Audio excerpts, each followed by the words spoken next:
Next here on BBC One Wales, the results live as they happen. Huw Edwards with election 2007. Hey, Badge, you got some great photos from Bards, didn't you? Oh, yes. Look at the seal in this one. Achoo! That wasn't a seal, that was me. I fell off the boat. Well, you won't like where Iorwerth is this week, then. Oh, he's off to the wetlands in Llanelli. It's full of voles. If it's full of holes, won't the water run out? Oh, you're such a drip rabbit. Iorwerth's Welsh Safari. Monday at 7:30 on BBC One Wales. We know. Sorry. Welsh boxing legend Tommy Farr lived an extraordinary life, but turning his story into a musical will prove to be a fight. Is the time right for a boxing musical in Wales? I mean, at one stage this morning the show was off. It's the most intense thing I've ever done in my entire life. What have I done? Can composer and cast deliver a hit? Ladies and gentlemen, this is your 15-minute call. Thank you. Behind the scenes of a new musical, Contender, Tuesday at 7 on BBC 2W and BBC 2 Wales. Did he say he was going to change what it means to be human? I'm going to perform a miracle. He hacked into his own genes. But they're still mutating. Science trying to change it. Change him into what? I am 76 years old and I am reborn! Doctor Who, Saturday at 7 on BBC One.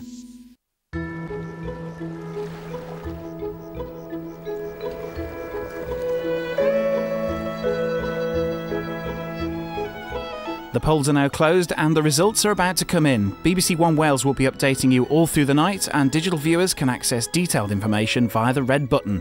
Huw Edwards presents Election 2007.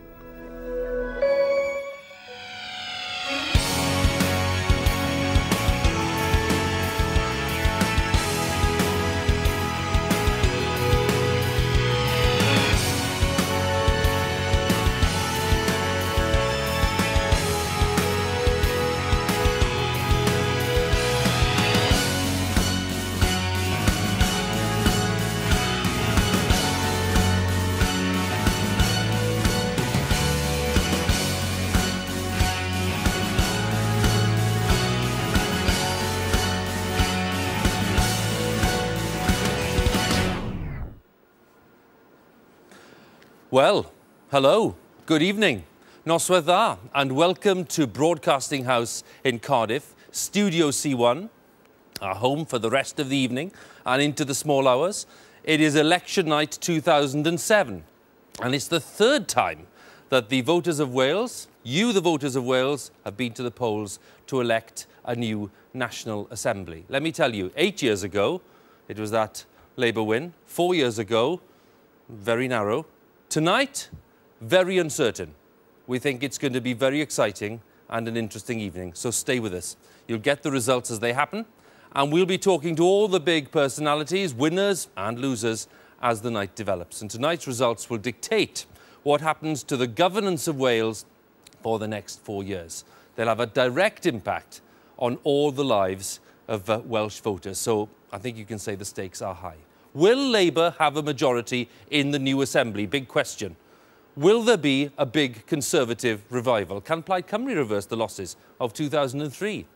And will the Lib Dems surprise us all once again? And the biggest question of all, the one you're all asking, who will be running Wales? Who will be First Minister when the votes are counted and the dust has settled? Now, we have teams in every corner of Wales ready to bring us the results as they come in. Let's have a look. The votes have already started to arrive at some of the counts. Just a small selection here of what's going on. Let's have a look at Cardiff. City Hall, glorious City Hall in Cardiff, where the results will be announced, including Cardiff West, where Labour's Rhodri Morgan has been the member since 1999. And of course, we've got Llanelli there, Sir Gar, Carmarthenshire, where they're counting a few seats. This, in Llanelli terms, the most marginal seat, 21 majority for Catherine Thomas over Plaid Cymru last time. Let's have a look then further west, because of course there we've got Haverfordwest down in Pembrokeshire, and lots of seats declaring there to a key battleground throughout this campaign. And moving further north, the northwest, they're about to start counting in Ynys Môn, where Plaid Cymru's leader, Ieuan Wyn Jones, is hoping to be re-elected. A small selection of all the outside broadcast units we have tonight. We have reporters and correspondents and cameras pretty much everywhere. We're all set for a lively night of results and debate, plenty of good analysis too, and we will do our best to make it entertaining. Politics is a very serious business, we know that, but we are allowed a bit of fun along the way. We're not forgetting the important battles, by the way, going on beyond Wales. Of course, we're talking about the Scottish Parliament, critical election there, and lots of focus on those results, and the local election results in England. It'll tell us a lot about the shape of British politics, not just the shape of Welsh politics. You'll get the full picture with us. Don't think we're going to be ignoring what's going on elsewhere. We won't be. So don't think either of going to bed for at least 6 hours.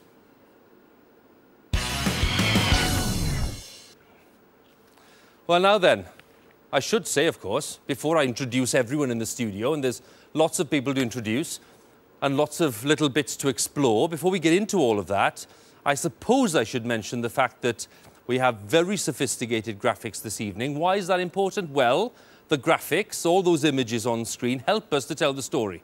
They help us to analyse, they help us to show you what the trends and the swings are.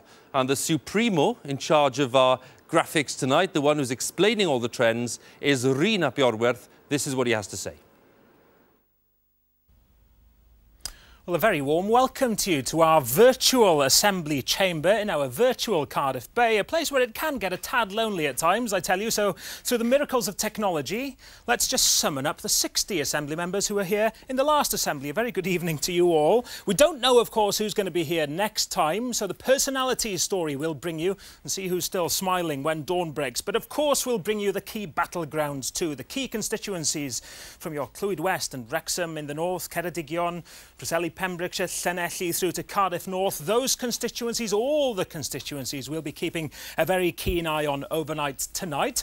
Plus, of course, the share of the vote throughout Wales. This is how things looked in 2003. Labour on 40% of the vote. Can they keep that up, or can the other parties bite into that, as the polls have been suggesting? So that's the Wales story.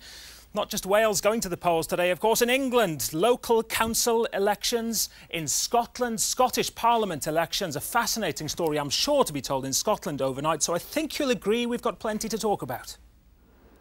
I think we agree with that, Rhun. Thank you very much. Now then, the studio split really into two halves. Over here, we have Politicians' Corner, and Adrian Masters has the, well, I think it's a very enjoyable task, Adrian, of supervising this lot for the next 5 or 6 hours, and they look up for it, at least. Supervising could be the word. Tell us who you've got.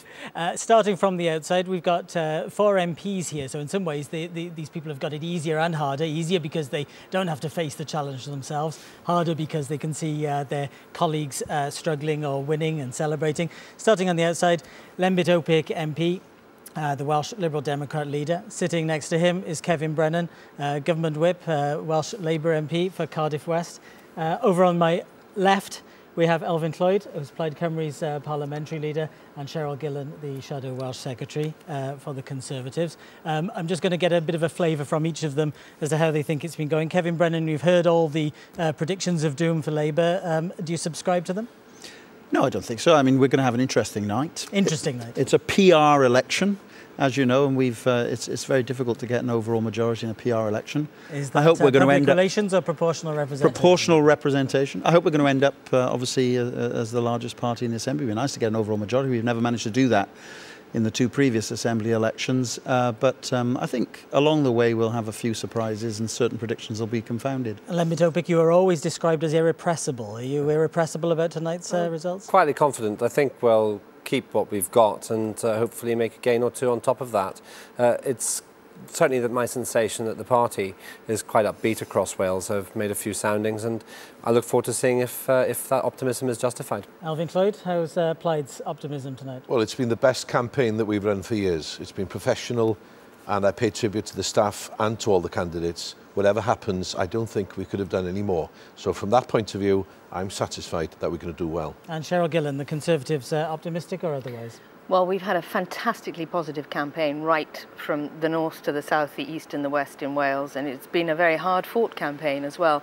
But we've gone on a terribly positive agenda, and I think in the same way as Elfyn has just said that, I have not seen our people working so hard. We've had a very good campaign out there, and we've been taking a positive message out to every corner in Wales, so I'm quietly optimistic as well. All right, we'll see how that optimism bears up. Huw, a few hundred words from these four panellists tonight, a few thousand to come, I think.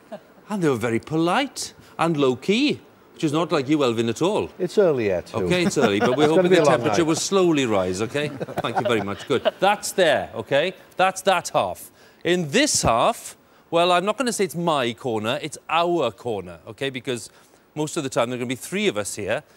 Betsan Powys, BBC Wales political editor, Laura McAllister, expert political analyst, and of course they're going to be helping me basically tell the story of the evening and the night, which is a great honour for us because we get to share the story with all the voters, which is one of the most important jobs we do, I think, every 2 years, every 4 years when these elections come up. And Betsan, first of all, just as a big idea, you know, what are you focusing on tonight? It's whether Labour have got their supporters out or not. Since well before Christmas, Roger Morgan was putting his finger on that as their big problem. Could they get them out or not? And early rumours, and they are no more than that, but what other night of the year do we get to talk about early rumours, suggests that they are finding it tough. That's the story that's coming in from Cardiff, from the Vale of Glamorgan, from the Gower and from further afield. And if they haven't, then we're in for quite a roller coaster and an interesting night, and there will be profiles and biographies of people that perhaps we haven't looked at that we should have. But if I tell you that Roger Morgan was last spotted just before 10 o'clock standing outside Tesco in Whitchurch, still trying to propel people towards the polls, then clearly he feels he has his work cut out. And just before you go, I have to tell you, if I stop concentrating sometimes, it's because I'm going to be blogging. I'm going to be blogging throughout the night. Not too much, you're not. But there are plenty of ways of contacting us as well. You can text, you can email, you can phone. Hopefully the details will appear on the screen so that people can tell us what they think about what's going on as well. Good. No, we want ideas. We want people to get in touch. That's the whole point of it. And now that we have the technology, you're very welcome to send us your thoughts. And believe me, we'll have plenty of time to include some of those ideas as the evening goes on and even put points to the panel as well. So get in touch with things as the night goes on. Laura, your big theme. Well, as Betsan says, it's all about whether the Labour Party does gain enough votes to become the government of Wales. But I think equally important is the state of play for each of the other parties, because I think we all realistically expect there to be a move towards coalition politics in the aftermath of today's results. So the other interesting theme, I think, is that this will be a really muscular National Assembly. It takes on new powers as of next week, and whatever colour the government is, it will have to work within an important new framework for Welsh politics. OK, quick thought from each of you before I move on. Why should voters be paying particular attention to these results, those who in the past have not been convinced of the importance of voting in this election? Betsan? We've talked about new powers. We've tried to explain them, what they're going to mean. But the word muscular that Laura used, that's why it's important. Because, you know, what's been at the heart of this campaign? It's been health, it's been hospitals. That's what people, the length and breadth of Wales, have said bothers them. Well, who's in charge of it in Wales? It's the 60 people that you will be voting for today, you know, if you have done so. And if you haven't, well, the next time you're worried about hospital reconfiguration, that horrible word that we've all got used to over the past few weeks and months, then that is why, because it will be up to them to decide what happens. OK, Laura, what are you saying to these? Absolutely. Yeah? I think this is really the first proper Welsh general election. We talked a lot about the infancy of devolution and the beginnings of devolution, but we've had it for 8 years now. We've seen what governments can do in Cardiff, and now I think this is a real chance to show how policies made in Cardiff Bay can make a difference across the breadth of Wales. Great. We'll be back to you, and a good start. Let me just say, I did mention that we're hoping to have some fun. We're going to be having a party, not here, by the way, but down in the Senedd itself, appropriately enough, with the BBC Wales 60, as they're called, our 60 voters who've been following all the twists and turns of this campaign. And that's going to be happening down there in the Senedd. And very, very impressive it looks too. Brightly lit there down in Cardiff Bay, and we'll be back and forth there to see how they're getting on, the Wales 60, and indeed to see what they make of some of the results as they come in, because they've been telling us in a very lively fashion about their views as the campaign has gone on. One of the key statistics tonight, we always say this, but it's absolutely crucial, what is the turnout? What will be the turnout in this election? What will it tell us about enthusiasm for the Assembly, the credibility of the Assembly? We have conducted an opinion poll over recent days. We'll be getting lots of the details later on. We did ask people, it was conducted by ICM, by the way. It asked over 1,000 people if they were planning to vote in today's election. Wait for this. 58% of them, 58% of the people who were surveyed said they would vote. Well, I've got to say to you, if 58% is the turnout in this election, I think there'll be lots of whooping for joy in this studio and not one or two looks of incredulity. Why? Well, because the turnout hasn't been brilliant in the past. What was it, Laura, about 46% in the first election? 46 in the first and 38 in the last 38 election. last time. Well, it would be incredible if there was an increase of 20%. But anyway, that's it. We'll see as that happens. We're going to look now to see what goes on in various bits of Wales. We had a look at the pictures earlier. We're going to talk to some people now on the ground because we want to see how things are going on. I think we can go to Llanelli first. This is not prejudice on my part, OK? It's actually because it's a great marginal for us and it's probably the most exciting marginal in Wales. I'm saying that impartially. Helen Mary Jones of Plaid Cymru, 21 votes behind Catherine Thomas of Labour. And Phil Parry is our man. Following stuff in Llanelli tonight. Phil, I know they're starting to sort out the votes and everything, but give us a flavour of anything you've picked up. Well, you're absolutely right. It is a very exciting marginal, that 21 votes, the most critical marginal perhaps in the whole of Wales. Now, what I've been picking up here, actually, just to endorse what you were saying about the turnout, is that the turnout in relation to Llanelli and indeed the other count here, Carmarthen East and Dinefwr, is very high. And some people are saying it's 50%. Some people are even saying it's up to 60% in parts of Llanelli, in parts of Carmarthen East and Dinefwr, which would be great for all those who are saying it's going to be an incredibly low turnout in this election. And it does look as though, according to these people, that it's going to be a lot higher than some people had been fearing.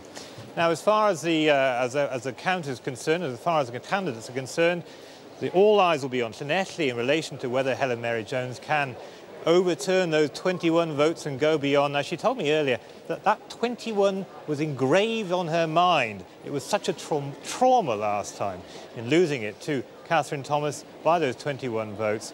But don't forget, Carmarthen East and Dinefwr, which is being carried on the other side of this Selwyn Samuel Hall here in Llanelli, that too, Roderick Lynn Thomas, Plaid Cymru, very important figure. That makes it a very important seat as well. But keep an eye on that turnout, because I think it's going to be a lot higher than a lot of people have thought.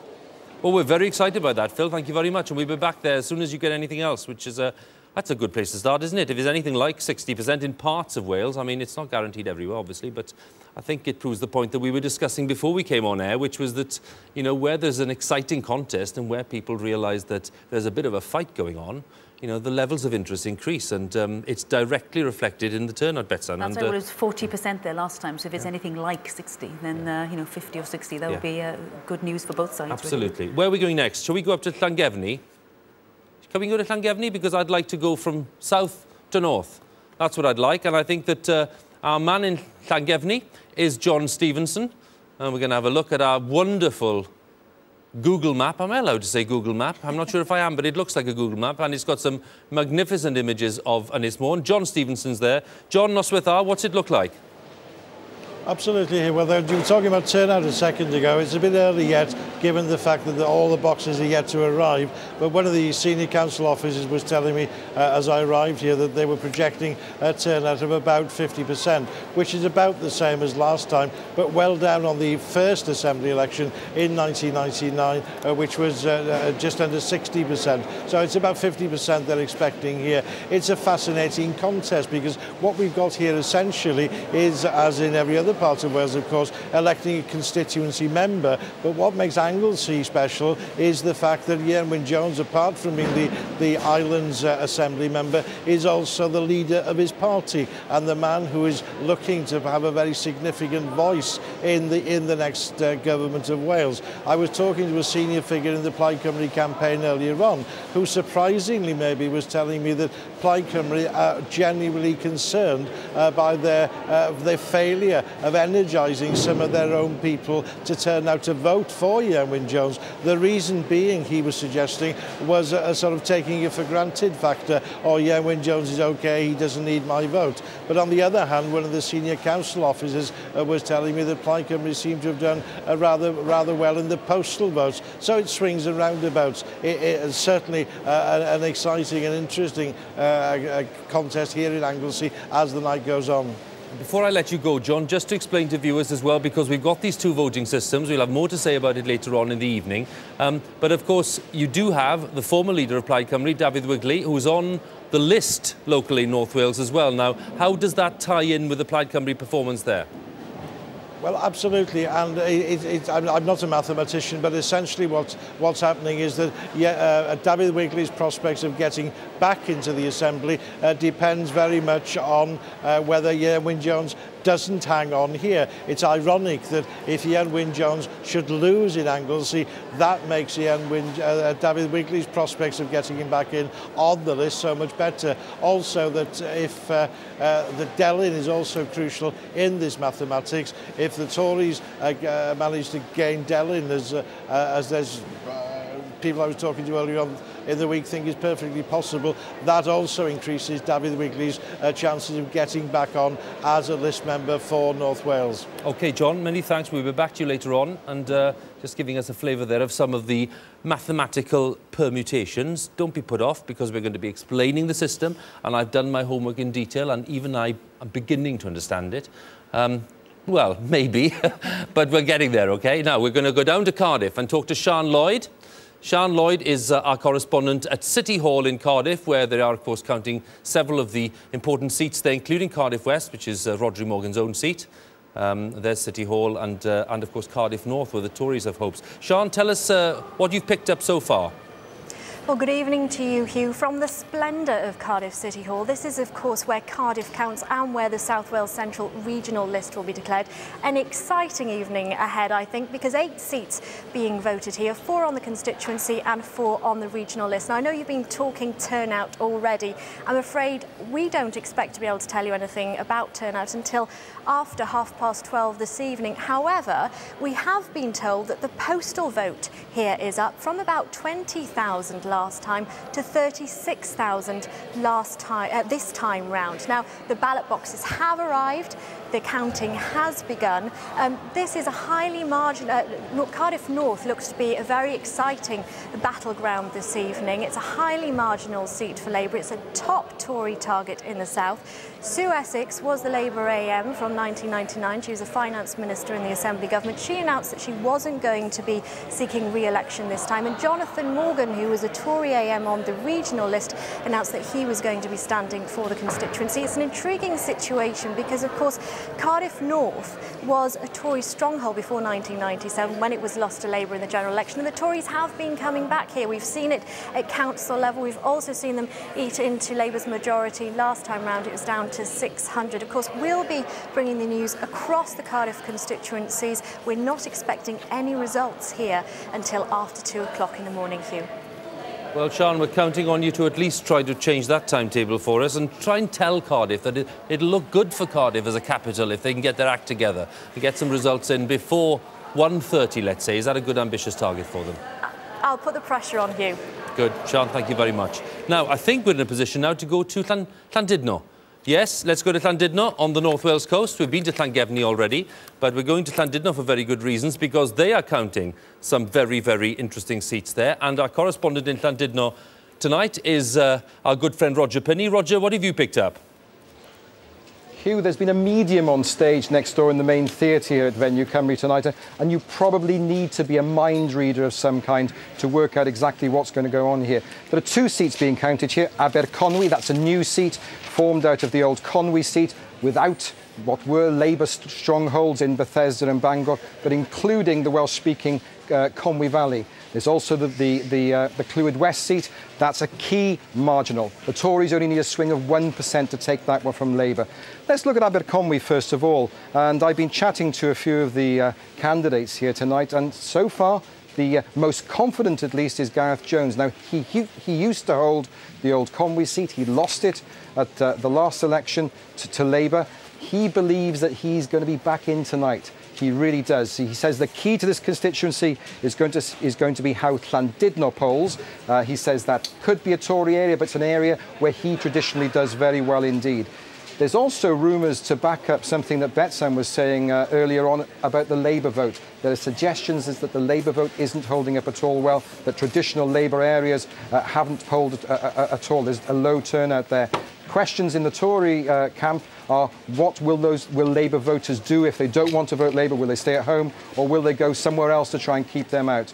Let's look at Huw Edwards now. As I said, it's a key Tory marginal, and up until a couple of weeks ago, you'd have said that they were pretty likely to take it, but their campaign started to get a little derailed last week when questions were asked about their candidate. Their candidate there, Darren Millar, is an evangelical Christian, and questions were raised at a public meeting in Ruthin about his attitude to creation and gay rights. And Labour has made an awful lot of the running on those two issues. And there's been a suggestion of something of a Labour resurgence in Clwyd West. That's something that Alan Pugh, the incumbent there, is looking out for. Already, though, Huw, the talk here is that we could well be into some recounts. So we may well be having a long night here. A long night, Roger, but I mean, let me just ask you very quickly, did they give you any rough estimates there about declaration times? Well, anything between 5 and 7 they're talking about. They're going to count the regional votes first before moving on to the constituency votes. These two seats have a history of recounts. Sorry, did you say 5 and 7, Roger? 5 and 7. Right, and that's not 1:05, is it? That's 5 in the morning, yes? That's 5 in the morning. OK, Roger, thank you very much. Good. Well, if he's staying there till 5, we'll stay on till 5. OK, that's a deal, isn't it?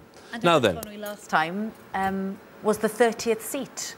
I remember that it was the seat that gave Roger Morgan that 30th one, so it was worth his waiting up for it. So we'll see whether it will be the same this time. Well, that wasn't a bad little sample of signals. I know it's early days, very early days. They're only just sorting out some of the papers. But I mean, 1 or 2 little good signals. So we had the sort of patchy good turnout in Llanelli, where there's a good contest, and 1 or 2 little things. Laura, when Roger was talking there about Aberconwy, you know, and the Plaid man, Gareth Jones, looking quite confident. What do you make? Yeah, I think the issue about differential turnout is going to be a big theme of our discussions tonight, really. Not just the issue of how turnouts differ between marginal constituencies, but also the actual getting out of party votes. And I think that will differ as well, because it is very difficult for Labour. Let's not forget that. This is a third-term election for the Labour Party. They're the incumbent government. They're on the back of a period of great unpopularity of the existing Prime Minister and all of the kind of fluidity of UK-wide politics as well. So, you know, there'll be a lot of differential aspects of how the parties actually get their votes out in different areas. And, of course, that will really be the key to who wins these seats. Yeah, interesting. Thank you very much. I'll be back. In our big screen, a very familiar face, because we're joined from Caerphilly by Ron Davies, the former Secretary of State for Wales. Ron, a very good evening to you. Hi, Huw. How are you? Very well, Ron. It's good to have you with us. I know you're standing tonight as an independent. How do you sense things are going? It's much too early to say at the moment, Huw, but certainly during the course of the campaign for the last 3 weeks, we've been tramping the streets of Caerphilly, and the response on the doorstep has been absolutely overwhelming in personal terms. And it's clear that there is a huge torrent of opposition to the Labour Party. And I suspect that we're going to see that reflected in the votes which are counted here tonight at Caerphilly. What are they saying about Labour, Ron? I'll pick you up on what people are questioning about your campaign, but what are they saying to you about Labour? Well, I think it's a mix of things. I mean, clearly, Tony Blair and the whole new Labour project is deeply unpopular. That's causing a lot of unease. I think the administration in Cardiff is seen to be pretty directionless, not much focus, not much vision, and there's a lot of discontent on local issues. People feel that they are no longer represented by the Labour Party, which was often working hand in glove with communities in valleys like this here in the Rhymney Valley. People just feel disconnected from politics, feel isolated, feel alienated, and are looking for a new way of getting their voice heard. Well, when I was talking to one Labour MP, Ron, actually, about what was going on in Caerphilly, and he said what Ron is doing is splitting a radical socialist vote. It's a very destructive candidacy. What do you say? Well, I mean, the Labour Party no longer have the claim to any sort of radical tradition here. If you look at their performance in Westminster, they're in alliance with the Conservative Party on Trident. If you look at them here in Cardiff, they are relying on right-wing votes to get many of their measures through. They have a programme of privatisation of public sector cuts, of following a policy of low wages, cutting benefits, privatisation. That isn't a radical agenda. And I think the people of these valleys want people who will stand up for them and demand that communities and the poorest people of Wales have someone to represent them. And that's the message that I've been putting. Understood. But again, what do you say to those who say that in Wales it's best done on a party platform, on a solid, strong party platform, and as an individual, you simply can't be in a position to influence events? Well, the trouble is that the party platform, first of all, is a right-wing party platform, and secondly, it doesn't brook any dissent. You have to agree with every jot and tittle of party policy decided in London, and if you don't, you're branded a troublemaker, and then you're booted out of the party. So it doesn't sit well with people who have exercised a very draconian form of discipline to preach the broad church. Think of the late Peter Law. He fought for the interests of his constituency, said that there should be an increase in public expenditure, voted against the Labour group and was thrown out of the Labour Party as a result. Now, you can't follow that sort of discipline. You can't apply the force of the party whips all the time and then say that you're a broad church, you want these debates inside the party and have a collective, combined, radical approach. If you want that broad church, then you've got to have a broad church. But you can't have a broad church with a whipping discipline which throws people out if they disagree with the party line. How many people are going to back your view of the world, Ron, tonight in Caerphilly, do you reckon? Well, I'm not sure if it's my view of the world, it's my view of politics in Wales, and we'll have to wait and see. All I can say, Huw, is that we've worked very hard. We've been talking to people on the ground, listening to people, and trying to articulate their concerns. I don't have a party machine. I've had 3 or 4 very good friends working with me, and we'll just have to see to what extent that message has been received and to what extent people are prepared to support that in the ballot box. But if you don't have candidates, you don't have democracy, do you? Indeed, Ron, and we'll be looking forward to the result. Thank you very much for joining us. We may talk to you later. Thanks. Thank you very much. Thank you. Ron Davies there, the former Secretary of State for Wales. And listening to that, I think patiently waiting for us in Aberafon is Dr Brian Gibbons, who's Health Minister, has been the Health Minister in the National Assembly, in the Welsh Assembly Government. Dr Gibbons, good evening. Thanks for joining us. Thanks, Huw. Good evening. Well, Ron Davies, maybe expectedly, very critical of Labour in this campaign. I should ask you, first of all, how you think things are going for you in Aberafon? Well, I think that we're having a good, strong Labour showing in Aberafon. We've only looked at the early scrutiny of a few boxes, both the postal vote and some of the boxes from the polling stations. So it's probably a bit early to be very dogmatic. But so far, it does seem to be a fairly strong Labour showing. Just to be a bit more precise, Brian, in terms of turnout, how do you sense it? I would say that we're looking at maybe 36, 38%, maybe nudging onto 40 of that sort of scale. And would that be, well, would that be encouraging or not for you? In the last election, I think that the Aberafon was slightly above the Welsh average. So I think that we're certainly where we were in the last election and maybe just a little bit above that. But it's of that order, the high 30s, maybe lower 40s maximum. To what extent, Brian, have you been able to campaign on your own themes in this election, or have you found yourself fighting off criticism of the Labour government in London? Much of my time was spent in Aberafon, and I think that the messages I was getting from constituents in Aberafon, which is a very traditional Labour seat, was certainly nothing along the lines of what Ron Davies was enunciating there just a minute ago.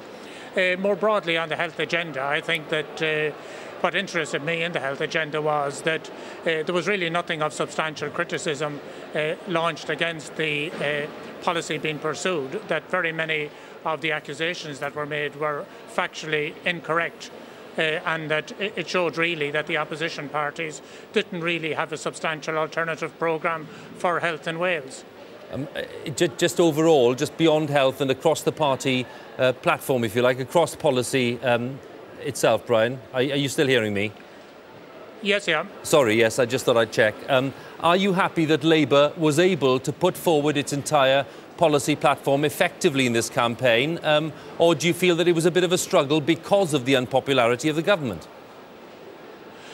Not the government in London. I think that there was a certain level of background unhappiness with some of the things that were going on outside Wales, but I think that certainly most of the Labour voters that I spoke to here in Aberavon were judging the result on what the Assembly had delivered in terms of improved jobs, the free bus travel, free prescriptions and so forth. And I think that people were able to make these distinctions, and while they may not have been totally happy in every instance with some of the policies from London, they could see that this was an Assembly election and that Welsh Labour was delivering for people here in Wales and particularly here in Aberavon. Before I let you go, Brian, just a quick question about when do you think we'll have your result? I think that we're looking at somewhere around 2:30, give or take 15 minutes at the moment anyway. Good, we'll be back, and thank you very much for joining us at this early stage. Yeah, thank you, Huw. Good night. Good night. Dr Brian Gibbons there, who's been the Health Minister, of course, in the Welsh Assembly Government, and is the member for Aberavon. And very good of him to join us, and it was quite useful to have him to respond to some of the points made by Ron Davies. Now, I made the point earlier about the system in this election, because we always need to try to explain what's going on. There are these 2 votes. It's a very different election to the Westminster elections, of course, with this form of proportional representation called the D'Hondt system. So to explain all of this is going to unfold over the next few hours, and we need to explain it so that you know exactly what we're talking about. Rhun is going to take us through the key battlegrounds and hopefully explain simply and clearly how it's all going to work.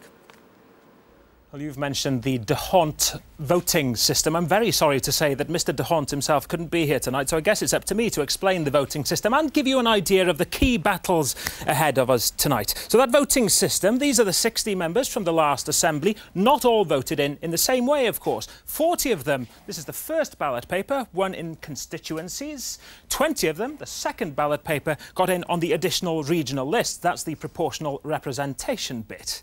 Now, we'll deal with the constituencies first of all. Battles on the ground all over Wales, and at the last Assembly election, Labour won a staggering 30 of the 40 seats. Now, they eventually lost one in a by-election in Blaenau Gwent, and winning that one back is clearly a priority for them. But more realistically, perhaps, is Wrexham. So let's see what happened in Wrexham last time round. On my left-hand side, the result. 5 rows here, not 4, because down the bottom you see the independent, Dr John Marek, who won it from Labour. There he is on my right. A former Labour MP and Assembly member fell out with the party, came back and beat them, but with only a small majority. So winning that back is a top priority for Labour. The problem for them afterwards is that they haven't got any real new targets, but plenty of targets, though, that the other parties are trying to win from them. I'll start with Plaid Cymru, up here in the north. Aberconwy, a new seat. Conwy was held by Labour. Boundary changes make it more winnable, certainly, for Plaid Cymru. Down in the south, Llanelli. Now, this is the most marginal seat in Wales. The result at the last election, so close, in fact, the percentage points are the same here. Just 21 votes between Labour's Catherine Thomas and Helen Mary Jones of Plaid Cymru, so an obvious target for Plaid Cymru. Further west, though, a seat they've never won before, Carmarthen West and South Pembrokeshire, well worth looking out for tonight. Plaid Cymru quite confident. Might remember her, Christine Gwyther, former Rural Affairs Minister. She's the one holding that seat. So just a couple of targets for Plaid Cymru there for you. We'll move on to the Conservatives. There, one win on a constituency last time was Monmouthshire. David Davis behind me, now an MP, so Nick Ramsey here trying to win Monmouthshire this time, and very confident of winning there. But what about their other targets? I have a top 5 list here. Already Tory MPs in Preseli, Pembrokeshire and in Clwyd West, so they'll be seriously fancying their chances there this evening. But their one banker, I suppose, if there's such thing in politics, is Cardiff North. Just a quick look at the result in 2003. Sue Essex, the Finance Minister, was the Labour winner there 4 years ago. She's now retired, though. And Jonathan Morgan, the Tory health spokesman, he's put his head on the block, decided not to go for the easy route to the Assembly on the regional lists, decided to challenge here, and he's confident, I could tell you, of winning there. The Liberal Democrats will move on to no targets in terms of trying to win from Labour, really, but Ceredigion on the west coast Worth a mention, certainly, we have the results from the 2003 Assembly election. Rather comfortable win for Elin Jones and Plaid Cymru. But why is that seat interesting? Well, the general election 2 years later, a strong Lib Dem campaign, weak Plaid Cymru campaign, and this happens. A Liberal Democrats gain at the last general election, and they would dearly love to see that happening again tonight. So there are some of the key constituency battles. Then we move on to those extra 20 seats. This is where proportional representation and the D'Hondt method, there it is again, comes in. It's about making sure that the Assembly and the share of the seats in the Assembly represents the share of the votes received by each party. And North Wales is probably a good place to just give you an example. 6 seats, individual seats won here. That's the first ballot paper by Labour, 2 by Plaid, none by the Conservatives or the Lib Dems. But if you look at the share of the vote on the second ballot paper, you see the Conservatives have done rather well, over 20% of the vote. So through a calculation that's quite complicated, but only to the poor person who actually has to do the sums tonight, this happens.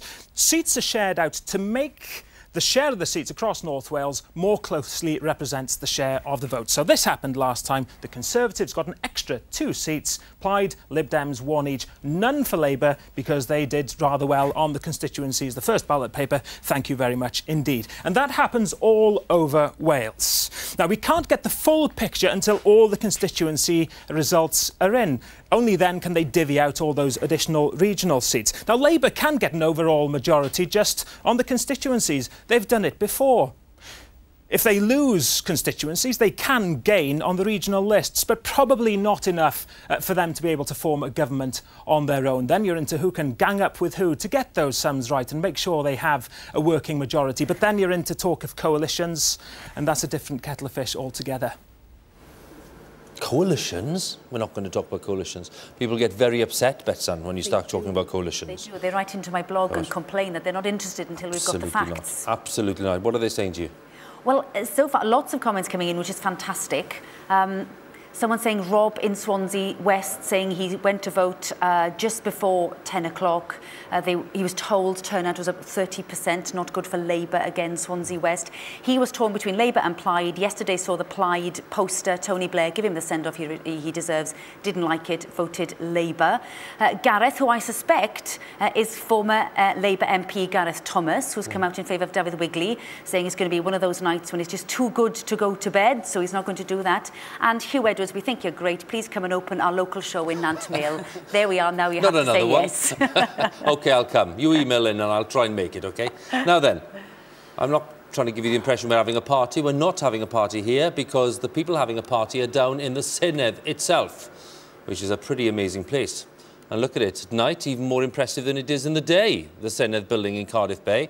And BBC's Jamie Owen is there, and he's holding forth tonight in the Senedd. Jamie, over to you. Huw, thank you very much indeed. Hello, a very good evening to you and welcome to the Senedd, the debating chamber in the heart of Cardiff Bay.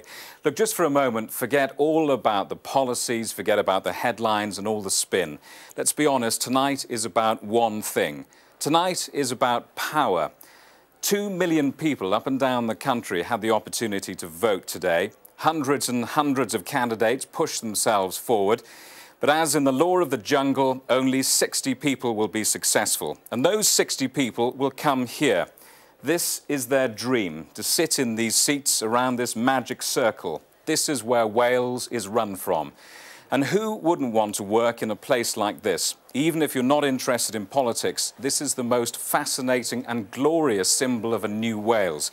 A new building built for the new century. It's absolutely spectacular. The first time I came in here, my jaw just dropped open. It's absolutely wonderful. I was in Colwyn Bay and Anglesey last week, and people said, we don't really feel connected with Cardiff Bay.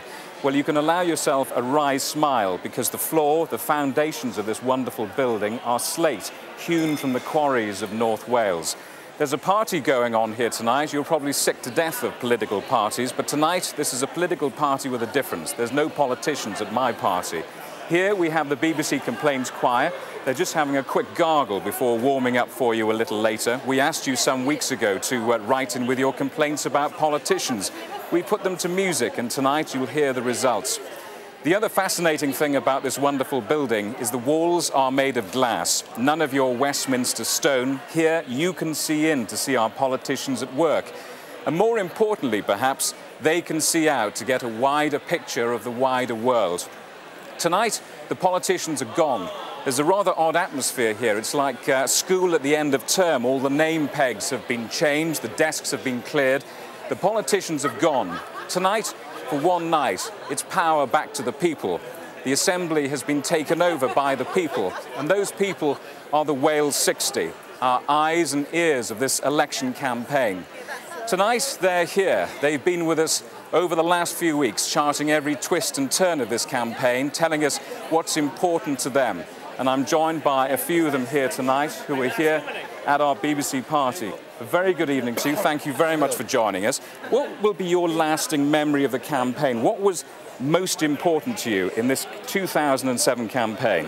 I think, in my mind, it's been the negativity of the campaign, that there's not been a lot of positive campaigning by the candidates. It's been all, they don't do that, they do this, and that's a bit of a shame, really. I thought we'd gone past that by now. Kamal, what was the most important issue to you? Most important issue really is that I want politicians, generally speaking, especially government politicians, to come out with the truth instead of reading out or off statistics such as saying more and more people using the NHS, more and more people in employment. Well, of course, because societies are not static, they're always moving.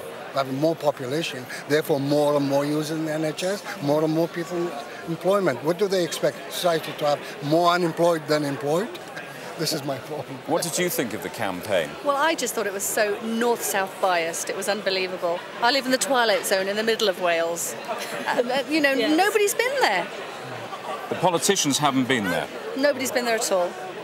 It's quite difficult to get there, though, isn't it, in some ways? Wales, isn't it? Yes, and we've been overrun with Plaid and the Liberal Democrats, so... Have you? Yes. Have politicians come round to your house? This is a common complaint among many of the people who are here. They say they haven't seen sight of a politician during the campaign. Yeah, I live in a small village just outside Aberystwyth, and we actually had about 8 Plaid people climb out of a people carrier and knock on everybody's door. It was really terrifying thought. Have you seen lots of politicians? Well, no, a couple of Sundays ago I said this on Question Time in Swansea, that politicians should... That's a terrible name dropping, if you don't mind me saying. This is far more important. Huw Edwards is presenting the programme. Okay, I respect your journalistic ability and efficiency, believe you me. But I said the same. I said to the politicians, you should knock on people's door throughout the year, not during the elections only. Yes. And kiss babies and things like that. You don't want politicians calling around all the year, do you? No, I don't really. But it would be nice of them to come to where we live, in the countryside, the heart of Wales. What do you want to happen tonight? I want to ask you a really personal question. Can I ask you who you voted for and why you voted for them? That go is on, a it's just you and me. question. Go on, okay, tell then. me, go on. Okay. Conservative. Why? Because I'm a traditional sort of person. A dying breed, I think. Kamal, can I ask you if you voted and who you voted for and why? I actually, although I'm against New Labour for domestic and international policies, I voted for Carwyn Jones because I met him and I found him to be an intelligent young man who's really genuine about his business and so on. And I voted for the Communist Party as well. You voted for the Communist Party as well. So the Labour thing, nothing to do with policies, it's about the personality. You clicked with the guy. Unfortunately, I had to do that, although I shy away from personalities. But I met Carwyn Jones, and he went to school with my children, actually. And also I found him to be quite an astute person, very intelligent. And I nearly said, what are you doing in New Labour? Can I ask you if you voted and who you voted for and why? I did vote, and it's my first Assembly election, and I voted for Plaid as for AM because our local AM, Ellen Jones, is excellent. She's really hard-working, and I voted for Lib Dem and the regional. What about your friends? I mean, you've been very heavily involved in this campaign. You've been with us for weeks and weeks now. Are your friends and family looking at you as if you were slightly strange, getting this heavily involved in Welsh politics? My daughters, who I've always lectured on, they have a moral duty to vote, as women died to give women the vote, are very happy that I'm involved. Our friends and neighbours are sick to the back teeth of us going on about it. But I think it has brought awareness. I mean, we had a coffee morning this morning and we marched everybody around to the polling station and made them vote. So Any ideas on turnout in your community? Do you think your friends and family will have gone out to vote? I was doing some interviewing with Radio Wales a couple of weeks ago. Look, there's just one name dropping after another. For heaven's sake, man. I've been talking to various people. I've been canvassing, shall we say, and I hope more and more people will vote. And in Bridgend, we checked today and tonight rather, and they said the boxes were full by the time we voted, which was about We half were past. canvassing in Marks and Spencer's in Cardiff this afternoon. We got bored waiting for... my partner got bored waiting for me to try things on, and he was asking all the assistants if they were going to vote. The one defining issue of the campaign for you was what? One defining... Schools, health? Health, NHS, I think the waiting list and so on. But I think apart from that is the economy. What about for you? The denudement of the countryside of all our vital services, one by one, they're being stripped away and nobody cares, and it's just being allowed to happen. And for you? Dentists, lack of dentists in Mid-Wales. It's another service that we don't have. Thank you all very much indeed. Much more from our party here in the Senedd a little later, including some entertainment. We've got some music for you here. You'll like that. Don't sing along in the studio. Jamie, thank you so much, and we're looking forward to our next visit. By the way, I'll be encouraging people down in the party to ask Jamie Owen how he voted in this election. I think we know. And if you email us, we'll tell you. OK? Now then, let's go back to Llanelli, because there's Catherine Thomas, who is the Labour representative for Llanelli, has been, and there's her chief rival, Helen Mary Jones of Plaid Cymru, who is also in the same hall. And just arriving at the count in Llanelli a short while ago, the battle royal between Helen and Catherine, because 21 votes in it last time, and it is the most marginal seat in Wales.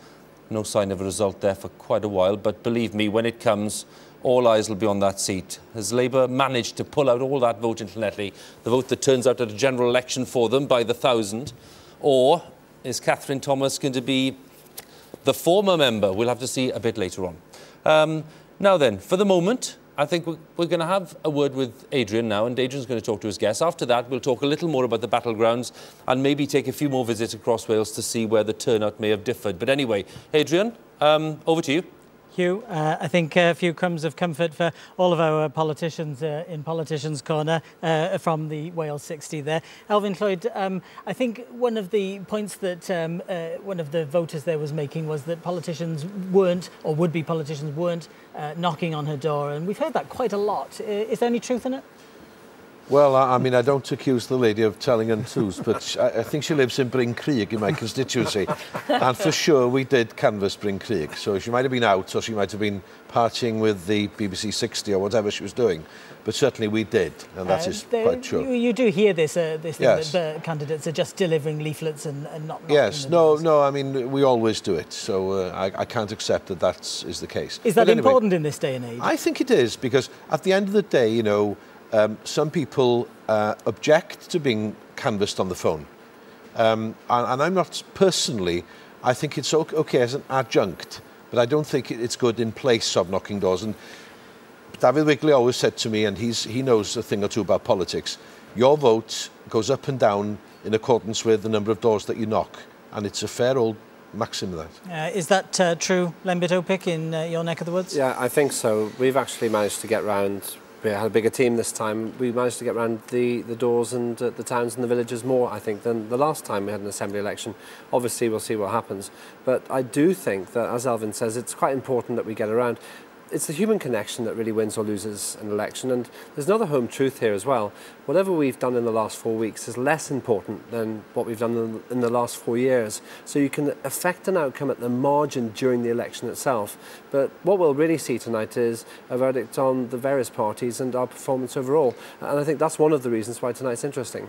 We've had a note from David Boff in my steg who says, are LEMBIT and Kevin sitting next to each other because their parties will form a coalition? I was going to say the same about Elfyn and Cheryl. Don't you start. Peter Hain said enough about that. And, Peter Hain did lose his temper a little bit on Wednesday. He kept going on about coalitions. He must cool down, you know, at his age. And I'm flying to a rage and say, this is not the time to talk about coalitions. We haven't even had a single result yet, young man. It probably is too patient. early. I did try to slip in the coalition word fairly early on. Kevin Brennan, you heard some of the topics that our Wales 60 were talking about there. One of them was this idea that there's not just a north-south divide, but a north-south mid-divide, and that all that gap is ignored. Any truth in that? Well, Wales is a very variable place, and this election will show that, I think, because we'll see not a uniform swing across the whole of Wales, but different local stories and different dramas from different parts of Wales. But the wonderful thing about the Assembly and about devolution is that it does, you know, for the first time bring Wales together as a political entity and create that sort of identity, political identity for it. But undoubtedly, you know, the way that Wales is set up in terms of its population, the big population centres are in the south and up in the northeast, and then there are huge constituencies like LEMBIT and Elvin's constituencies in geographical area are huge. You know, you could get across mine in a couple of minutes in Cardiff, but in their seats it covers a vast geographical area. What about the point that your constituency or Cardiff gets all the development, all the money, all the jobs, the Senedd building? Well, I hear that complaint, but I don't hear. I hear the opposite from my constituents sometimes. Listen, you're always going to have a situation where people think that the capital city, because of its very nature, it has the Assembly building itself, it has the civil service centres, it has these wonderful studios here in the heart of Cardiff West, and people are bound to look at it in that way. But actually, I think most people are also quite proud of the fact that we've got a capital city that can really call itself a capital city these days, with the institutions, facilities, buildings, and look at the shots we've seen on TV. And I think that's a testament to the prosperity that's been brought by devolution, by the Assembly government. I mean, I don't oppose the Senedd building. I think that was a good idea, but I have to tell you, there is a very strong sense in Mid Wales that we're passed over, that a little bit goes to the north, a lot goes to the south, and we're kind of ignored. And that's not just a Liberal Democrat view, it's a view generally in the rural areas, that the rural areas have been let down by the Labour administration. And this is the challenge for the next Assembly. Whoever leads the Assembly, we must ensure that we don't have people in the northeast, in Mid Wales, in the northwest saying we're not getting a fair slice of the cake. Let's issue that challenge to the new Assembly, whoever leads it.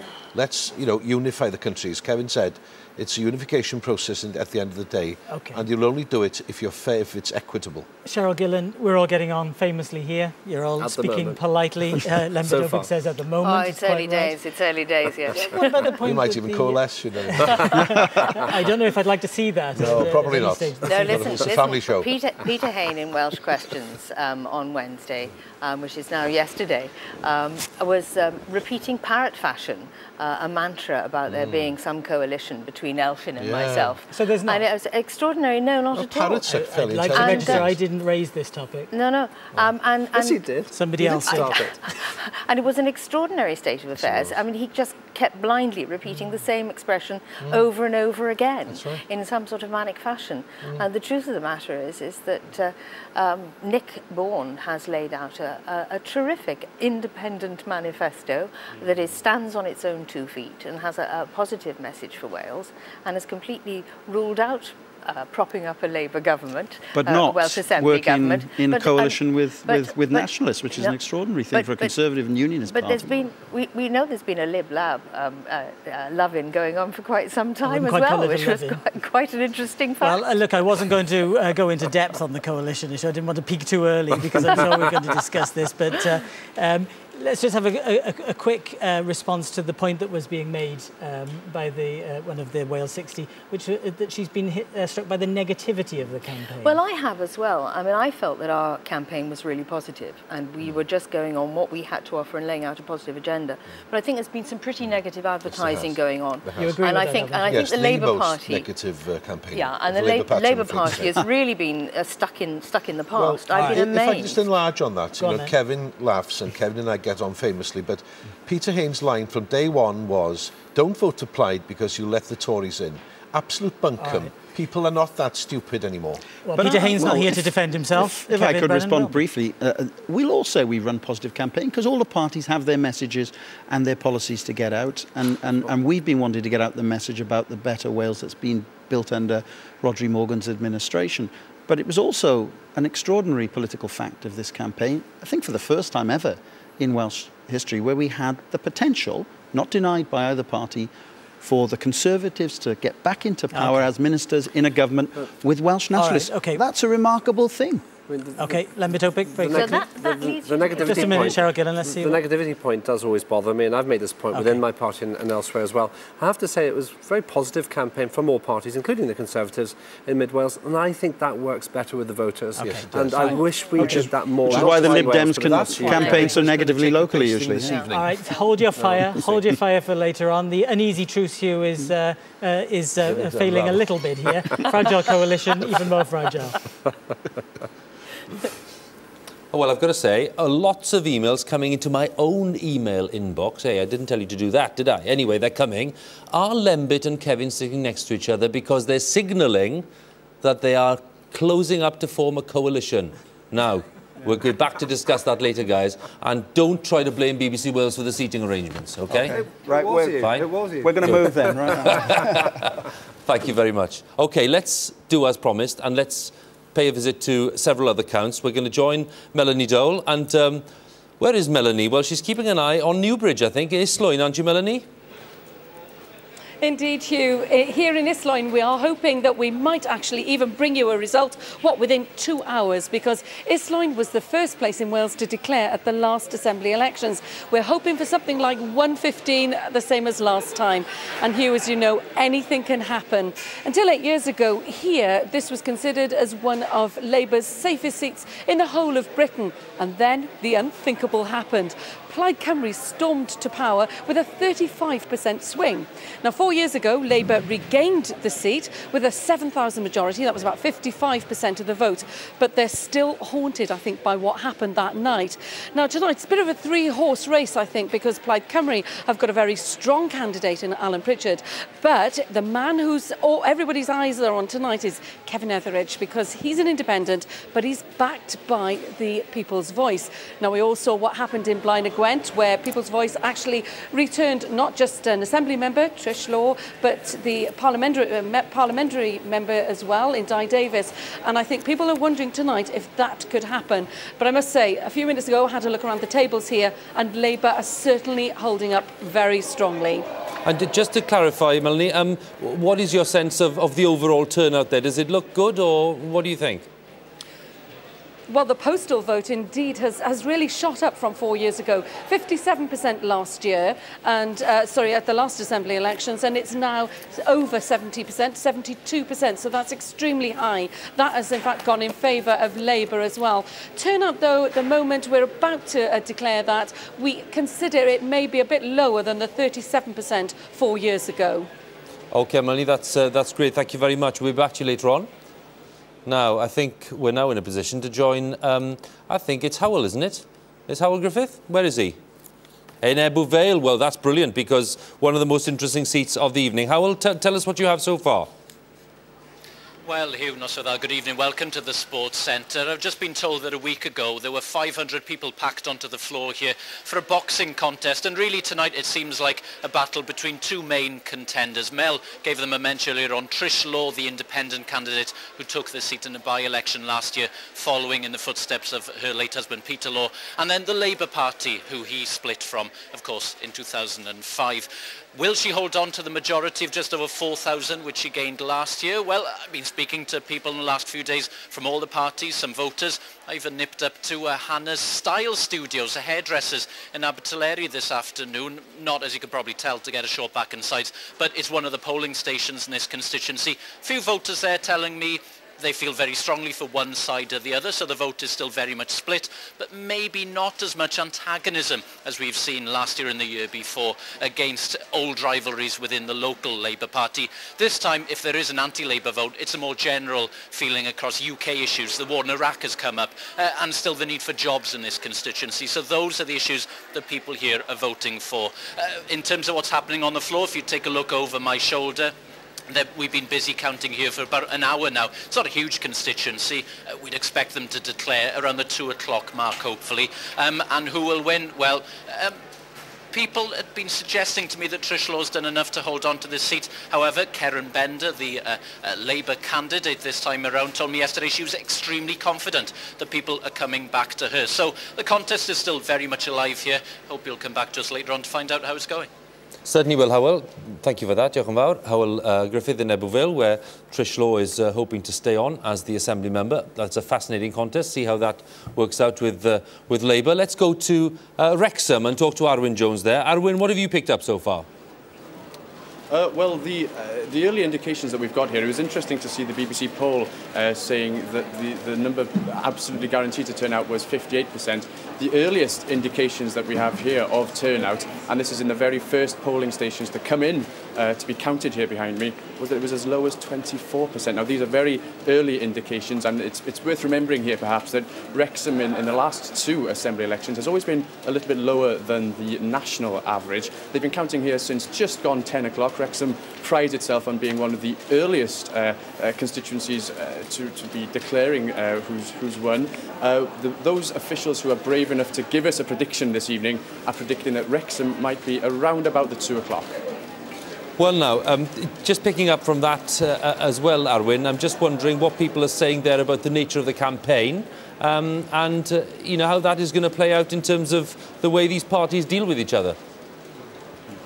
Well, it's worth remembering one of the big shocks of the evening back in 2003 was John Marrick here, a former Labour MP in the town since 1983 and the Assembly member since 1999, a big acrimonious split in 2003 when he didn't fail to win the re-nomination for the constituency. His former secretary, Leslie Griffiths, who's again the candidate this evening, stood against him.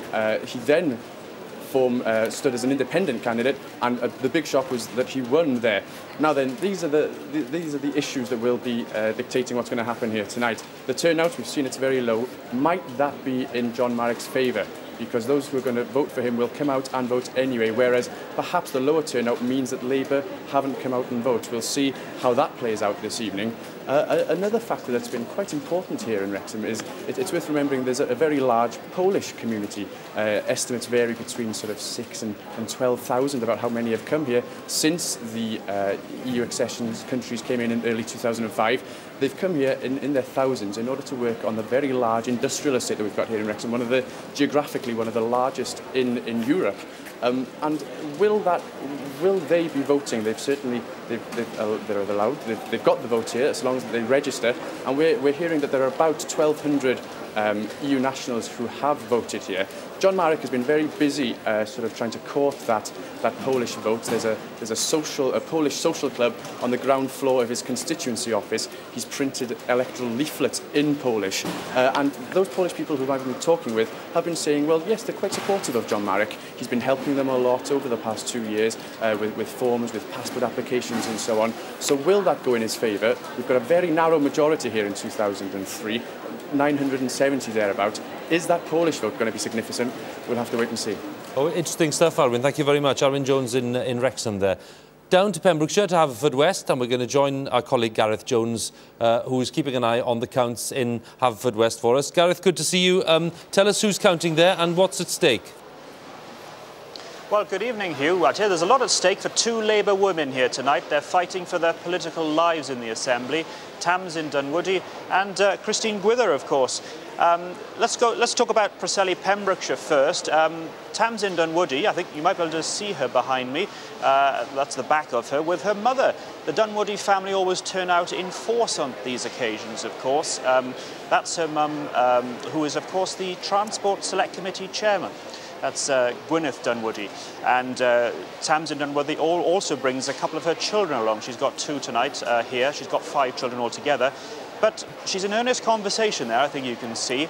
And I think that's because she knows she's getting pushed really hard by the Conservative. He's Paul Davis, a bank manager who's moved to the area, and he's been making inroads into the Labour vote in Preseli, Pembrokeshire, now for the last couple of elections. So that's what we're hearing there, that he's doing quite well. On the other hand, let's look at the other constituency tonight, which is Carmarthen West in South Pembrokeshire. And another Labour woman is fighting hard, Christine Gwither, and she's under attack from Paul Dixon. Now, John Dixon. Mr Dixon is the national chair of Plaid Cymru, and we're hearing from Plaid counters that he's been doing rather well. Even the Lib Dems have been going around saying that Plaid have done extremely well in that constituency. that's much more of a two-horse race. The problem with the other constituency, Preseli Pembrokeshire, is that it's a three-horse race. That's much harder to call because, according to Plaid, they're making inroads there as well. So you've got Plaid, Conservative and Labour all fighting.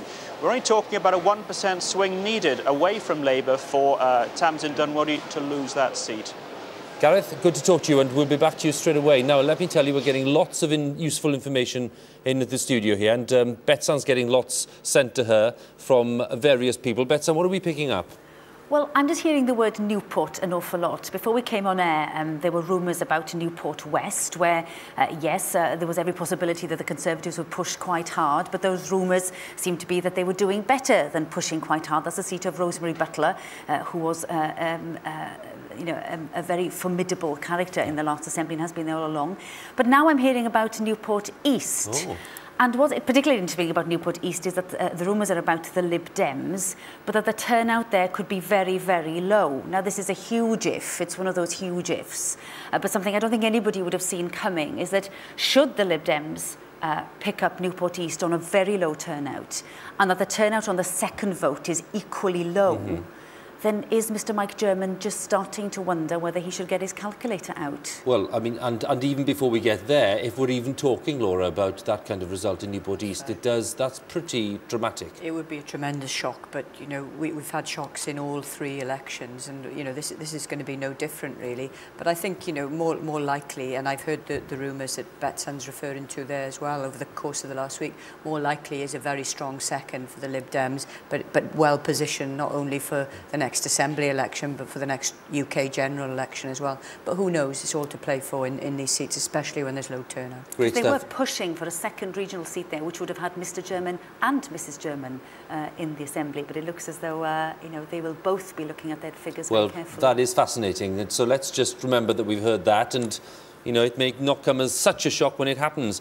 We're looking, obviously, at all the familiar faces who are turning up throughout the evening. And a short while ago, by the way, we spotted Alan Michael. Alan Michael, the former First Minister, who was having a look at the count there in Cardiff City Hall. Of course, he represents Cardiff South and Penarth in Parliament. And he was First Minister in the Assembly for a short while, and that all ended rather unhappily. But Mr Michael keeping a close eye on the count there at Cardiff City Hall. I think we're in a position now to probably join Rhun once again, who's going to explain to us what the permutations about coalitions could be, because very important as the evening goes on, we're talking about, you know, possibilities, people working with this party and that party, how will the numbers work together. Rhun is going to explain to us how that might work. Yeah, how it might work. All sorts of scenarios and permutations, actually, because the counting tonight's only the start of the story, isn't it, really? Because it's all about who governs Wales, who gets to sit in the First Minister's seat here. Now, we could try to explain how it works by filling in these seats and trying to see who gets to the halfway point so they can form a government, but we thought we'd play a game instead. We'll call it Who Eats the Pie. We thought Who Eats All the Pie would sound better, but nobody needs to eat all the pie to form a government, and that's the crucial thing. Now, this is our pie. Sorry we couldn't get any pastry, but this is about the best we could get. The halfway line here, it's about eating half the pie, as I said, 30 seats. That's the crucial point to reach, and this is what happened at the last Assembly elections. Labour, very happy, thank you very much. Half the seats, and they have a working majority. They can form a government. They'd be happy if it got even more, but find me a political commentator who suggests that Labour will get a majority tonight. So, what are the other scenarios? This one, the most obvious one. This is Labour and the Liberal Democrats together getting more than half the pie, so they can work together in a coalition. They've done it before, between 2000 and 2003, and they might fancy it again if the sums add up. The Liberal Democrats might not fancy it, though. The Labour Party might not fancy going in with them. So this is an interesting one. With exactly the same share of seats, what if this happens? Now, Plaid, the Conservatives and the Liberal Democrats this time have more than half the pie. A kind of rainbow coalition, 3, not 7 colours, but a rainbow coalition of sorts, and Labour then paling into insignificance in opposition. Now, that is a scenario. You've also got independents at play. They might just make up the numbers for somebody to get over the halfway line. Here's another scenario a senior Plaid figure told me about last night. What happens with these kind of figures if you have Plaid and the Lib Dems working together in a formal coalition with a the Tory is somewhere in between, with a loose deal, making sure they win all those important votes. So plenty of scenarios, and that all-important talk beginning first thing tomorrow morning, I'd guess, Huw. Well, Rhun, thank you very much for that, and that is useful for us because it at least paints a picture for us of the possibilities. And of course, you know, the great thing about this system that we have now is that, you know, parts of it are certain in terms of the constituencies, and, you know, there is this interesting addition to make it all fair, to try to balance it up and make it more proportional. Now, you're sending me lots of emails. I am not going to be able to answer them all. I've been sent 50 in the last 20 minutes or so. But anyway, you were on air, says Beth Anthony from Newtown. Beth Anthony, stand by for a broadside. You were on air for 55 minutes before Mid-Wales was mentioned. And even then, it had to come from 2 of the BBC 60 ladies. What's wrong with that? What's wrong with them, I say? And then the gentleman on the panel mentions unification. Here in Mid-Wales, some of us feel we are a long way to go to achieve this. Well, let me just tell you, this is an all-Wales election results show. And if you stick with us, Beth Anthony, until 6 in the morning, you will hear Mid-Wales mentioned so many times you'll be sick of it, OK? So just stay with us and get the proof of the pudding. But I am grateful for the email. Thank you for sending them in. And I'll dip into some of the others too. By the way, Annette Edwards wants to know which way did Jamie Owen vote. So that's something we will return to over the course of the evening because he thinks he's being very clever down there in the Senedd. Well, we're going to get back to him. Anyway, Llanelli, very exciting. Helen Mary Jones, 21 votes behind. Catherine Thomas of Labour, last time. Phil Parry is there and he's caught up with Helen Mary. So let's join them. Yes, thanks to you. Welcome back. A critical marginal, the critical marginal, really, those 21 votes, all important, and a very critical lady with me now, Helen Mary Jones. You told me earlier you had that 21 engraved on your mind after last time. Definitely. Now, you've been looking at the boxes. I know you and your workers here. How's it looking for you? We can see that we've done better in some of the wards in Llanelli town that have historically been bad for us, but it's too late, too close to call really, much too early to say. Boxes still coming in. One thing that we do know is that we were successful in persuading those known Plaid Cymru supporters to actually go out and vote this time. The turnout generally has been very high, isn't it? It has. I think that reflects a very hard-fought campaign. I'm getting that from all the parties, actually. We're looking at sort of 50, even 60% turnout. Which would be great. We'd prefer 80 or 90, but it would be really good to see that many people participate. OK, let's talk about another figure, that 21 figure. Now, realistically, if Plaid Cymru can't overturn that 21 figure, then all bets are off. And particularly for you, you've got nowhere to go, have you? I mean, you're not on the list. You've got to get in here. Well, I mean, there is more to life than politics, and I know I made the right decision to stand here. Of course, there may be local factors. We can't simply say, well, if we don't win Llanelli, that's a disaster for Plaid nationally. Of course, it would be very disappointing. But it is fair to say that Catherine Thomas has worked very hard as a local MP, a local AM, and she has put the time in here. And it may be that that will go against a national swing. We'll have to wait. Well, that's interesting. I mean, I'll just say one word to you. Hospital, Prince Philip Hospital, that local issue is absolutely critical. And that could cut both ways, couldn't it? Because Catherine Thomas has worked very hard on that, as have you, in saving the emergency surgery. It's the top of everybody's priority when you're knocking the doors, and not only the emergency surgical services, but the long-term future of the service. We pick up that people increasingly through the campaign are seeing that this is a matter of Labour Party policy. They're not necessarily blaming Catherine Thomas for that, but we'll see how that reflects in their votes. And it is simply true to say that that is what it is. It is Labour Party policy that's threatening the future of the hospital. That's a message we've been trying to get across. Perhaps it has. We'll see. Helen Mary Jones, thanks very much indeed. We will indeed see. And join us later on for this very important marginal. Phil, fascinating stuff. And Helen Mary, thank you very much. And we'll talk to you later on, or to Catherine Thomas, depending on how that result goes, or even both of them in response to that result. It's interesting, Betsan, we're talking about the great new dimension, and Laura too, about these elections. We have blogs, of course. The blogosphere is expanding exponentially by the week. What's the best Welsh political blog, Betsan? Whoa, what a question to ask someone. What's the most popular one? A Welsh political blog. Apart from BBC ones. Of course. Well, I'm going to give a plug to Kieran Jenkins and Blamabel. He is known as Mr. Blamabel Briefs. And I'm plugging him specially because he is sitting out there in the back, in the semi-cold, blogging away for us all night tonight. And he's going to be in a better position than we are to blog back. Yeah. And if you're blogging, then that's what you want, is your comments coming back at you. So, to those of you not familiar, the address, I think you've got it there, haven't you? It's www.blamabelbriefs.com. .com. I think it's .blogspot, actually. Hang on a second, I'm going to check it for you now. It's http:// there's no www. It starts Blamer Bell Briefs, B-L-A-M-E-R, Bell Briefs, as in briefs, .blogspot.com. And I'm going to just it there. And that's the way you get it. Blamer Bell Briefs. You put Blamer Bell Briefs into any search, it'll come up with that blogspot. And you can get Kieran and push up his blood pressure by saying all kinds of things. And he'll answer them, but it's a great blog, OK? I'm saying that because I want him to be nice to me tonight. Now, where are we going next? Well, we're going to think a little bit more about coalition possibilities, and we're going to think a little bit more about what's possible and what's not possible. So we're going to join Rhun once again.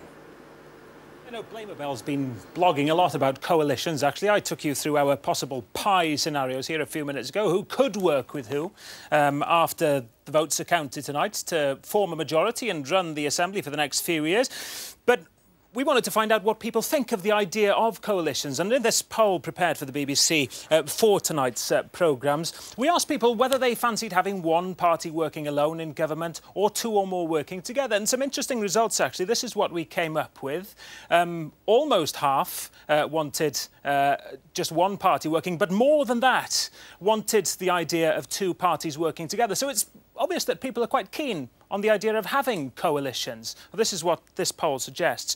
We also then asked them who they'd rather see working together in coalitions. Now, I told you that Labour and the Liberal Democrats have worked in coalition before in the Assembly, but very interestingly, these are the results that came out of the poll. The smallest number, just over a fifth, fancied seeing that Labour-Lib Dem deal revived again in the next Assembly.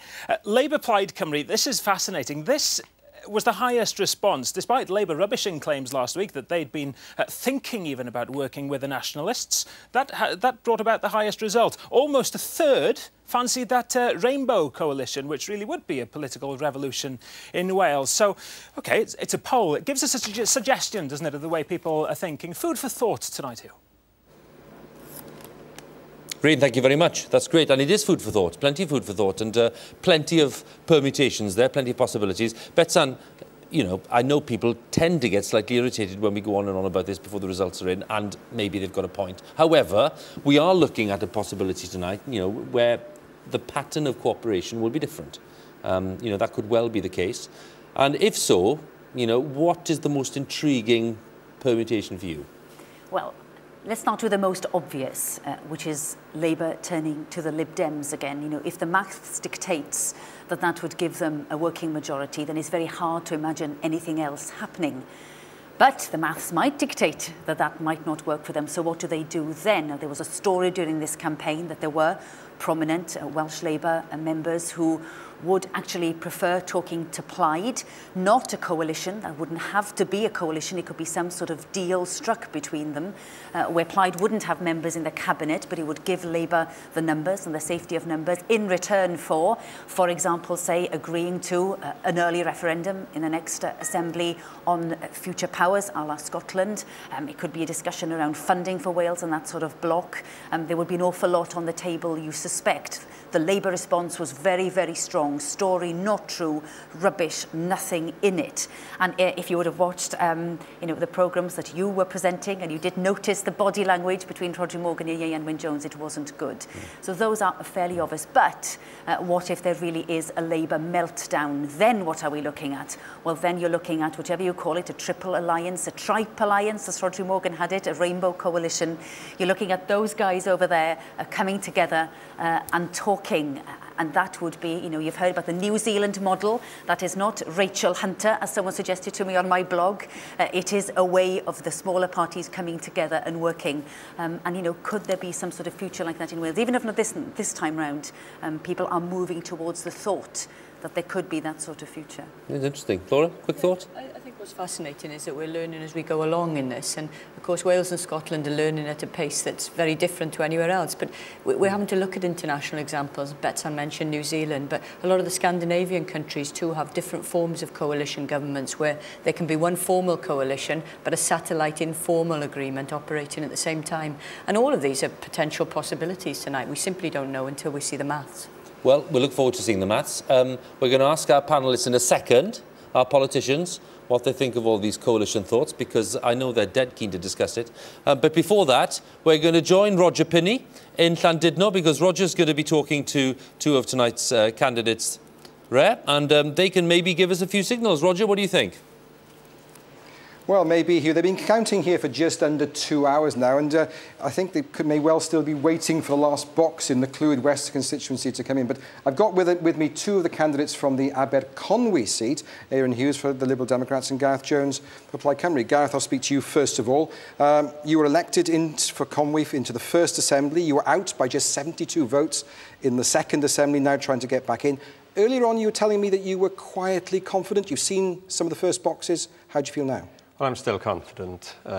We were very concerned about the amount of the challenge, really, from the Conservative Party, and from the early sort of glance I've had at the voting papers. We seem to be holding, and I think that's a good omen for us. So you believe that the competition here is between yourselves and the Conservatives, not Labour, who notionally hold the seat? Well, certainly. I mean, we found that from a very early start in the campaign that Labour was certainly unpopular, to say the least. And it was almost from the canvass returns that we discounted Labour at a very early stage. Obviously, I don't know whether that has materialised, but that is certainly what we found. Aaron Hughes, are you finding the same thing? A collapse in Labour vote, or are they holding out? Oh, certainly on the doorstep. What was the most prevalent message we received was, we haven't decided yet, but it definitely won't be Labour. It was almost like listening to the same song over and over again. So it seems that people are fed up and want a change in Wales. What's this about? Is it about the Assembly? Is it about Blair? Why are people turning away from it? I don't think it's one single issue. I think it's an accumulation of various things. Westminster issues boiling over into Wales, and of course Assembly issues as well. You know, failures on the health service, for example. Could you think what happens to the Labour vote be the deciding factor here, whether they stay at home, where they go, if they go somewhere else? Well, I think it will be an influence for certain. But of course, each party here has their own core supporters, and it's up to them to bring them out as well. Gareth Jones, one of the big issues in Llandudno was the future of Llandudno Hospital. You were accused of scaremongering on that issue. How did it play on the doorstep? Well, we didn't scaremonger at all. I mean, the proposals were very much in terms of transferring the acute and specialist services and the coronary care and the breast cancer unit from Llandudno, and those proposals are still very much on the table. Nothing has changed, and so we campaigned very early on against the downgrading of Llandudno Hospital, and certainly that was very much an issue when we were talking to people on the doorstep. I mean, there were other issues, very important issues, but certainly you cannot discount the hospital itself, because people are very, very concerned about it. Aaron Hughes, one of the things we've been hearing throughout this campaign is that people in North Wales somehow can feel very disconnected from the Cardiff Bay affair. Did you find that? Yes, I did find that. Whether that's right or wrong, people do feel it. Now, if people in North Wales feel it, then surely there's a reason for it. And we think about job losses in the north recently, for example, Acroids in Bala. You know, people do feel disconnected from Cardiff. Of course, transport links between north and south are not the best. For example, the air link from Bali to Cardiff was meant or designed to improve that, but of course it hasn't. We think it's a waste of public money. That money should have been invested in railways. So the greater and the faster the links we have between north and south, hopefully the more wealth can be generated in the north. Gareth Jones, we are seeing hundreds of Assembly jobs coming to this constituency, though. Surely the gap isn't that far? Well, no, the gap is very real, actually. When we were talking to people, that was a very important issue for them, you know, perception, perceived or otherwise. It is very much in people's minds that we seem to be under-investing in North Wales. Yes, indeed, we have jobs coming to the hot point site, as they call it. But they will be, many of those jobs will be transferred, as it were, from elsewhere. It'll bring some money into the local economy. That is to be welcomed. But we don't really know what the extent of the new jobs will be and what impact they will have. Now, you've already sat in the Assembly. What can be done then to make Cardiff Bay seem closer to the North West coast? Well, Aaron just mentioned, and I totally agree with him, I mean, one of the greatest failures of the Assembly has been the lack of any constructed programme to link the north and south. I think the railway link is still, you know, very, very poor, and the road links need to be improved. It's just the time factor. And whichever way we look at it, that is how people in the north feel about the lack of investment in North Wales. Yeah, Aaron, does it impact on turnout if people feel disconnected? Well, it certainly can do, but the feeling I got today, I went around every polling station in the constituency today, and of course it varied from polling station to polling station, but coupled with the good weather, and because this constituency is so interesting, the turnout was quite high, I felt. But you're right, you know, people do feel disconnected from Cardiff. Is it relevant? And it's up to people like Gareth and myself and the other candidates to make them aware of the powers, especially the new powers that the Assembly has. Aaron Hughes, Gareth Jones, thank you very much. So there we have it, Huw. Whoever walks away from Venue Cymru tonight, the winner in Aberconwy, it sounds as if they have a job to do to connect this constituency with what's happening down there in Cardiff Bay. Back to you. Roger, thank you very much, and that was very interesting, especially for the signals there about Aberconwy. We'll see if that happens. Let's have another look at one of our familiar faces this evening. John Marrick, Dr. John Marrick, the independent member for Wrexham, wondering whether he will be returned as an independent member and whether his campaign will pay off, because there's been some criticism of the kind of campaign that he's put up. But anyway, he's a very familiar figure in the Assembly, split off from Labour a few years ago, and we'll see how he does tonight. We'll be back there, of course, as soon as we get some indication. Now, I think we're in a position now to join Alan Michael, are we not? No, we're not. Oh, yes, we are. Yes, we are. Wonderful. Let's go to Alan Michael in Cardiff, in City Hall in Cardiff. Alan, good evening. Good evening, Huw. I'm here ready and waiting for you. I know, and you've been patient, and I wasn't sure whether we could join you, but I'm delighted that we have. How do you sense things, Alan, tonight? Very difficult to tell. One of the things I find intriguing is that, in a sense, a lot of the debate running up to this election has been about national issues. A lot of the other parties have been very negative. They've been talking about encouraging people to give a bloody nose to Tony Blair, as if this wasn't an election about a Welsh Assembly and not about national things. On the other hand, there seems to be a much more local feel as far as people are concerned. Certainly the issues that have been coming up on the doorstep when I've been around with Lorraine Barrett, our Assembly member, have been local, very much about family, about the nature of the local community and the local economy. And I have the feeling that there are quite a number of separate elections going on across Wales, rather than a trend that's affecting every part of the country. It's interesting, Alan, today, because we were talking earlier to Dr. Brian Gibbons, and I was asking him precisely about, you know, the difficulty of conducting a campaign if there is, you know, by all accounts, an unpopular government, you know, in power in London. Now, how do you sense that balance?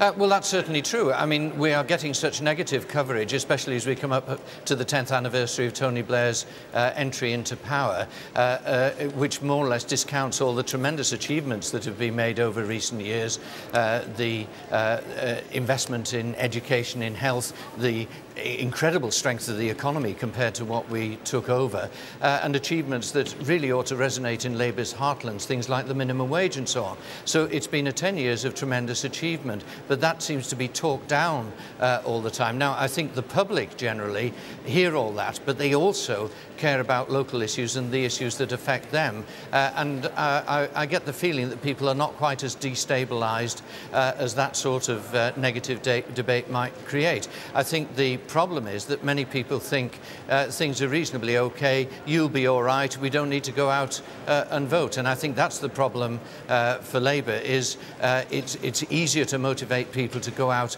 and vote against something, an unpopular Conservative government, than it is to say we want to continue with the progress that we're making and we need you to come out and vote in order to be able to do so. Well, now, given all that, Alan, and given the fact that you are, you know, hugely experienced as a campaigner, what is your hunch right now? Do you think it's likely that Rhodri Morgan will be First Minister, you know, for the next few years?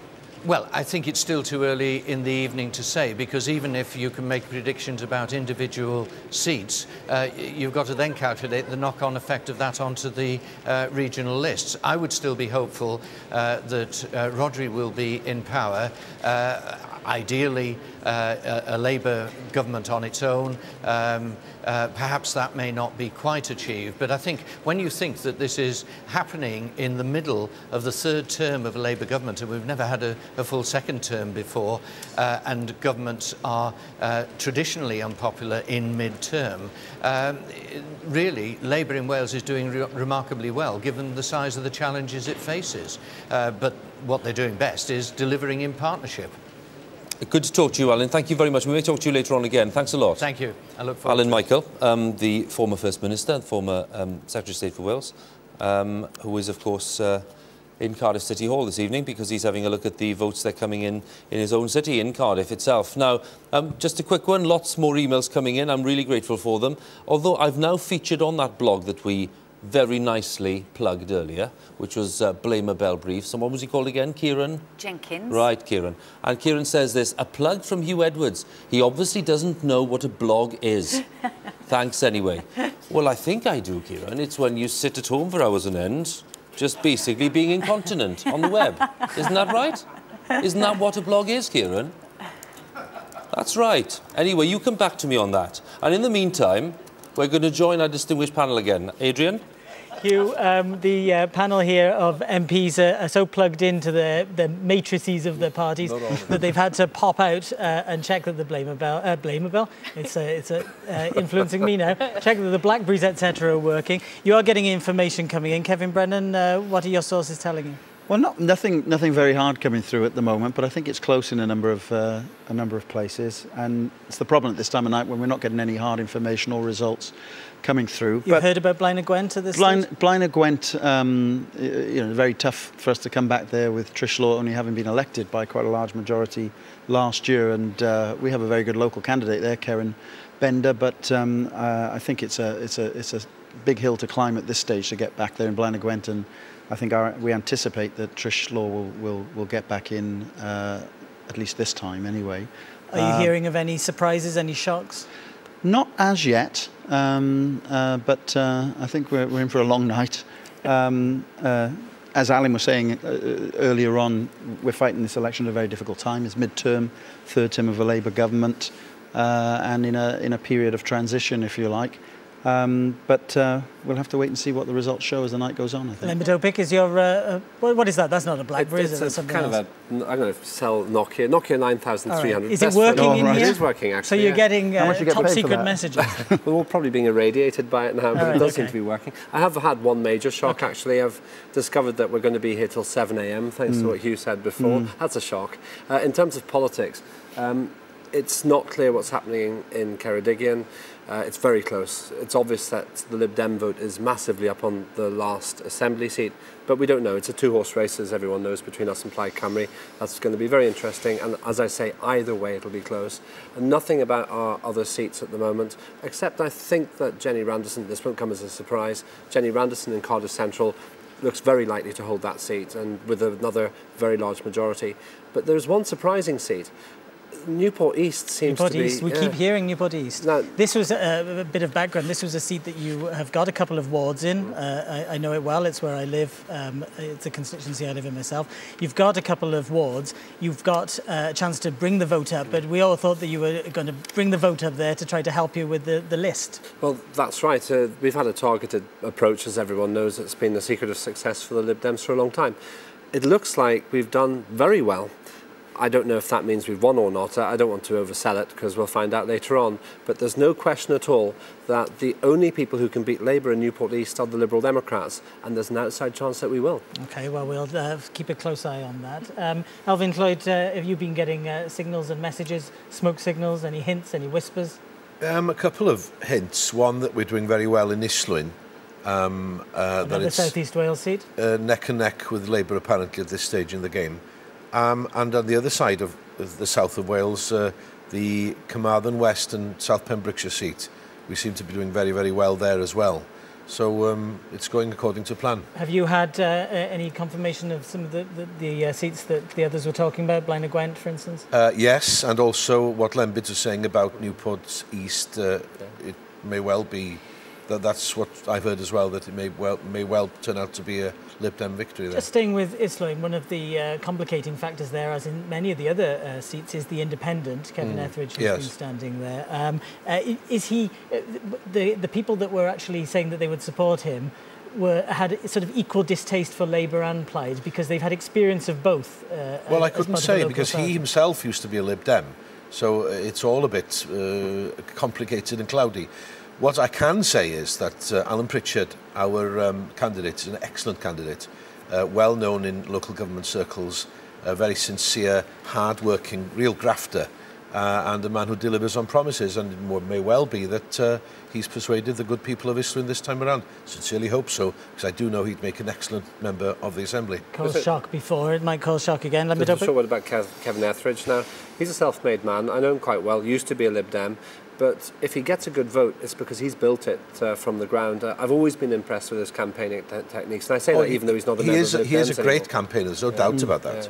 So I recognise that as well, because we've all been in touch with him over the years over various issues, because he is a campaigner. And it may well be that he might take from various directions, I don't know. I think it's hard for him to win, but it will be a measure of what he's done personally in that seat. In a very selfless way. Well, we'll see about that. Cheryl Gillan, you're plugged into the web and I am. I'm getting intermittent messages on my BlackBerry, and it's looking good for us in Cardiff North. Cardiff North, that was unexpected, wasn't it? I think we've fought a very good campaign in Cardiff North, and also in Preseli Pems as well.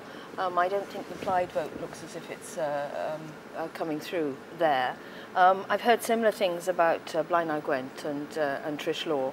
I should think that it's looking very good for her. So we're pretty agreed that Trish Law has retained Blaenau Gwent. Well, I think that's the signal that's coming. But what is interesting is I'm also getting some of the signals that are coming from across the border as well. Oh, now do tell. The English local elections going on tonight. This is important for you as a party. That's right, and we're starting to make very interesting gains.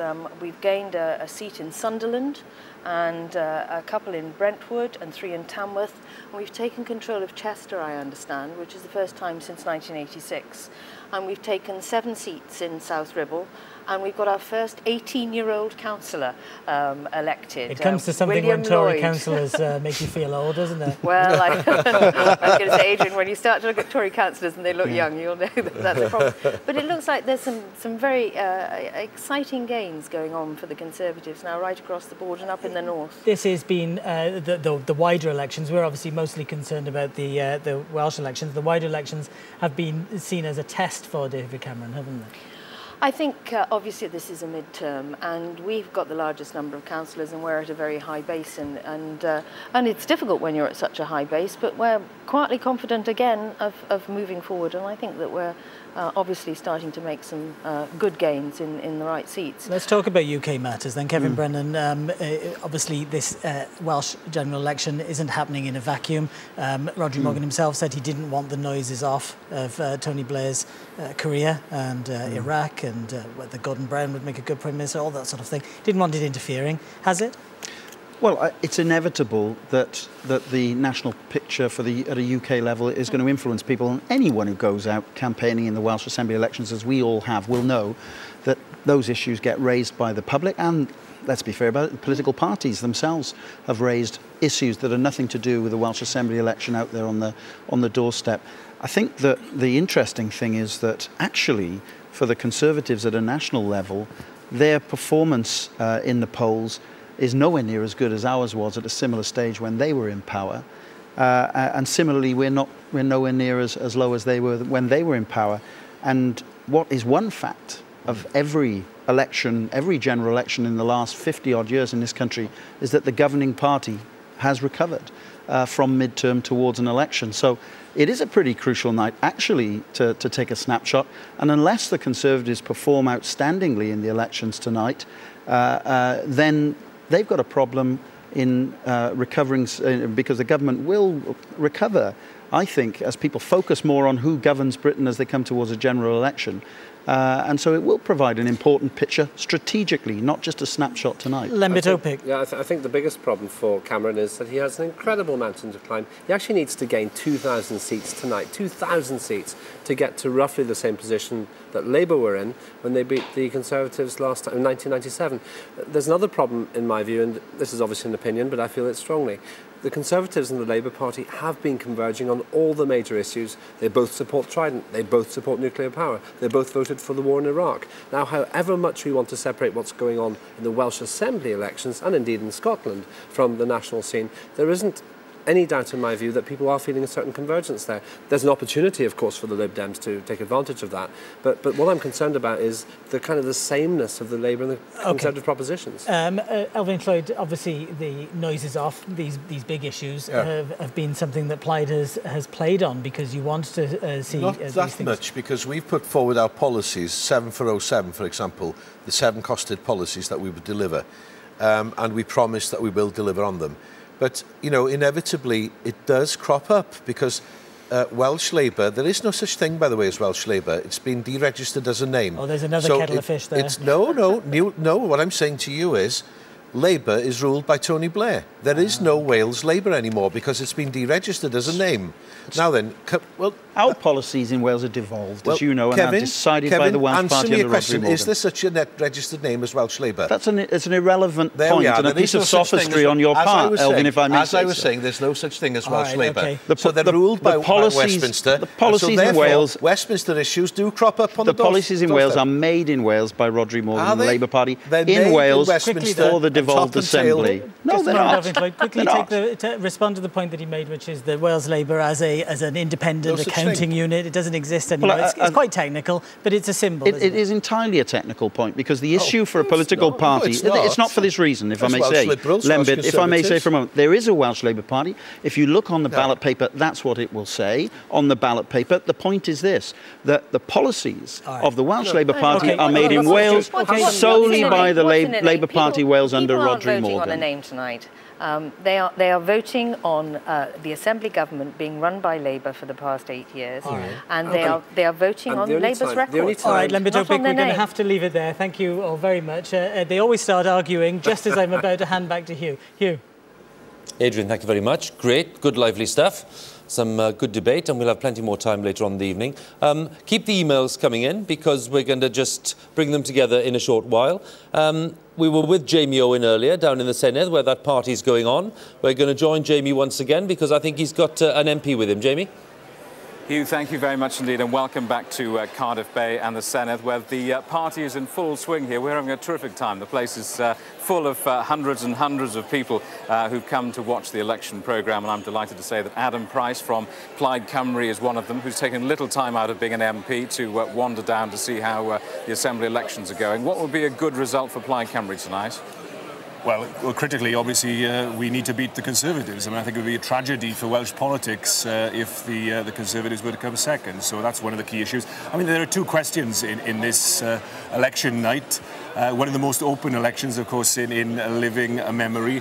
One is, how bad is Labour going to do? Is it just going to be a disappointing result, or is it going to be catastrophic? And the second question is, who will benefit from that? And I have to say, at 12 or wherever we are, we still don't know the answer to that question, because what we've had in this election is not a national campaign so much. We've seen in Scotland this epic struggle. In Wales, we've had a collection of local campaigns with local issues. Are you disappointed that Plaid Cymru hasn't forged further on? That you're disappointed with your performance? Oh, not at all. Well, ask me in a couple of hours, I think, is the honest answer. But I think we've run a fantastic campaign. We've laid the foundations there. I think most objective observers would agree that it's been a very, very professional campaign from Plaid this time. We'll see if that's reflected in results. But our vote is holding up. Our vote has come out in all the key constituencies. But give me some numbers. I mean, how many seats are we talking about that would be a good result for Plaid Cymru tonight? You must know. Well, I set myself two objectives. One is to retain our position in second place, because that's critical if we're to overtake the Labour Party at some point in the next few years. And also, we need to get back on an upward curve. We've had a series of election disappointments where we've gone down. We need to get back on that upward curve, and I'm hopeful that we'll see that tonight. And if you don't break through tonight, what then? Well, ask me at 7 o'clock in the morning over breakfast, Jamie. I mean, let's see. There's no point speculating about that. Now, we'll have the results in the next few hours. But a change of leadership? I mean, is it that serious if it's not a good night for you? I'm not interested in personality politics. I mean, that's never been... It's entirely about personalities. That's never been... No, this election has not been about personalities. Actually, it's been an election about policies and programmes and ideas. And I think that's to the benefit of politics. I mean, these are issues which fascinate the media. I don't think... There's not one person at the doorstep during this entire election campaign that asked me any issue to do with with personality. They'll probably be talking about coalition on the doorstep, though, and what kind of chats have you had today? Because we know they go on. Well, the conversation that we've had up until now has been with the people of Wales, and that's how it should be. Obviously, the politicians will have to have conversations amongst each other, probably tomorrow. But I've always been glad that my responsibilities as Director of Elections ended at 10 o'clock when the polls closed. And discussions between parties are a matter for the leaders of the four parties. Do you think it was a dull campaign that didn't really set people's trousers on fire? No, I don't think so. I think that it was a far better campaign than in 2003, where the difference between all the parties seemed to come down to a few extra nurses here and a few extra doctors there. I think that in this campaign there was a wider array of policy, distinctive policies that were on offer. It was more based on programme and policy than personality than the campaign in 2003, and I think it was injected with a little bit of interest by a few gaffes made by senior Labour ministers during the campaign as well. There must have been one defining issue for you in this campaign. What was it? It has to be the health service, of course, and the issue about reconfiguring the health service, which in some of those key marginals that were referred to earlier could be the defining issue. We'll know in a few hours' time. Any private phone calls on what you think the results might be? Are you hearing anything that we might not be so far from your people? Certainly in our target seats in the west and the north, we're doing very, very well indeed. OK, Adam Price, thank you very much. Huw, back to you. Jamie, thank you very much. We'll be back. And Adam Price, the MP for Carmarthen East there, with his thoughts. We're going to go straight to talk to Gareth Jones down in Haverfordwest, because yet again, to fit into this pattern of very interesting rumours we're getting, Gareth, you've been talking to people on the ground. What are you hearing there about the count in Haverfordwest? Well, Huw, in Preseli, Pembrokeshire, I'm hearing reports of a strong Tory performance. This isn't coming from the Tories themselves, it's coming from senior Lib Dems I've just been speaking to. This is very interesting, of course, because Tamsin Dunwoody is fighting for her life here. She's only 1,300 ahead at the last election, and of course, in the general election, Labour lost this seat to Conservatives Stephen Crabb. So there's problems ahead, I think, here for Tamsin Dunwoody. On the other seat, nothing much to report, except that Plaid still say they're doing extremely well. OK, Gareth, that's fascinating. Thank you very much. Gareth Jones in Haverfordwest. Well, Betsan and Laura, just listening to that, and I suppose before we have a look at a couple of other things, a quick roundup of, if I can say, of our rumours at this stage. Betsan, what would you pick on? OK, well, we've done the Newports, but Blaenau Gwent, yes, it's looking well, just for people who joined, just say Newport again. Both Newports. Newport West looking as if the Conservatives are pushing hard. Newport East looking as if the Lib Dems are pushing hard. Blaenau Gwent, Trish Thorpe, the Mrs Pritchard of Wales, as she's called, is looking fairly secure. Carmarthen West, as Elfyn Llwyd said, Plaid are looking happy. Ceredigion, they're looking slightly less happy, very, very tight there. Caerphilly, very, very tight. The postal votes in Llanelli, a fairly even split, which would suggest it's good for Plaid, because last time they were well down on the postal votes. Aberconwy, now then, the story is that the Tories are ahead on the regional vote, the second vote. So have people gone for Plaid on the first, Tories second? We don't know, but certainly not looking good for David Wigley, of course, if they've done that. There's a roundup for you of some of the Great, rumours. well, that's good. Laura, what would you pick out of that as something that you find particularly intriguing? Well, I suppose at this stage, the parties want to believe the rumours that suit them best at this point in time. But I suppose, you know, in seats where Plaid Cymru, for example, is looking to capture, like Llanelli and Aberconwy, I would suspect that, you know, that in normal circumstances they'd be a little bit more confident than they are at this point in time. When we saw Helen Mary Jones interviewed there, I mean, clearly, you know, it's a knife-edge seat, but she didn't come across as being terribly confident at that time. So that gives us some indication. The other rumours that we've been hearing are that the Liberal Democrats are doing very, very well in Cardiff Central, the seat they hold, of course, with Jenny Randerson building up her vote there, and that the Conservatives are looking very strong in Cardiff North. Good. Well, yes, Betsan, yes. That I should have added, Wrexham, which will be fairly key, because it's the only gain probably that Labour could make, and they might make it. Things not looking so good for John Marrick, but, you know, all of this is from looks on people's faces and looking at lists of votes and trying to count, so that's all they are. Well, I mean, it seems like a good moment anyway to pause and just have a little word about the independents, because one of the big features about the elections in Wales over the past few years has been the emergence of strong independent candidates. And I think we're in a position to join Rhun once again to tell us about the independents and that factor in Wales. Well, the story of the independents has been an interesting one over the past few years, actually, hasn't it? When you remember Martin Bell in Tatton and the doctor in Kidderminster standing to try to save the local hospital. But we've had plenty of independence stories here in Wales too. 3 of the interesting characters today on the back screen there for you. Let's start with the lady in the middle and that dynamite result in the by-election in Blaenau Gwent in 2006 last year. This was the result in Blaenau Gwent in the last Assembly election. Peter Law winning with this huge majority, 70% of the vote. What happens? He falls out with a party, very sadly loses his fight against cancer, and his widow, Trish Law, decides to stand in his name in that by-election. And the impossible, the seemingly impossible happens. This was the result. Trish Law beating Labour in what you would have thought was an impossible seat for them to lose. So that was a huge, huge story. And Trish Law again standing tonight. Not the first time for Labour to lose to an independent in Wales, though. Dr John Marek, former Labour Assembly member and MP for Wrexham, won in Wrexham in the first Assembly elections, 1999, rather comfortably. He too fell out with a party, decided to stand as an independent, and he too won. Now, close though, just a few percentage points in it this time round, but another story of an independent taking on the big parties, and one of the big stories of the last Assembly election in 2003. Another character for me to introduce to you here, I'm sure you remember him. Peter Rogers, one of the leaders of the farmers' protests a few years ago, was a regional North Wales member for the Conservatives, stood in Ynys Môn for the Conservatives at the last Assembly election, and this was the result then. Plaid Cymru leader Ieuan Wyn-Jones winning, but Peter Rogers pushing him close. He too falls out with the party. What is it with all this falling out? And he decides to stand as an independent in the last general election. The result we can see here. He polls rather well. OK, Labour win, but interestingly, many people think that his few thousand votes there may well have deprived Plaid Cymru of a victory there. So the influence being felt there of the independents.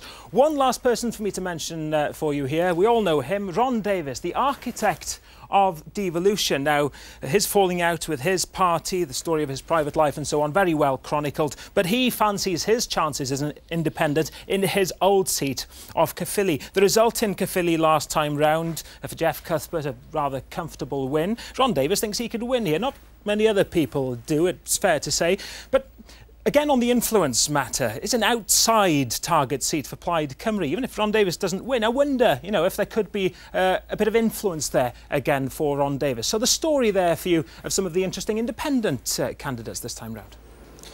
Well done. That hands us very nicely to our next guest, because I think we've made contact with Trish Law in Ebbw Vale, standing there in Blaenau Gwent, and yes, we are, absolutely. I can see Trish Law on my monitor here. So hopefully I can join you. Trish, can you hear me? Yes, I can. Good evening. Very good. And we're just about to get the camera up, Trish. But in the meantime, let me say thank you for joining us. And how do you think things are going? Pleasure. Well, it's looking quite positive downstairs. However, I won't accept anything until the vote is finally all counted and we know the results. Could you just give us a bit of a sense of how you feel about things? Well, it's been a lovely campaign. People in Blaenau Gwent have been ever so lovely on the doors and in the streets. It's been a real pleasure to be out and amongst them, meeting them again in so relatively a short time, 10 months since I was here last, you know. It's been very positive right through for myself. And like I said, I just hope it reflects now in the vote this evening. During the campaign itself, just what have people been saying about their main concerns? What would you say those main concerns have been? Well, unemployment, the health service, social housing, also the own Labour-run controlled council.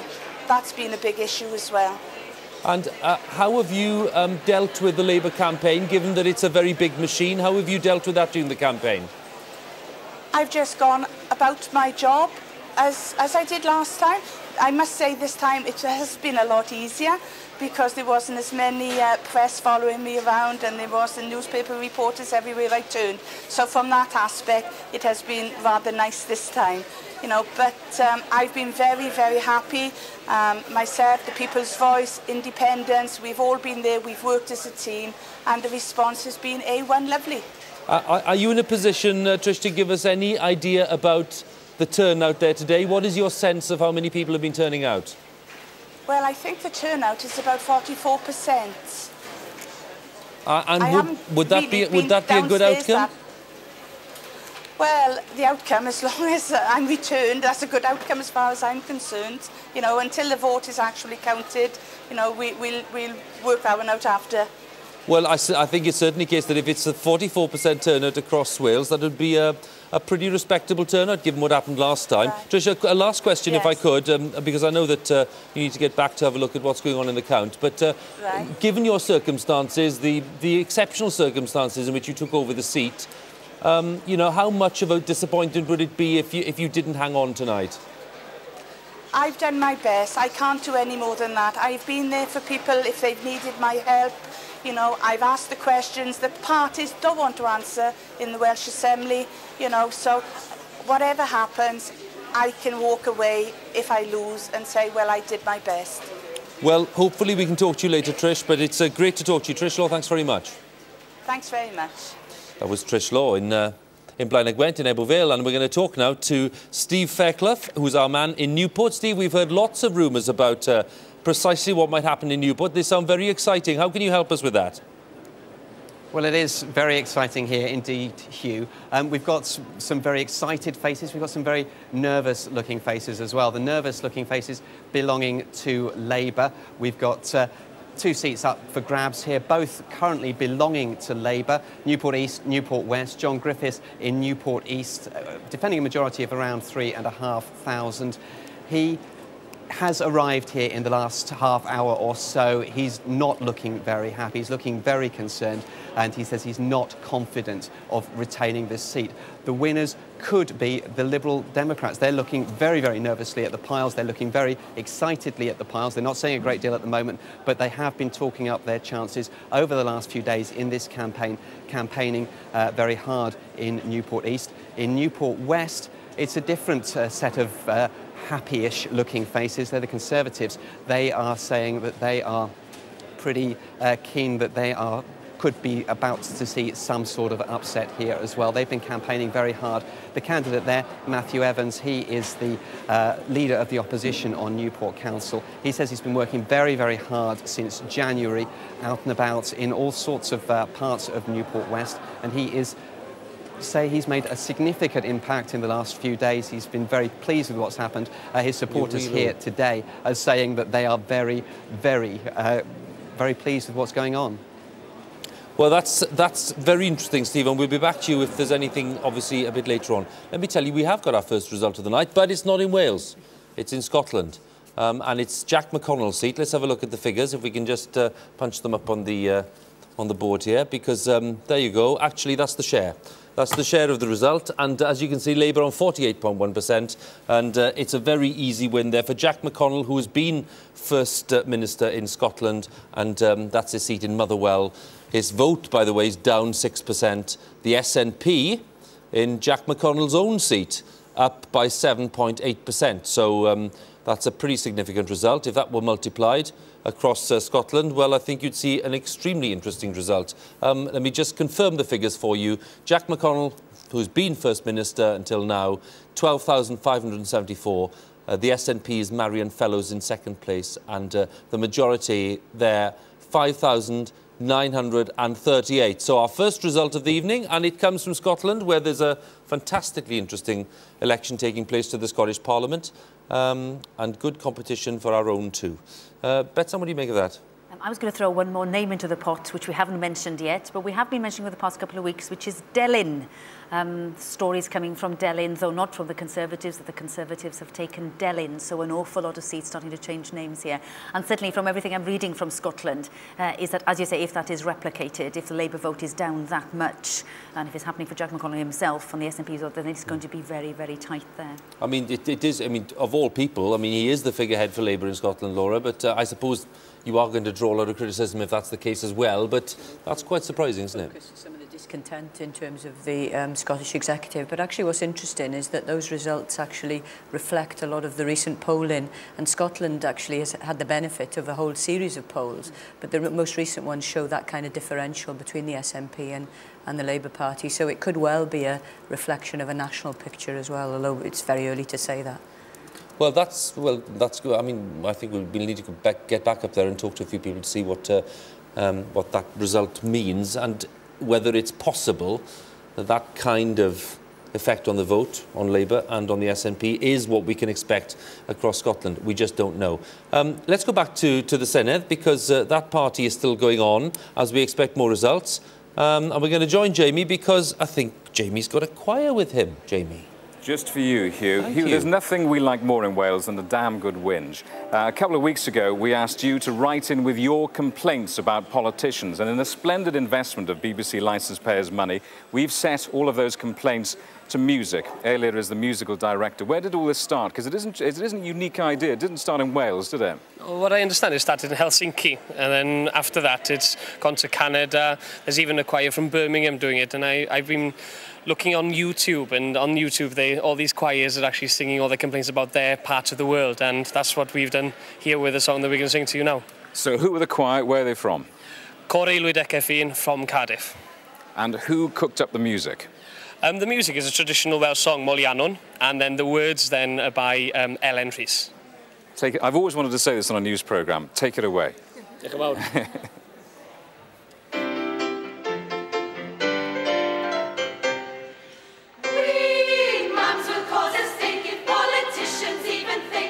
We like to see you kissing all our babies. When news is good, you're always there. When it's bad, you just don't care. Give us honest answers, not just ifs and maybes. The windmill farms grow hot and cold. We love them and they are so green and lovely.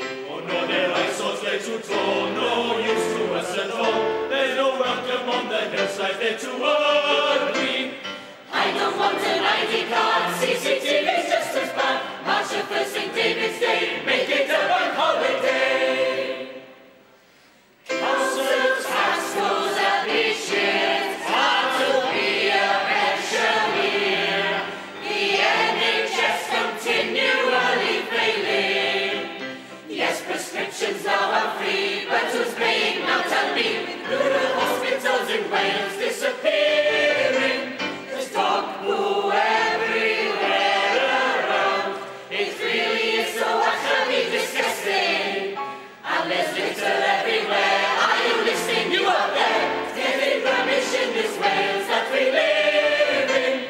And by the way, it's my bugbear to pay so much for my children. Too much waste and no respect.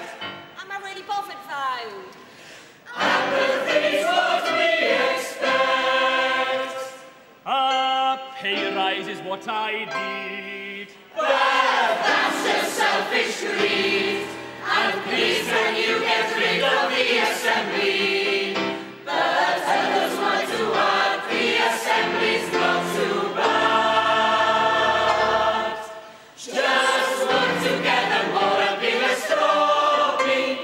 Back on the subject of NHS.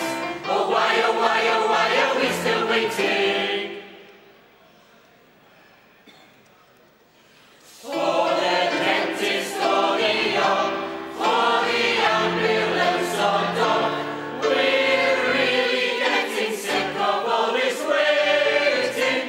It's hard to be a mum today with mouths to feed and bills to pay. Here is baby number 3, but all the costs are left to me. Now that we're in the flow, where do your expenses go? We could go on and on forever. Had enough of Tony Blair and Cameron, to be fair, and all the rest, but they aren't any better. Excuse me, please, there's more to Wales. For those who live in Cardiff and in Swansea, use your sat-navs right away and navigate your way. And we'll live no more along the A470. There's no real caring, too much lace, too much crime and too much chase. No politicians running my life. I get enough of that from my lovely wife.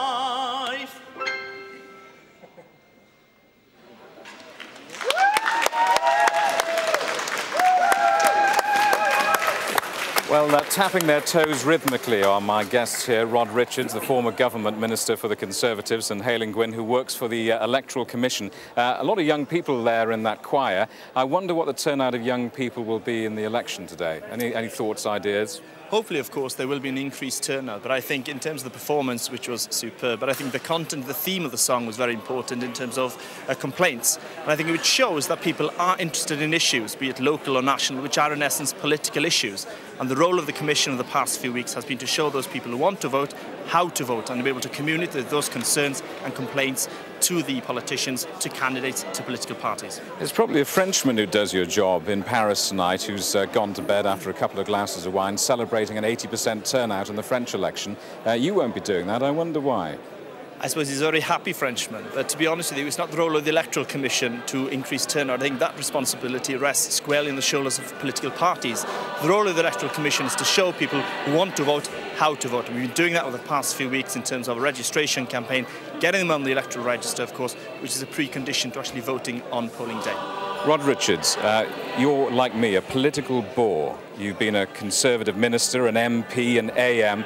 You walk and talk politics, and you didn't vote in this election. Why not? My vote has a value. It has to be earned, and none of the political parties in Wales earned my vote. They spent much of their time going around saying, we'll give you laptops for nothing, we'll give you light bulbs for nothing. Well, they were not getting my vote for nothing, because there are some very serious, longer-term issues in Wales that none of them even started to address. For example, the relationship between the Assembly and local government, in particular education. And obviously social services, the relationship between social services and the health service. Should they come under one budget, which, for example, would remove bed blocking and problems like that? Nothing like that came along, and so nobody got my vote. What was the defining issue of the campaign? Because I know you've been watching it avidly, week on week, month after month even. Well, for me, there wasn't a defining issue, and that's why I didn't vote. But what I find is so sad, not just in Wales, but in Britain.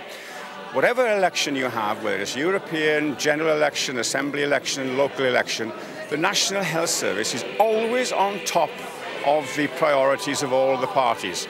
And yet, we were speaking about France earlier, 85% of people are turning out. Not one of those French candidates has mentioned healthcare in France. Why? Because they're content with their healthcare and we're not. Rod Richards, have to stop it there. Huw, back to you. Absolutely, and Rod, of course, quite right. In France, health service, very different system, and it certainly didn't dominate that debate between Ségolène and Sarkozy. They were talking about the working week, 35 hours, very different priorities. Now then, Jack McConnell, we were saying that he's back. He's back in Scotland as the First Minister. We're going to be talking about him in a second, but in the meantime, we're going to go to that lovely harbour town of Aberaeron. And Aberaeron waiting for us there. It is Steve Jones. Steve, what have you picked up so far? Well, hello from Aberaeron. The ballot boxes behind me are all in now, and counting should start soon. We'll know the turnout shortly, and it's expected to be very high. It's been another glorious day in what is the fourth largest constituency in Wales. Now, Plaid Cymru are very confident they're going to retain their seat. Elin Jones is smiling, and the word on the street seems to back that up. But the Liberal Democrats have been campaigning hard, and they're also confident this is going to be a very close-run thing. Now, Labour and Conservative have also been out trying to build up their vote, but the talk is that Labour might do quite badly here in Ceredigion. The main issues appear to have been NHS service cutbacks, closure of rural schools, and also the state of the rural economy. Now, as I say, counting is due to start fairly soon, and the result is expected around about 3 o'clock, we think, Huw. Well, that's fascinating. And just before we leave you, Steve, what are they saying about the nature of the campaign there, and how it's gone? How would you characterise it? It's been a very busy campaign. Everybody's been out working really hard. I think the weather certainly had something to do with that in the last couple of weeks. People have been out on the streets, a lot of knocking on doors. And as I say, these issues are very close to people's hearts, particularly concerns about what they call the reconfiguration of the health service. That's meant possible cutbacks at local hospitals, centralising services on the bigger hospitals, the state of the rural economy with some job losses in some traditional industries, and this issue of rural schools closing, small schools closing. That certainly raised a lot of interest among the voters here in Ceredigion. Steve, we'll be back with you. Thank you very much. That was Steve Jones. Now then, I've got to tell you that we're going to join now. Where are we going to go next, guys? Matt in Flint, absolutely fine, Matt. We're with you, I'm with you. And tell us what's going on there. Well, the counting's just getting underway in earnest now. We've had a few hours of verifying the papers, and we've had a turnout figure. We've got 2 counts going on here, Allen and Deeside, which has been a strong Labour seat for many elections in the past now. A turnout there of 35.6%. But Delyn, which is the slightly more marginal constituency, it's been Labour recently, but in the past, historically, it's been Conservative. And the figure there, 41.33%. That's 10% higher than it was in the last Assembly election. So obviously some of the issues really got people fired up this time than they did previously. And as we've said, this seat has been held in the past by Sandy Mewis for Labour, that's Delyn, but the Antoinette Sandbach, the Tory candidate, is looking to try and well, get ahead of the 1,700 votes that were in it last time. Just a thought, Matt, about the nature of the turnout and the fact that yet again it's reflecting what we're seeing in other parts of Wales. What is it about the campaign locally there that might have boosted that turnout?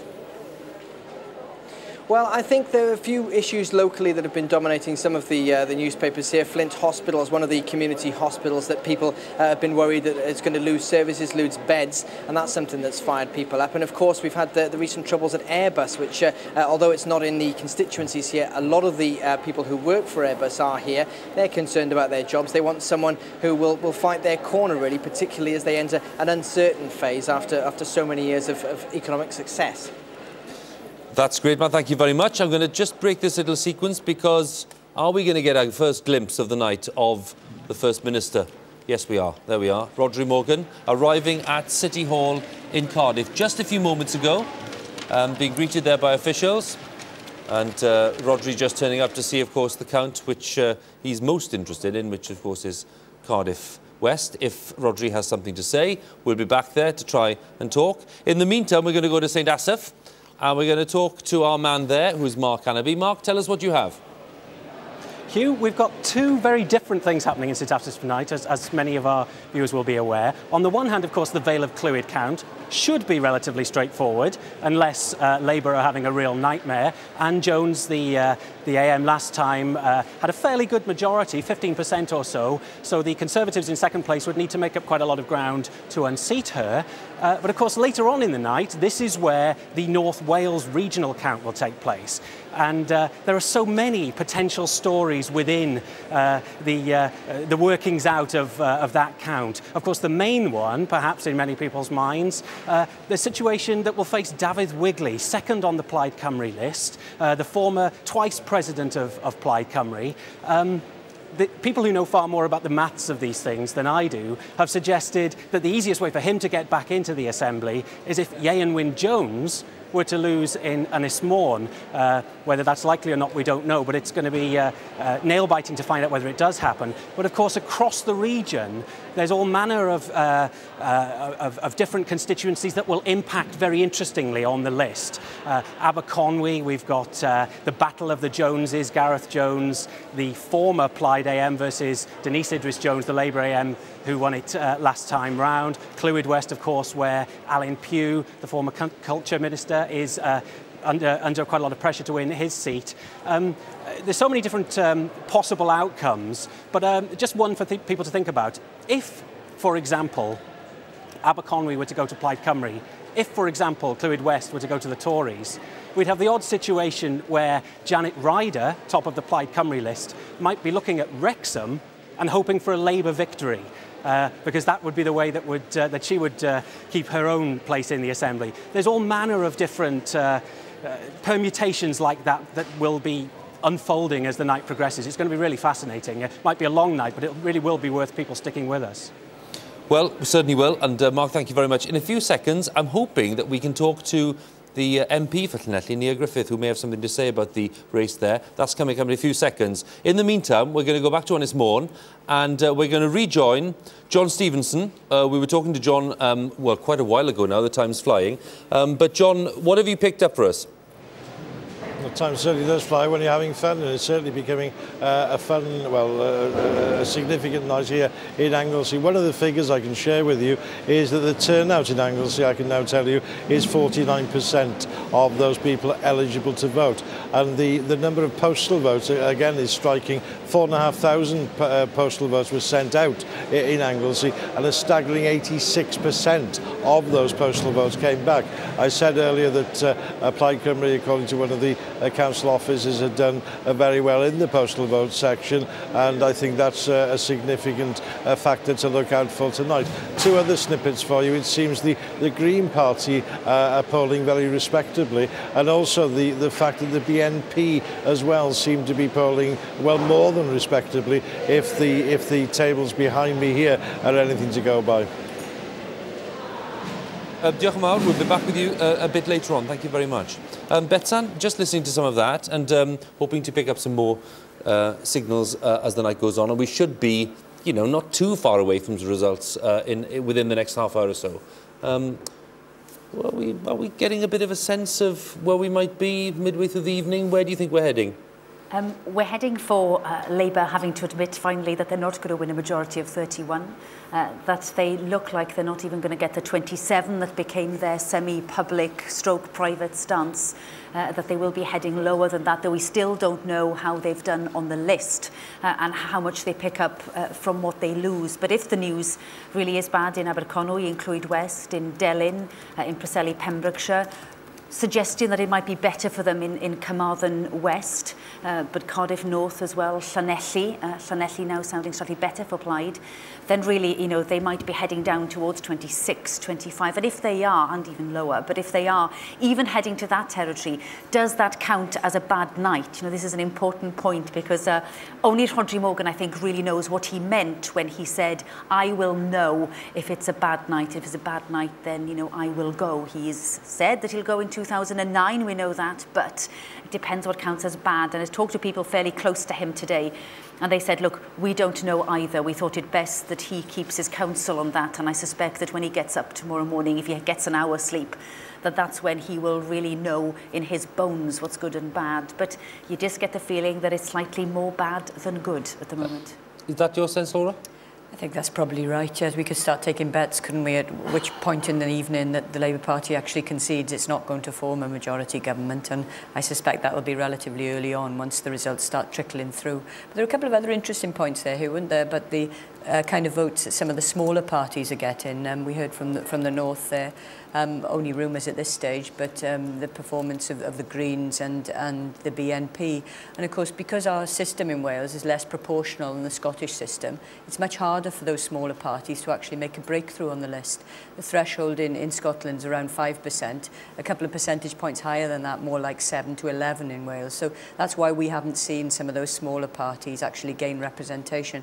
Still a big ask for them this time, but it looks as if they're doing better than we might have expected. OK. Yeah, Betsan? I gather Radio Cymru listeners will be glad they stuck to their radios because the MP for Llanelli, the Labour MP, Nia Griffith, has apparently just about conceded defeat in Llanelli, which would be the rumble for the tumble, as I've heard it described rather poetically. Nothing wrong with that. Well, OK. Well, listeners to Radio Cymru have been lucky, and we hope to make contact with Nia Griffith ourselves and just see precisely to what extent she is conceding, if she is conceding. So we'll maybe get that in a couple of minutes. We were discussing, of course, what's happening in our back room, and the bloggers, and I was very rude about Kieran, and lots of you have written in to say, don't be rude, and why are you so touchy tonight? I'm not being touchy. It's just a long night ahead, and I'm trying to, you know, galvanise myself, OK? We're going to join Gito now. Gito Thomas. Hi, here we are. Well, we're certainly galvanised back here, particularly after those comments directed towards the bloggers who are sat right here. You were talking about Kieran. He's over there. Kieran, what's happening out in the blogosphere this evening? Are there people live blogging like you, or are we just talking to ourselves? No, there are plenty of people live blogging, and there are more people live blogging in Wales than in any other country. Well, how many? What are we talking about? Well, we're looking at how many anoraks have we got out there? I think we've just about reached 10, I think, to be optimistic. I think there's 2 of us here, that counts. But that's people actually creating your own site and running your site. That's them writing their own sites, yeah. Also, an awful lot more people commenting, and thanks to the plug from Huw and on my blog as well. I incidentally, the first thing I did was look up incontinent, because I wasn't exactly sure what it means. The leading blog in Wales, you're going to get some stick for that. Well, I'm not sure about that, but yeah, I can't possibly repeat the definition on live television. But someone writes into comment and says that does Huw Edwards put on a more Welsh accent when he's in Wales on Welsh TV? So that's something for him to answer himself. OK, there's a war going on here. Joe Allen, you've got your own blog site as well, but political betting, that's a website you've got up on the screen there. That's, I mean, is there some political betting? Is there money on this election in a virtual way? Well, there is. I mean, quite a lot of people are putting money on the election. And, I mean, sites like Political Betting are quite interesting to read, and often they're the best sites because you've got people who are actually putting their own money on the line and making predictions. So, and how much activity is there, not so much on the betting, but on the blogging this evening specifically? How many readers? What have you got out there? well, as Kieran said, there's about 10 Welsh live bloggers, people with their own sites, but there's hundreds of people commenting and thousands of people actually reading the blogs this evening. OK, well, you keep on blogging. Behind us, we've got a different breed. We've got a minder in more than one way. Carl Williams used to be a bookie, now working for security here, but you've got some odds. You've done some odds. Now, we don't have results yet, so what are your odds? What were you looking at ahead of this evening in terms of what might be an interesting result? Well, I'm certainly looking at major changes. I think there's going to be major changes in a lot of constituencies and even possibly at the top, with the First Minister possibly going by the end of the morning. But I've looked at the constituencies. Aberconwy, I do believe, will go to Plaid Cymru. Cardiff North, I think, is already in the Tories' hands. Clwyd West is going to be claimed by the Conservatives. Helen Mary Jones will be happy to know that I have a favourite to claim Llanelli. And Carmarthen West and South Pembrokeshire could possibly go to Plaid Cymru, but there's talk of a Labour hold. So hang on, you're trying to say, even though you've kind of retired from the game, you're the best bookie out there, you've called them all the right way. What about out in Newport East? Well, what's going on there? I can't possibly explain. It's earthquake dimensions in the sense that we've been told that the Liberal Democrats could possibly win a seat. I wouldn't have possibly considered looking at the odds on a Newport constituency. So if I put my money down with you on that, I'd be on a winner. You most certainly would. If it turns out to be... I'd have been offering 50 to 1 on Labour losing any of those seats. It just couldn't happen. Well, I'm gutted. Now, if you come with me, thank you, Carl. If you'd come with me over here, we've got Professor Roger Scully, a fellow anorak here. I mean, any patterns at all emerging yet, Roger? Well, we don't have any results yet. It's a bit difficult to say about any patterns. No, but we do have certain indications. We're getting quite a lot of fairly firm whispers in now. It does seem like the Conservatives in particular are having a very good night. You know, the Welsh Conservatives have been a party under considerable pressure for a long time. They seem to be making quite a serious comeback. But this Newport East, the rumours, I mean, if it stands up, and the story from the Lib Dems is that they've managed to get people out in where they have councillors in council wards, whereas Labour, they say, have not have failed. Is that... or is that something that might develop as a story across Wales this evening? That might be a very interesting story, firstly, because it's an astonishing constituency result. Nobody was talking about Newport East going to the Liberal Democrats. It's more than a 14% swing for them to win it. But another story that could come out of that is the fact that if the Liberal Democrats win that seat, Mike German, their leader in the Assembly, is not certain to get back on the list. Well, you say not certain. I mean, how close is it for him if Newport East goes to Lib Dems? A lot depends on which way the list vote goes, but looking at the numbers from last time, trying to make some plausible adjustments, it's very, very tight. And just back to the bloggers, Kieran, what kind of intelligence, I mean, OK, maybe that's the wrong word to use. Is there any information out there on the way that some of these key seats are now going? Yeah, there is a little bit of information. I think people have just started to get a hang of this. You know, they're emailing me stuff they may have heard, little tidbits. I mean, certainly the Llanelli thing. Vaughan Roderick has posted on his Welsh blog that Labour have conceded defeat, and certainly what some people are telling me. But if you want a bit more fun, I've just posted a quiz, so come and have a go at that. OK, what kind of quiz are we talking about here? Well, maybe you can answer this question then. What have Felipe Calderon, President of Mexico, Benjamin Netanyahu, former President of Israel, and Roger Morgan got in common? Right, OK. I think the challenge has been, the gauntlet has been thrown down more than once for Huw, actually. So back to you in the studio. Yes, and I'll take up that challenge when I've got a bit of time. And I was interested in the thought that I'm putting on a Welsh accent. What do you think of that, Betsan? I don't think I've been accused of putting on a Welsh accent ever, but there you go. You've been accused of a few things tonight, I've been accused of many things, but not putting on a Welsh accent. Mentioned. Yeah, and coming from a Gwenti or whatever he is, I mean, I thought that was particularly insulting.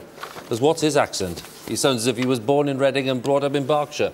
Anyway, now listen, let's get on with this election and stop this abuse, OK? Betsan, We're going to talk to Nia Griffith any second in Llanelli. Now, what are we going to expecting to talk to her about? Well, you know, 21 majority for Labour. It was always going to be two formidable women going full out to win the seat, and they have both fought a very, very heavy-duty campaign. The minute things are over in the Assembly, Catherine Thomas shoots back to Llanelli and has done for the past few years to work her patch very hard. So it was the thought that even if it was just 21 votes in it, that actually she had turned that pretty much into 1,021, and that Helen Mary Jones would have quite a job in turning things around. But Nia Griffith seems to be telling us that that is exactly what she has done. OK. Well, now then, I think we're in luck.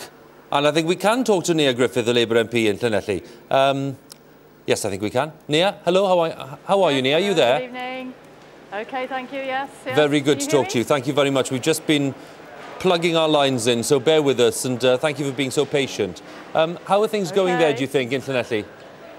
Well, I think what's been quite remarkable is when you see what's happening here, there seems to be no Lib Dem vote at all. Now, this may very well be because the candidate they chose was from the Cardiff area, and whereas before a Lib Dem has always had a personal vote here, a personal following from people in the town to a local candidate, quite clearly people decided to go for what they thought was the anti-Labour vote and who was the most likely to be able to defeat Labour. So, I mean, it slipped away altogether. It's almost not there. And quite frankly, the Conservative vote is very low again. Again, perhaps because in the past we perhaps had a more prominent figure, or perhaps a more, should we say, controversial local character. And again, they've perhaps drawn more vote. So again, that seems to be what's happening. People are, if you like, ganging up on what they see as the best option to get rid of Labour. Why would they want to get rid of Labour? Well, that's a very good question, isn't it? I think when you're in government in Westminster and in the Assembly in Cardiff and in the County Council, people find all sorts of reasons why, for some reason or other, they don't like what Labour's doing. And quite frankly, some of the reasons I've heard from some of them have got nothing to do with any of those three.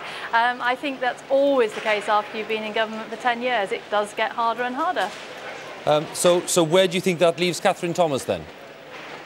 Well, I think she's fought a very, very hard campaign, and I know that for 4 years she's worked extremely hard. But she's a political animal and she knows how the land lies, and I'm sure that she will rise again and do something marvellous and very fruitful in her life. Do you recognise that in all of these campaigns it's very difficult for any candidate when you have a government in power in Westminster which is at the moment very unpopular, it seems? Well, absolutely. So no matter how good you are on the ground, you're always going to be working against that background. Yeah, absolutely. I think you've hit the nail on the head there. But given the fact that traditionally in Llanelli, you've had no problem getting the vote out in huge numbers. You know, it's not so long ago that Denzil Davis was piling up majorities of over 20,000 there. It's you've got a very good party machine. Why weren't you able to deliver this time round? Well, as I say, I think it's quite clearly it's the groupings of the other parties. I think you see similar things happening in places like Ynys Môn, where very often it's the division between the opposition parties that actually pulls through the result. And it may be that on this occasion that's exactly what's happened, that the opposition parties have seen their chance to back one horse, if you like. Are we likely to see a narrow result there or not, do you think, Nia? Not as narrow as perhaps one might have thought a little while ago. I think it's becoming quite clear that it's a definite no for us, put it that way. OK, well, Nia, thank you very much and for being refreshingly open about it all, which is a nice change as well on nights like this when people are very careful. But it's very good to talk to you. Thank you very much. OK, thank you. Nia Griffith there, and well, it is actually quite rare for politicians to come along and say, that's it, that's it. And actually, that's it, not by a small majority. Especially at this early stage, really. And, it's very unusual to have such an obvious declaration of a defeat as Nia has given there. And, of course, I think what came out of that as well was the difficulty that the Labour candidate faced in terms of trying to fight a very localised campaign in the face of some big national issues, which is the unpopularity of the Labour government in Cardiff set against a degree of unpopularity at Westminster level. And I think that local national clash has probably cost her there. And another hospital, you know, that's what it was all about really in Llanelli. And when announcements were made about the future of Llanelli, Brian Gibbons, who we spoke to earlier, mentioned Catherine Thomas by name in the chamber, I think probably about 14 times, as if to say it's not her fault, it's not her fault, it's not her fault. But, you know, that must have counted against her as well. Interesting fact, Nia Griffith seemed to start by blaming the Lib Dems for choosing a weak candidate.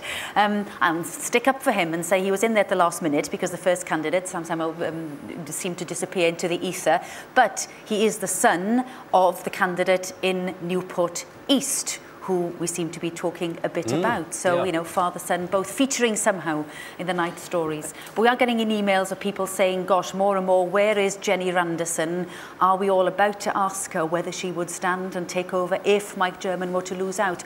Or should we be heading to Brecon and Radnor, I wonder? Laughs coming from that side of the studio. That'll be one for LEMBIT, and we'll ask LEMBIT. It will be very kind, LEMBIT, and give you a few seconds to think about it, OK? So it's a very tricky one to handle. And in a few seconds, but in the meantime, we're going to go to where are we going next? Because one of the great enjoyments of election night is that you sit and think, where am I going next? I tell you where we're going next. We're going to ask LEMBIT that question, OK? Why don't we ask him that question? LEMBIT, where does this leave your party if, for example, things are looking a bit wobbly in one or two places, but better in others? But, well, it leaves us up. I mean, I predicted at the beginning of the evening that we are going to go up in the polls and also up in numbers of seats. And I think that's what's going to happen. I still can't say specifically what's going to happen in individual seats. If we win Newport East, it doesn't mean that Mike German will necessarily lose, because it probably means the list vote's going to go up. My judgment is, therefore, that we're going to have one or two gains, and that's where I thought we'd be at the beginning of today, and I still see no reason to change that prediction. So your feeling is that even if Newport East is a success, then Mike German, who on the seat, on the list seat, will still be secure? I think so. The mathematics are complicated for all the reasons you've seen in the graphics, but I think that we've done enough to really build the South Wales East vote, so that Mike will still get in. But of course, that's one of the interesting and amazing things about the electoral system. One other thing, if we win Newport East, that's an incredible achievement for the Liberal Democrats. I don't want to assume that's in the bag until we see the result. But that's a constituency that Labour should never have expected to lose. So let's see what happens there. All right, we'll talk some more about it in a moment, but back to Huw. Thank you very much, Adrian. I tell you why we're going to stop there, because we have the First Minister, Rodri Morgan, who's waiting to talk to us in Cardiff City Hall. Rodri, thank you very much for joining us. I know it's a busy evening. How do you think things are going at the moment? I don't have any idea as yet, because I haven't actually been into the counting halls. You've got me under a certain amount of disadvantage here, catching me on my way into the City Hall and before I've actually gone into the count. OK, well, that's understood, and we'll take that into account. Clearly, there are some very good turnouts in some part of Wales, up significantly on last time. We've already heard from Nia Griffith in Llanelli virtually conceding that that's been lost and that Plaid Cymru's probably won that. Just start with Llanelli, Roger. It was a very, very marginal seat. Did you expect to hold on to it? We expected to hold on to all the seats that we held before, and obviously there's been 4.5 weeks of hard pounding, and now there's many hours of counting going on, and we'll have to see what happens as the counting gets completed over the next hour or so. Given that, you know, you're a very experienced campaigner, what was your hunch during the campaign? How did you feel that people were responding to you as a Labour Party? Very well. On the doorsteps and in the shopping centres, exceptionally warm and very good. But you know, what we always knew was the key factor was, could we get the Labour vote to come out? There was obviously enough Labour vote there for us to win a majority in this election, but the key thing was whether we could get them to come out on the day. And that's what we've got to find out now as the counting reaches its climax over the next hour or so. But if people haven't come out, what kind of reasons are you assuming, or do you think that they will have for not coming out? Well, people don't come out because of apathy. In other words, they barely know there's an election on. As you, I'm sure, would be aware, Huw, it's been very difficult to compete with the amount of wall-to-wall coverage given to the Scottish election. And for those people who get their news about current affairs from, not from Welsh sources, but from UK media and indeed from television not originating within Wales, which is a long-standing problem that we have, they might barely know that there was an election on because of the wall-to-wall coverage of Scotland and a tiny bit of coverage of Wales. If they do read a Welsh origin newspaper, and if they do see the Welsh opt-outs on the television coverage, of course they will know what's going on. But actually, they might well not know if they only rely on UK-based media. And so, in the end, that's a very considerable problem for us, because if you don't know there's an election on, then you don't know what the issues are, and you don't know what the manifestos contain, and therefore you can't really make a democratic choice between the different parties. Memorable images of Tony Blair campaigning, and on a nice sunny day, and we saw those images and they were run pretty widely. Was it a disadvantage to have Tony Blair come down and lend his support, or an advantage? I think it's pretty 50-50. There were some people who I think would have welcomed it, others people wouldn't, because you know, there are issues. There are local council issues, and there are international security issues, as well as assembly issues. But sometimes the assembly issues get lost in between the other two categories of the more traditional forms of government that people are used to, namely the local council and the Westminster government. And sometimes it's hard to get people to concentrate on what you call the assembly relevant choices between the different parties' manifestos, and that's what we've been struggling to do in 4 weeks of campaigning. But obviously there's only a certain proportion of people that you can actually meet personally, and then really you're struggling then if the media are concentrating absolutely wall-to-wall on Scotland. How far are you prepared to go, Rodri, to make sure that you are still in government after this election? And by that I mean, how far are you prepared to go to embrace people of other political parties? Oh, I think all good Democrats will simply sit down after they look at the results and they say, well, OK, what were the people of Wales trying to tell us? And then you try to interpret that in a way that is for the best and for the greatest good, for the greatest number of the people of Wales. A clear signal that you are prepared to think about working with others. Well, I don't think you ought to be putting words into my mouth at this stage. I think what I've said is what I repeat. I think all good Democrats will simply try to assess what the message was from the people of Wales. And, you know, they will be winning an election, they will be losing an election, and there will be something in between. And we've got to see what the message is when we've looked at the election results in the early hours of the morning or tomorrow after we had time to take stock. So if that support is shared, as you know, we expect it to be shared in a different way to the way it was shared last time, if it says Rodri Morgan, you maybe should be looking at talking to somebody else about sharing power, you are happy to say tonight that you are ready to do that and will be ready to do that? No, that's Huw Edwards' words, not Rodri Morgan's words. I think all good Democrats will want to interpret what the verdict of the people of Wales was, and that's what I'll be seeking to do with my colleagues. When we look at the results, when we've actually got some results, not just projections. And just finally, Rodri, you know, if you're losing seats, do you consider that to be, you know, the people of Wales withdrawing support from you? Well, that's what I was just saying earlier. I think all good Democrats will look at the election results when we've actually got results and not projections, and they will say, OK, what does this result really mean? And then that's how you take stock, and that's how you decide what the best way forward is. But obviously everything we do will be for the benefit of the people of Wales. That's the #1 criterion by which you measure everything. You know, what is the best way forward, and how do we produce the greatest good for the greatest number of the people of Wales? I suppose, Mr. Morgan, we should let you get into the count, and I'm very grateful to you for spending time with us. Thank you very much. I wouldn't mind. OK, thank you. Thank you very much. Rodri Morgan, who very kindly has joined us at this stage of the evening. It's, what, 1:20, well, just about 1:20 in the morning, and he's on his way into the count there at City Hall in Cardiff. That, Betsan, was fascinating. It was, and he didn't look very happy, did he? No. I mean, throughout the campaign, he's worked very hard. He's been very up. We've been told all along that, yes, he's fronting this campaign. He's been very obvious, his face on the manifesto. He's been out, he's been all over Wales. He's worked very, very hard. Even when he was told he could go home and have a rest, he's been out and knocking on doors in the kinds of wards where people are saying, what on earth is he doing there? He must be safe there, go further afield, you know. But he just looked very, very flat to me. And you know, he's fairly renowned for not wanting to to say any much at times like these, and that's not what he did, but maybe his face said rather more, I thought. And when rumours are starting to come in, as they are, that Bridgend is looking close, the Conservatives doing well in Bridgend, the man with the quietest blog in Wales, Carwyn Jones, you know, could have been following in Rhodri Morgan's footsteps. You know, is he getting nervous?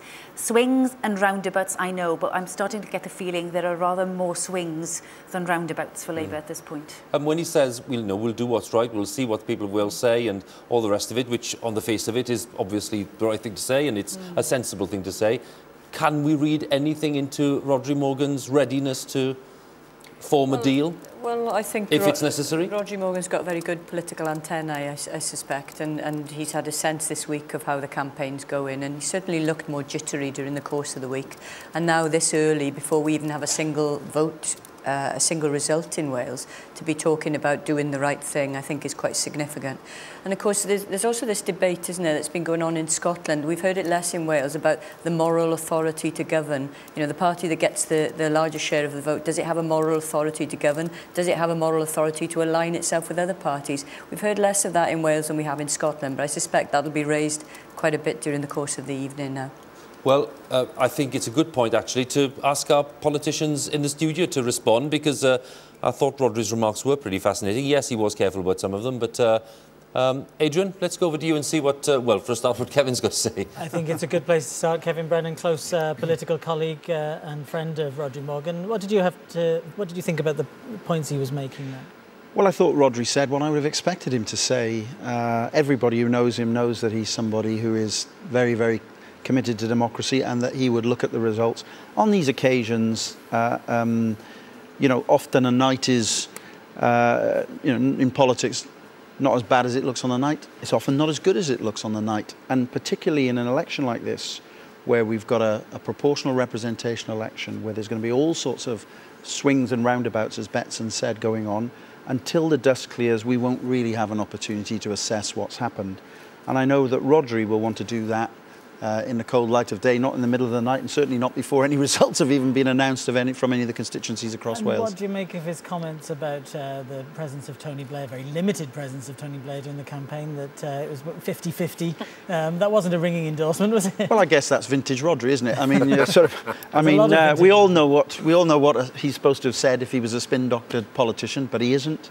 You know, he's someone who sort of speaks his mind in an honest way, and I think all he was saying by that is admitting that there are issues beyond issues that are anything to do with the National Assembly elections that influence the way people vote in these elections, whether it's from Iraq to any other issue, and that's just a fact of life, and I think Rhodri was just acknowledging that. What will be going through his mind now? I'm asking you to be psychic and based on your knowledge of him, to try to think, is he just thinking about his result, or is he thinking about his own leadership? Is he thinking about the future of Labour, possible deal? Rhodri will be thinking about what's best for Wales. I've no question about that at all. I think even Rhodri's political opponents within Wales will admit that deep down inside he's a very patriotic Welshman and a very, very committed Democrat, and he's shown that throughout his political career. And what he'll be doing after his own results announced and after he sees the results of colleagues and so on across Wales, will be thinking as to what's the best thing to do for Wales when the dust clears a bit. But that certainly won't be in the middle of the night tonight, and it probably won't be in the early hours of the morning. It'll be when we have a very clear picture of what's happened right across Wales. We'll stay with you for a little bit longer because we've yet to have any results, but the indications in, we heard Nia Griffith talking in Llanelli, suggesting that you've lost that. Bridgend, we're hearing that the Conservatives are coming close to taking it from you, if not actually taking it from you. There is a pattern of bad results. What do you think Labour's done wrong? Well, my personal view is that we are at a very difficult period. This election could not have been held at a more difficult point, really, in the political cycle of Great Britain, if you want to put it that way. Third term of a Labour government after 10 years in power, in a moment when there is some uncertainty at a national level and a transitional period, and that makes life very difficult. But I think if you look at a strategic level, this is what happens very often when governments are in mid-term. It's happened in Wales before in the 1960s when we lost by-elections when they had a Labour government in power. It happened in 1999 in Wales as well, and we recovered again in 2003 from it. And I think that there's every reason to suppose that strategically, perhaps people have taken a decision, if some of these rumours are right, maybe on this occasion not to come out and vote in the numbers that they do on other occasions. What I do think, one point I would like to make, is what I do sense across Wales is that people, in my view, personal view, still want Rhodri Morgan to be their First Minister and still want the sort of leadership he's provided, which has reach into all parts of Wales, unlike many of the other political leaders. And that's my view. I still think that is the case, even if some seats are lost this evening. OK, thank you very much for that. Kevin Brennan giving us a useful insight, Huw, into Rhodri Morgan's thinking and thinking perhaps of the Labour campaign. Indeed, Adrian, thank you very much. Well, look, I think we're within 10 minutes of a result, because we are told that up in St Asaph, the Vale of Clwyd may be getting ready. There may be some movement also down in Swansea. And I think within, well, I don't know, maybe we'll have something within 20 minutes in Islwyn. But Melanie Dole is there for us, so we might as well ask Melanie directly. Melanie, what's it look like? Well, Huw, it looks like the race is on, because you may be able to see behind me that it's getting a little bit quiet. Some counting still going on, but we're expecting a result, in about 20 minutes now. We were the first to declare here 4 years ago at 1:15, so we haven't actually broken our record, but it does look like we'll get a result by 1:45. And it's looking very, very positive for Labour, but it looks like their majority may have been reduced. Interesting, Mel, and just before you go, I mean, from what you're talking with the other parties there, any kind of change in the pattern which you think will be interesting for us to remark on here? I think one of the very interesting things tonight is the performance of Kevin Etheridge, who's an independent but has been supported by People's Voice. Now, I think that Labour certainly were concerned that he could have stolen a march here tonight and he could have actually taken away votes from Labour. What has happened, I think, is there's a very good, strong candidate for Plaid Cymru too, and I think between them, they have split their votes, and so that's given Labour a positive march on that. So while Blaenau Gwent is looking very positive for People's Voice, I wonder, they've started a group here, but they have, I think, about 28, 30 members here. It's going to take a while before we see whether this group, which is springing up all over the South Wales valleys, is actually going to do very well at these elections. Mel, thank you very much. We'll be back, hopefully, within 20 minutes. And thank you for that tip-off. Let's move to Swansea, because I've had a couple of emails from people saying you haven't mentioned Swansea. Well, we are mentioning Swansea, OK? We're going to join Rebecca John. And Rebecca, it looks like the Brangwyn Hall. Tell us how things are looking there. Well, Huw, you've joined us at a bit of a sandwich break here at the Brangwyn Hall. The voting, the counting hasn't even started yet. All the votes have been verified, bar the last-minute postal votes, and they're being scanned at the moment. So once they're scanned, and we've been told that won't take too long, then the counting will start. Now, during this campaign, I've spoken to all the candidates, and everyone was saying, I'm in it to win it, until tonight at 10 o'clock, when you start getting more honest answers. And the opposition candidates have conceded that they think Andrew Davies has done enough to hold this seat of Swansea West, which he's held since 1999. He's the high-profile former enterprise minister who's been linked with a lot of projects which have come to Swansea. The Lib Dems and Plaid both say that there has been an anti-Labour vote, but they think that that vote may have been split between them. And that, of course, means, as well as the work that Andrew Davies has been doing, that they think he has got back in comfortably. So no one's expecting an upset here. All the candidates are hoping that the turnout will be up. They're hearing figures of around 38%, which is higher than last time, although that was, of course, the national figure. But we haven't had an exact turnout figure yet, but we're expecting that soon. In the wider Swansea picture, the concern among the candidates I've been speaking to is that the BNP have been leafleting homes here, and they are, of course, on the regional list. But what the candidates I've been speaking to think is that they're targeting Swansea, or will be, and Wrexham, actually, in the local elections next year. And this is an exercise in testing the water, but that is concerning people here greatly. But as far as this count goes in Swansea West, people are expecting that Andrew Davies will hold his seat. Huw. OK, Rebecca, that's useful as well. Thank you very much.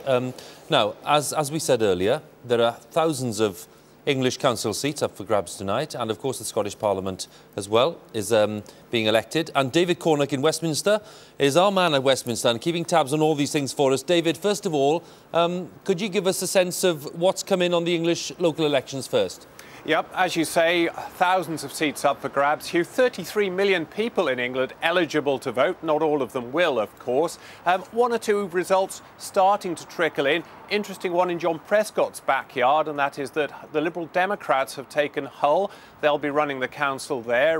Mr Prescott won't be too happy with that. And a general feeling here, as in the rest of the UK, really, that Labour bracing itself for a bad night. Jack Straw, the leader of the House of Commons, says this is mid-term blues, rather like we heard from Kevin Brennan there. Mr Straw saying that this is what happens to governments in their third term. Interesting, of course, because Jack Straw will be running Gordon Brown's campaign for leader, but he says that the pattern has been in the past a bad result on a local elections night returned at the next general election. Few results in because there have been very few, David, from Scotland. Anything you can read into those? Not so far. The turnout looking quite high, and Labour will be pleased to have got its vote out in some ways. Jack McConnell, the First Minister, he's been returned with a pretty safe sort of majority, but he knows that the night could, of course, become a lot less comfortable for him as the votes come in across Scotland. David, we'll be back to you. Thank you very much for that. And obviously, if there's any big development in Scotland, the English local elections, we'll be back with David straight away. We can go to St Asaph, have a look to see what's going there, because we're expecting that they might declare something quite soon. Vale of Clwyd, which we heard from earlier, it may even be, you know, a regional vote there, going back, Betsan, to what we were talking about earlier about this two system that we have, the two-pronged system, if I can put it like that, part constituency, part list. And we're also, by the way, expecting that we could get Delyn, or we could get Islwyn, could get Swansea.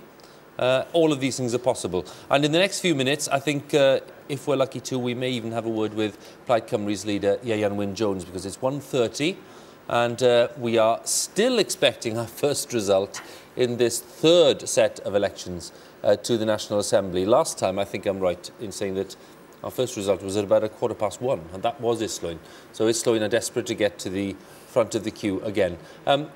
Just looking beyond Wales for a second, Betsan, at the English elections and the Scottish parliamentary elections, it is very important to see these Welsh elections in that context as well. It's not just of importance to us in Wales, which it clearly is, but, you know, the British context, given Blair, etc., is important too. Yes, absolutely. You know, what did we say about Plaid and that poster? Give him the send-off he deserves.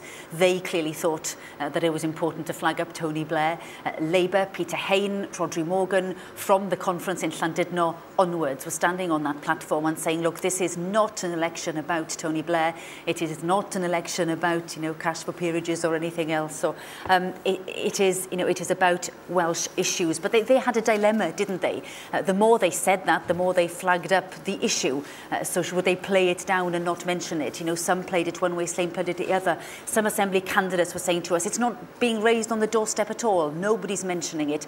Others were more honest, or perhaps were hearing it on the doorstep, so saying, yes, we are hearing about it. There's no point denying it. It is going to hurt us this time round. So as you say, you can't see this in isolation. If there's a swing across the UK, then it will be felt here too. But you just sense that in some constituencies more so than others. And I just wonder about Rhodri Morgan's own vote, you know, in Cardiff West. I'm not suggesting for 1 minute that he's not going to win, but whether that swing will be felt and whether people will have a message. Well, it was interesting, you know, when we took the Jack McConnell result from Scotland and when we read it out, I mean, you know, he lost, what was it, 6.8% of his vote, I think, that kind of order.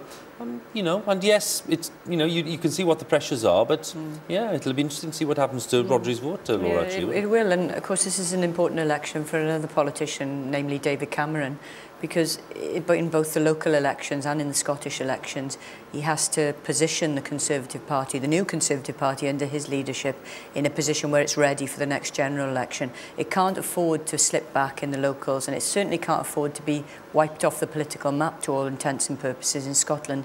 So, you know, two party leaders looking very closely at the results across the United Kingdom. I mean, you know, the evening's turning out to be, well, we always expected it to be interesting, but actually it's turning out to be far more interesting than we predicted. Yeah. You know. Well, I've just blogged that might Wales do it again. You know, people Exactly, always think yeah. that Scotland will be the big we story. talked about the quiet earthquake, didn't we, in Indeed, 1999, and we may have a louder earthquake this time because it suggests things are happening on the ground. And somebody who's on the ground, by the way, tells me that when Rodri Morgan said goodbye to you and said, I'm off now, I just want to see how things are going, he didn't go to see how things were going, he went off to talk to Sky, and a slight, maybe tongue-in-cheek suggestion that is he getting all those comments out of the way before he knows what's happened, because it's easier to deal with it that way. Well, there was an interesting example, actually, in the last set of elections, when we did Iorwerth Wyn Jones then, you know, it was the case that lots of these bad results had come in by Cymru, and he came on and said, I don't know what the results are, so I can't comment on them. Yeah, well, of course, you know, up to a point, yeah, maybe, but actually it's, you know, leaders under pressure don't want to be on when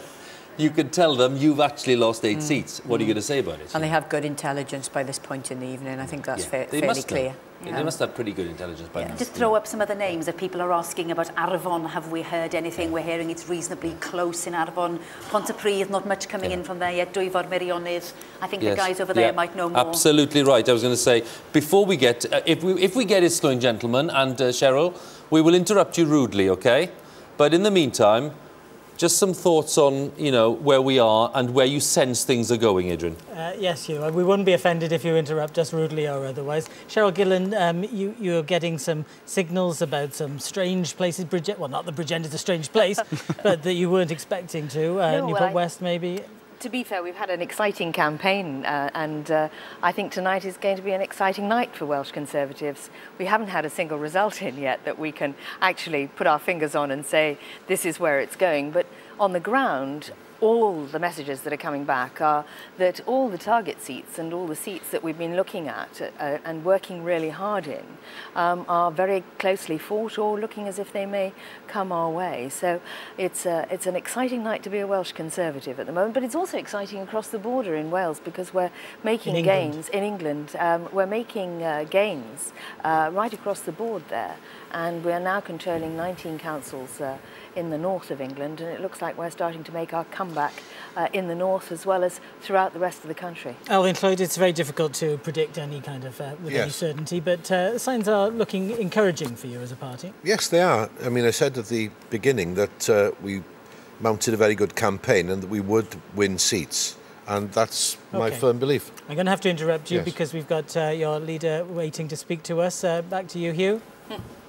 Indeed. To interrupt Elvin, because we have Iorwerth Wyn Jones, Plaid Cymru's leader in Llangefni, ready to talk to us. Mr Jones, thanks for joining us. How are things there?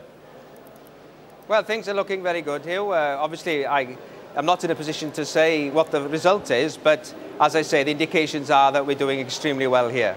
And what is your intelligence from further afield? Well, I think we're all living on bits of information like you are at the moment. We haven't got any results, actual results to make firm predictions. But the indications are that in those sort of target seats that Elvin mentioned, we're doing extremely well and that we are going to pick up seats. So that obviously is excellent news for us. Well, we did speak to Nia Griffith, the Labour member in Llanelli, and she virtually said, Ian, that, you know, Plaid Cymru had it in the bag. So, you know, we can assume that one, can't we? Yes, I think, well, it looks like it, doesn't it? I mean, I also heard Helen Mary Jones speak earlier on, and although she wasn't obviously overconfident, she was reasonably happy with the way things are going, and I understand that things are going reasonably well also in Carmarthen West and in Aberconwy. So, you know, the signs are that we are going to make substantial increases this time. What will be interesting, of course, to see how we do in other parts of Wales as well, because we obviously want to win constituency seats. We also hope that the numbers will be made up by some list seats in other parts of Wales, and we could be looking at some interesting ones in the north and in the southeast, perhaps. Indeed. When we spoke to Rodri Morgan a few minutes ago, Ian, he said we'll have to see what the results are and what the message is from the people of Wales on a question when I asked him about cooperation with people of other political views. That was the strong hint. What would you make of that? I'm sorry, I didn't quite hear that, Huw. Basically, when I asked Rodri Morgan about cooperating with other parties, he said that he would indeed look at what the votes were and what the message was from the voters of Wales. He seemed to be, you know, saying that he'd be ready to look at the possibilities. What do you make of that?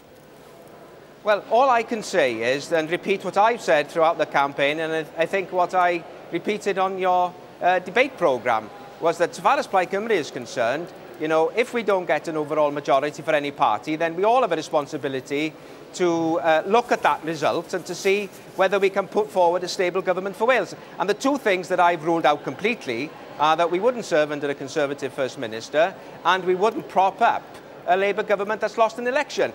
But, you know, if an agreement can be reached which can give us a stable government, given those conditions, then I think, you know, I'm ready to speak. Well, we'll be back with you, Ian, when we have some results to talk about, but thank you very much for joining us. And listening to that, thank you very much, Ian Wyn-Jones then Llangefni, and listening to that, I hope you could hear it anyway, is the Secretary of State for Wales, Peter Hain, who's, I think, Peter, you're in Aberafon, although it says Neath behind you, I think you're in Aberafon, aren't you? I'm at the Neath and Aberafon counts here, but good morning to you. Yes, I'm waiting the results of my Neath constituency. Well, good morning to you, and thank you very much for joining us. How do you sense it's going? Well, it's going very well here in Neath and in Aberafon as well, and across the country, across Wales. Obviously, there's a very mixed picture, a rather fragmented picture. It's a difficult night for us, clearly, but we have got a number of seats in which it's very too early to say how it's going, and so I think Rhodri Morgan's absolutely right to say let's wait and listen to see what happens and see how the arithmetic turns out and what the message for us is. We've already had your colleague Nia Griffith telling us that, you know, despite a good fight, Labour doesn't look as if it's held on to Llanelli, and she was very honest about that. Would that have been a seat that you did expect to hang on to or not? Well, I was in Llanelli a couple of weeks ago, and the mood was very positive for Catherine Thomas, who's been an excellent Assembly member. And obviously, Llanelli is a very important seat for us. Plaid won it from us in 1999 in the circumstances which were difficult in 1999 for Welsh Labour, and we won it back very narrowly in 2003, so it's been a very close fight for us. We're doing well in other parts of Wales. We're doing well in Wrexham, for example, and they're close fights in other seats. So I think this is the early on in this early morning. And what I think has been difficult, however, for Rhodri, who's fought an outstanding campaign, clearly the most popular of all the Welsh Labour leaders by a mile or two, is that it's been against the national UK background in which the Westminster Labour government, of which I'm a member in the cabinet, has had a tough time over the past year. And knocking on doors the length and breadth of Wales, as I've done, is despite the popularity of our policies, whether it's free prescriptions or whether it's our commitments to have many new apprenticeships or housing, over 6,000 houses for young couples trying to get on the housing ladder.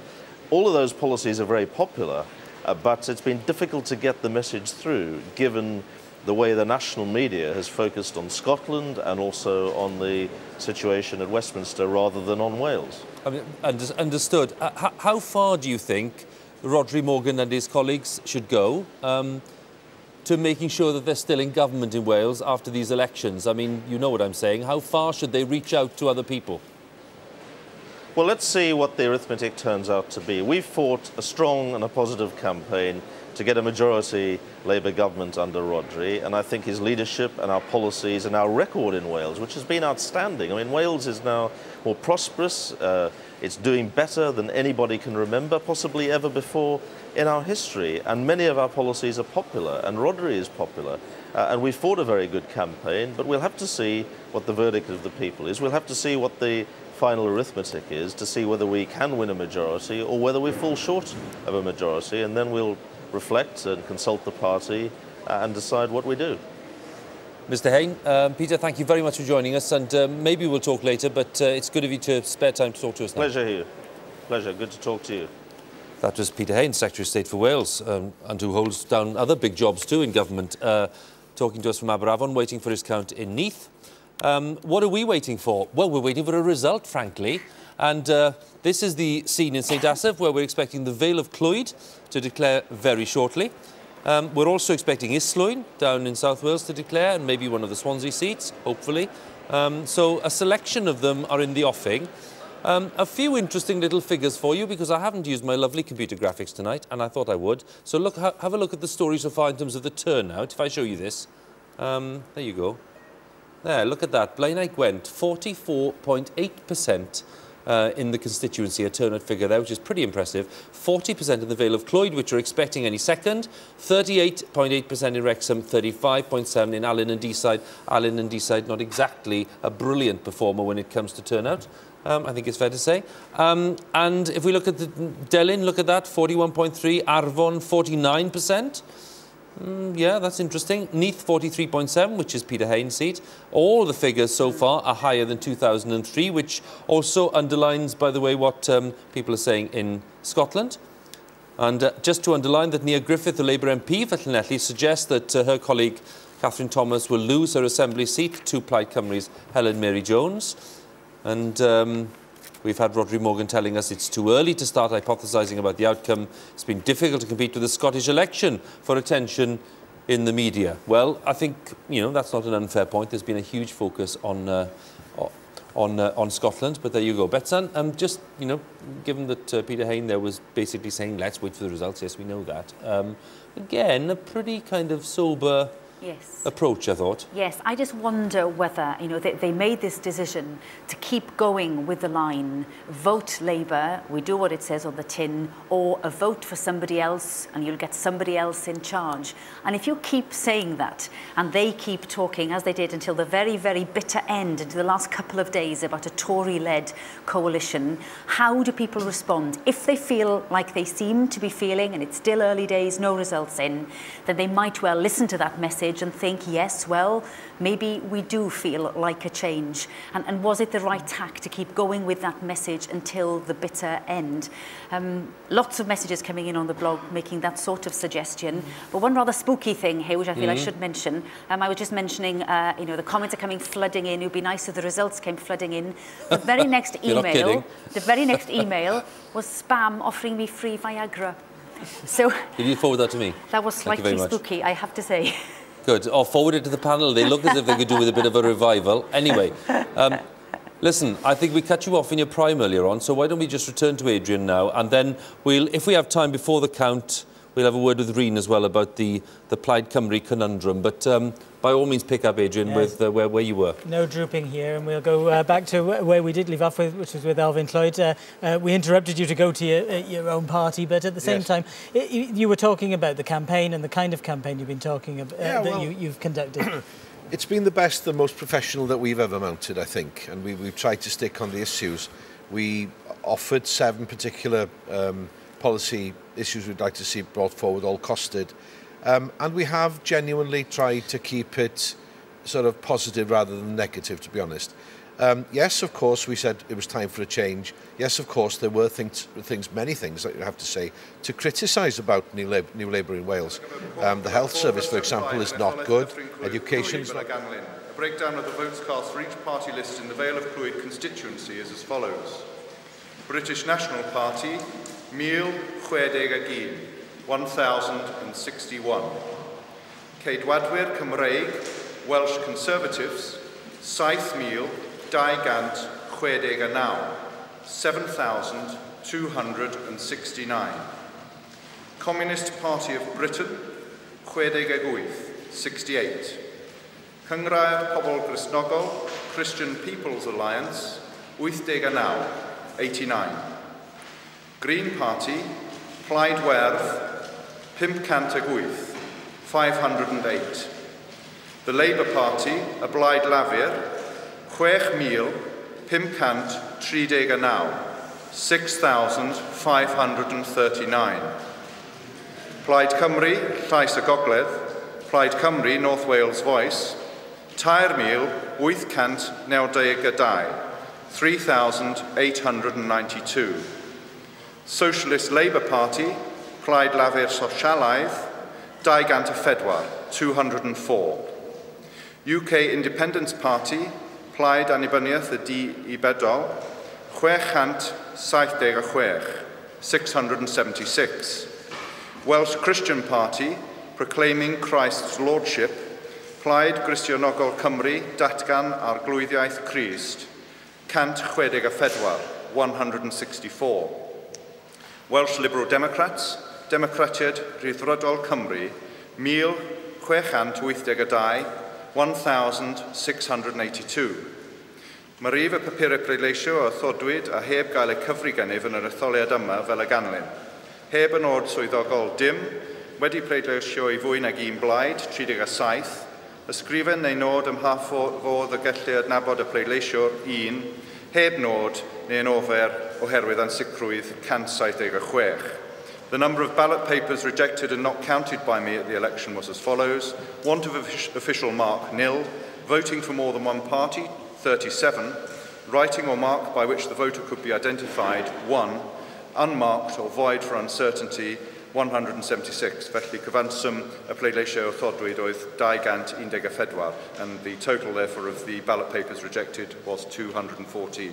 That is the end of that announcement. Diolch yn fawr iawn i chi am eich mlando yn astyd. Thank you very much for listening. Diolch yn fawr. Well, now then, we understand that that was the regional result, the regional vote in the Vale of Clwyd.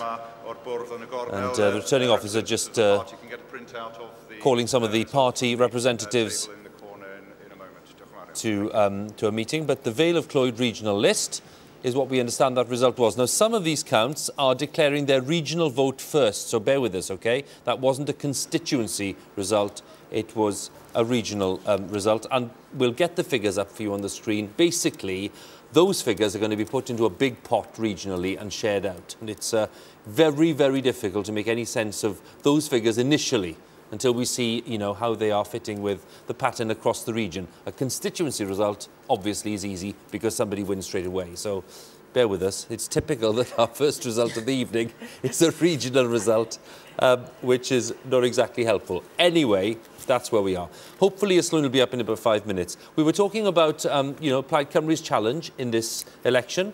And to help us a bit more with that, we're going to have another visit to Rhin's virtual studio.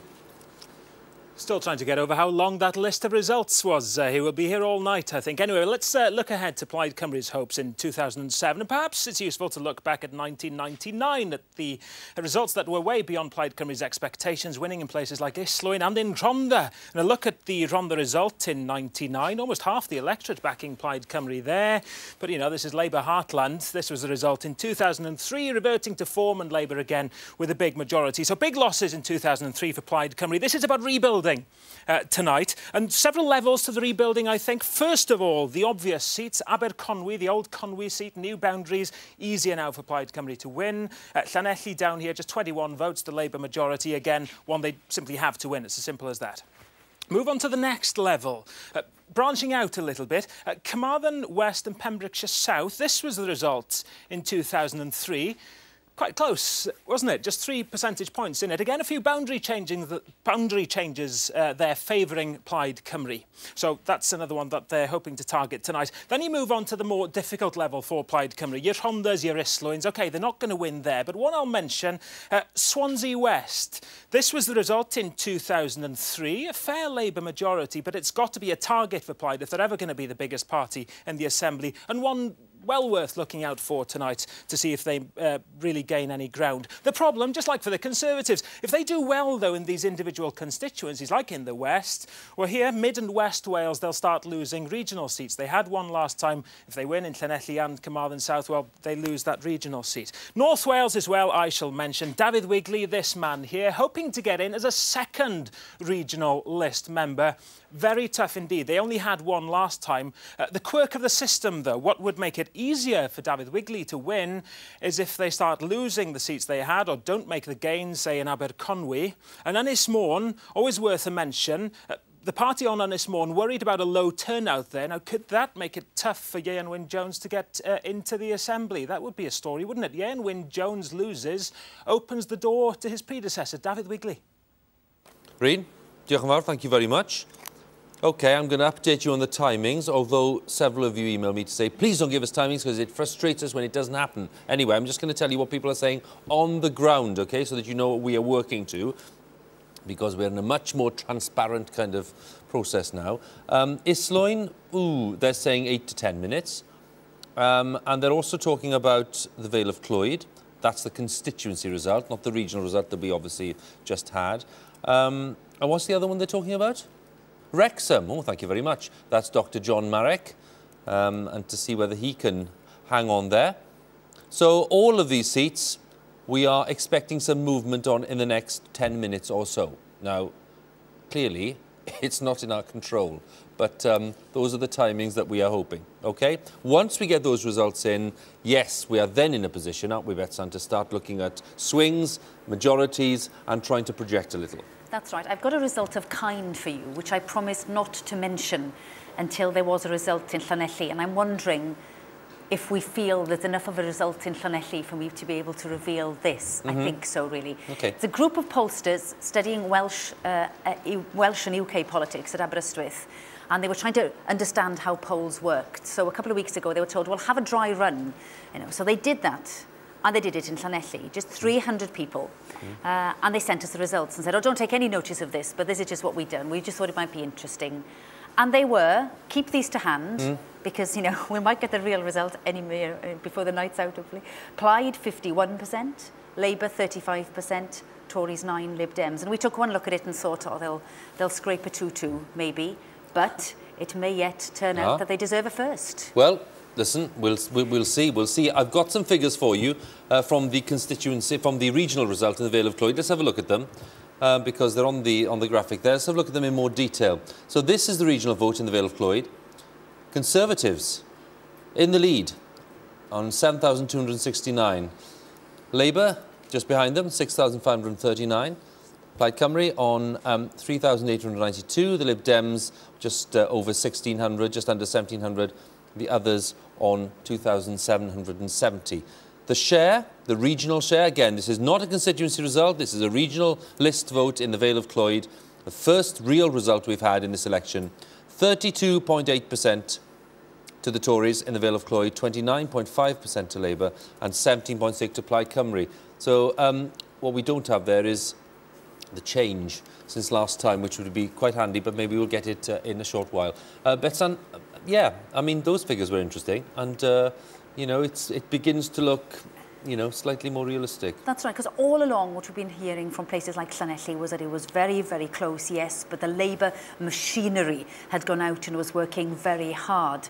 And we heard the same from Wrexham. We heard the same from quite a few constituencies where, you know, Labour knew they had a big fight either to keep or to gain, but that the, you know, the might of Welsh Labour machinery was out there working very, very hard, and therefore, you know, the stories were coming back via not just people like Peter Hain and Rhodri Morgan and their advisors, but on the ground too, that they were confident the vote was holding up. We're not hearing what you're hearing. Every time we mentioned to them what people were saying, you know, that they were ready for a change and could be a difficult night, just not what we're hearing. Rhodri Morgan was saying people are not crossing the road to avoid me. Now, they might not have been crossing the road to avoid him, of course, although let's wait and see how his own vote holds up.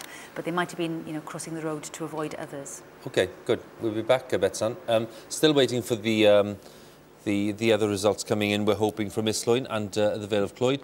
Let's go up to Aberdeen, because our man Brian Meakin is looking after the results for us there, and we've made contact with Brian. It's a bit of a slow night in terms of results so far, Brian, as I think you'll agree, but tell us what's been going on there. Well, here in Aberdeen is one of the absolutely crucial counts of the night. Alex Salmond is standing in the Gordon constituency here. He needs a 7% swing away from the Liberal Democrats in order to win that seat. Now, we have a whole new way of counting in this election, which means we're getting a running tally. And with 75% of the votes counted, he is ahead of the Liberal Democrats at the moment. The other key seat that's been counted here is Nicola Stephen, who is the Liberal Democrat leader in the Scottish Parliament. He seems to be ahead in his poll here, and this is crucial because what has been talked about in terms of a future coalition is the SNP and the Liberal Democrats as potential coalition partners, and we'll find out tonight what kind of seats they have and what kind of deal they may be able to come up with. Brian, just a stronger sense, if you will, of, you know, where you think the evening is developing, and what are they saying behind the scenes about possible trends there? As you say, Huw, it's still very early. The only real seat that's been of great interest that's already been declared is Dundee West, which has gone to the SNP from Labour, a 6% swing in that seat. Now, the other thing that's worth looking at is here in Aberdeen, Deputy Health Minister, Labour candidate. SNP have been trying to unseat him, but he looks like he is ahead in the ballot. So at the moment, it's a very, very mixed picture indeed. Brian, we'll be back to you. Thank you very much for that. To Wrexham. Let's go to Wrexham to see what they're getting up to there. Back to Arwyn Jones. Arwyn, what's the latest and what can we expect and when? Well, firstly, I've got three little pieces of information for you. First of all, we've, in the last quarter of an hour or so, had the turnout, the percentage turnout for the regional votes in Clwyd South. Now, in 2003, it was at around about 34.4%. This time on the regional Clwyd South, the turnout is 37.82%. So around about a 3.4% increase there in the turnout. Secondly, I don't know if you can see just behind me, but they have started counting now the regional votes, the Wrexham regional votes for North Wales. They've started putting those into separate trays, so we can kind of get an idea of who's been getting what. One thing that's been coming to us from the floor is quite an increase in the vote for the regional seats for the BNP. Now then, one possible reason for this is a very large Polish community in Wrexham. Had to predict exactly what it is, roughly about the 10,000 Polish people in Wrexham. Locally, there is some feeling among some of the local people in Wrexham that this increase in the Polish community is sort of taking away jobs and that they're taking benefits. That's the feeling among some people, and perhaps that's being translated into votes here for the BNP, the only party really who are saying that they would be doing something about this. Now, another factor this has played in the election so far, in the campaign, is that John Marek, the local AM, as I was saying before, has done quite a lot of work with the Polish community. But, and this is the third piece of information that we're getting from the floor down there, is it's very, very tight between Labour and John Marek, the independent candidate here in Wrexham. Arwyn, good to talk to you. Thank you very much. Going straight down to Islwyn. Are there signs of movement there? Well, yes, indeed there are, because look, they're calling, I hope there are anyway, they're calling the candidates, or at least some of their representatives. Yes, they are calling the candidates onto the podium in Islwyn. Islwyn, of course, the first declarer last time. They've been a bit more slow this time, it's got to be said, but I think they'll be first up. Here we go. Dyma'r canlyniadau ar gyfer etholaeth Islwyn. Etheridge Kevin, Independent. Etheridge Kevin, Annibynnol. 6,665. 6,665. James Irene, Labour. James Irene, Blaid Lafur. 8,883.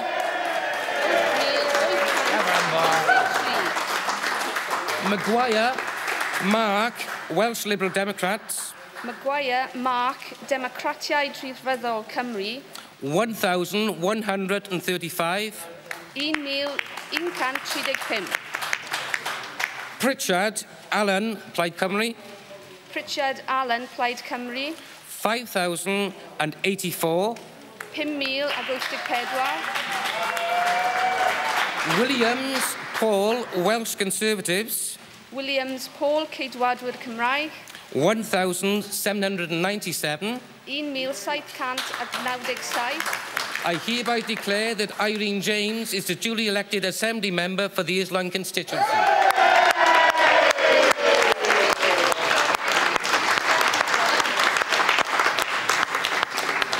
So our first constituency result of this election of 2007 to the National Assembly of Wales, Irene James for Labour holds on to Islwyn.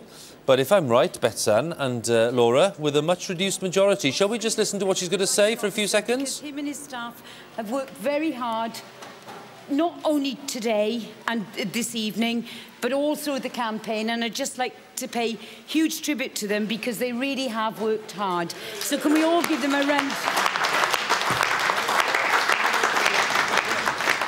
I'd also like to thank my comrades, the Independent, and Mark as the Liberal Democrats and the Tory, who have also led very positive campaigns, and I would like to thank them for their positive campaigns. I'd also like to thank the people of Islwyn, who yet again have put their trust in Labour, and to say that Labour is moving forward. We know that there are lots of things that we need to still do, but that we have led a positive campaign, and that's what we're looking forward to do in the future. And I'd also like to thank my colleagues and also my family, because my family have been very, very supportive all through this campaign, and I'd just like to pay tribute to those. OK, this is Irene James with her thanks on this first result. Let's have a look at the figures. 8,883. Kevin Etheridge, Independent, on 6,665. We'll have a word about him now. Alan Pritchard and Paul Williams and Mark Maguire. The majority, 2,218. Now then, let's have a look at the share. And this first constituency is a result of the morning, I should say. 37.7% to Labour, 28% to the Independent, 21% to Plaid Cymru, and 7% to the Tories. What is the change? Well, now, this tells you it's a peculiar story. I suppose we had the Independence story spelled out by Rhun earlier. Labour have dropped a massive 18% in this seat since the Assembly elections of 2003. That Independent up massively, and Plaid Cymru just about adding a few points. And this is the change from the general election. Well, that makes even worse reading for Labour, because they're down by 26.6% and Plaid Cymru up by 9.2%. A quick word, Betsan, on this independent factor here, please. Yes, Kevin Etheridge, prolific letter writer, was a Lib Dem, stood as an independent. He's from the Blackwood area, and I'm sure he'll have secured just about every vote in the Blackwood area. He's very, very well known locally, out fighting on very local issues, things like the fact that the people of Islwyn are now part of Caerphilly Borough Council, something that they don't like very much and blame both Labour and Plaid for. So no surprises that he grabbed quite as many votes as he did. But actually, the Plaid Cymru voters held up very well there. Now, clearly no surprises for Plaiders in Islwyn in 1999, but despite there being a strong independent character involved, Plaid have also held up their vote there, which they'll be pleased with. It begs the question, what might have happened had there not been such a powerful independent standing? But isn't it fascinating, because who would have thought Islwyn would have experienced these kind of swings? You know, we saw 35% swings to Plaid Cymru in the first elections, 19% swings back to Labour. Now we're seeing this kind of change in a seat where we'd expected it to be fairly stable, very steady, and that's not the case. No, that's a very interesting first result. We're still expecting, well, in fact, I'm now being told that we think there's a recount in the constituency vote at the Vale of Clwyd. We've had the list, we've had the regional result, but Vale of Clwyd, I think, are about to say that they're recounting on the constituency. Well, there you go. That underlines exactly how tense this election is developing. We're going to skip down to Cardiff and to Cardiff North, because I think Jonathan Morgan, a prominent Welsh Conservative and candidate in Cardiff North, is waiting to talk to us there. Jonathan, good morning to you. Good morning, Huw. Thanks for waiting patiently. Well, tell us how you think it's going for you. Well, firstly, the turnout is up. We've seen a turnout of 52%, which of course is first class, and it's up by 8 points in comparison to where we were 4 years ago. But the result hasn't been declared yet. They've not only just started counting, so we're waiting patiently for the result. But it's certainly looking positive. Looking positive. I mean, you know, it's a seat which everyone's been reading about. It's the kind of seat that, you know, you've held in the past in parliamentary level and all the rest of it. You know, spell it out for us in a little more detail. Are you confident?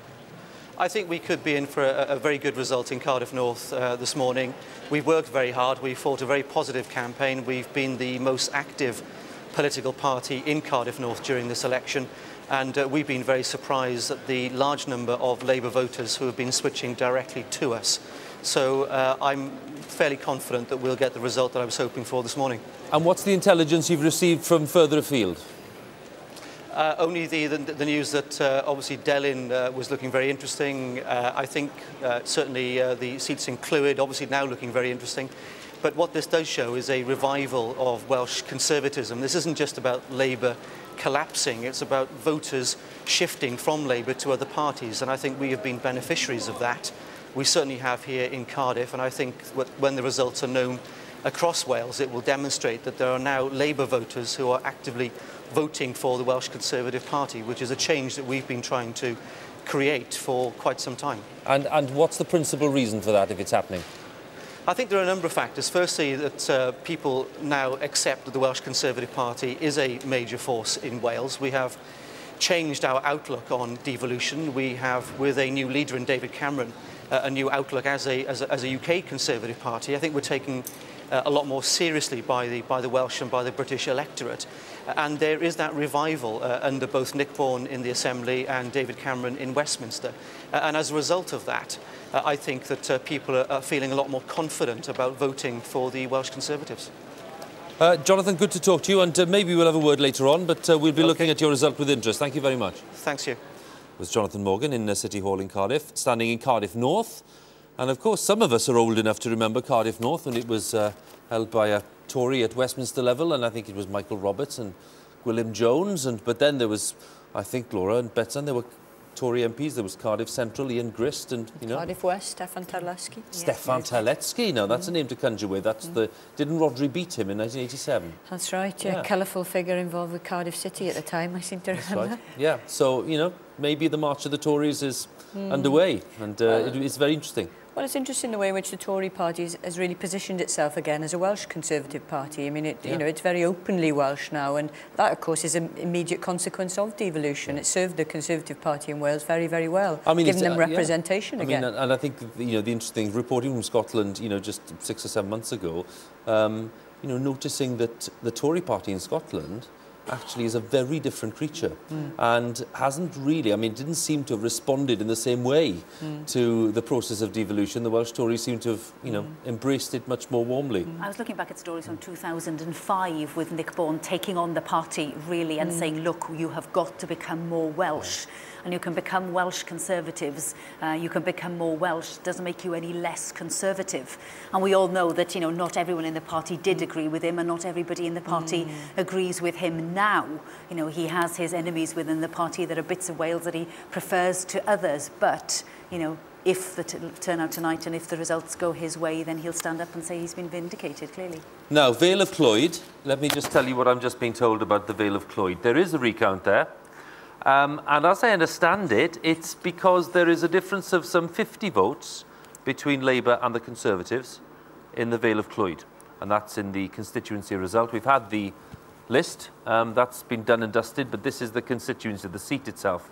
50 votes, apparently, between Labour and the Tories there. Does that surprise you, Beth? Well, it does. Vale of Clwyd did crop up. I have been blogging on this, I'll point out, as others have. But, Anne Jones, a good, strong, local Labour AM, you would have thought that if anybody was going to be bomb-proof against the kind of anti-Labour Tony Blair swing, it would have been someone like, Rhyl FC supporter Anne Jones. But the Tories were saying, look, they were pushing the Clwyd West, first of all, then they started talking about Delyn, then they started talking about Vale of Clwyd. They actually started talking about Ynys Môn, I should tell you, though I think that was just to give Plaid a prod. But, it sounds though they might have been right up until that point. With a majority of nearly 3,000 votes. And, of course, this would have quite severe implications in terms of the Tory representation on the regional list as well, were this to go to the Conservatives. So that would open up different possibilities and different configurations. Is there one David Wigley listening and thinking, aha? I spoke to him this morning. He was up in Diniolen and he was on the top of a mountain, he told me. And I had this vision of a kind of Moses character up on the top of the mountain. He was saying it'll be a miracle if I get in. But these are the kinds of results he needs. Now, Blaenau Gwent, I'm told. We're about to get something from Blaenau Gwent. We spoke earlier on to Trish Law. I'm told that they have actually finished most of their stuff. And we've got a very keen reporter, eager to get on there. Blaenau Gwent, what's going on there? Tell us. At the moment, we're told we're about to get a result. These things are never quite so clear-cut, though. The feeling has been this evening that Trish Law more than likely will be returned as the Assembly member for Blaenau Gwent. Certainly her camp very, very confident. The Labour camp behind Karen Bender, not so. She seems to be very disappointed with the turnout, having been ultra-confident when I spoke to her yesterday. That's right down now. maybe even more interesting than the constituency result is what happens here in the list results. You have to remember there's an independent vote for the constituency, but who do people turn to for their list vote? We'll find that later on, but yes, stick with us as much as possible if you can. You can see the candidates just down there. I think they already know the scores on the doors, and we've been told within the next couple of minutes that we too will share with them in that information. OK, well, thank you very much. Well, I'll tell you what, we'll be back in Blaenau Gwent in a few seconds. But just on that, Laura, if I understood it correctly, Trish Law hanging on. Is that what you were saying? Yes, I think so. And I don't think that will surprise anybody. She, in some senses, she's had a very short Assembly career, just 8 or 9 months. And in that time, in fairness to her as an independent, she's really tried to fight the corner in the way that her late husband did. So it would have been a strange result if she'd lost this at this time. Well, let's go straight back there, Laura. Let's see, because I think they're coming back on. And here we go. Blaenau Gwent.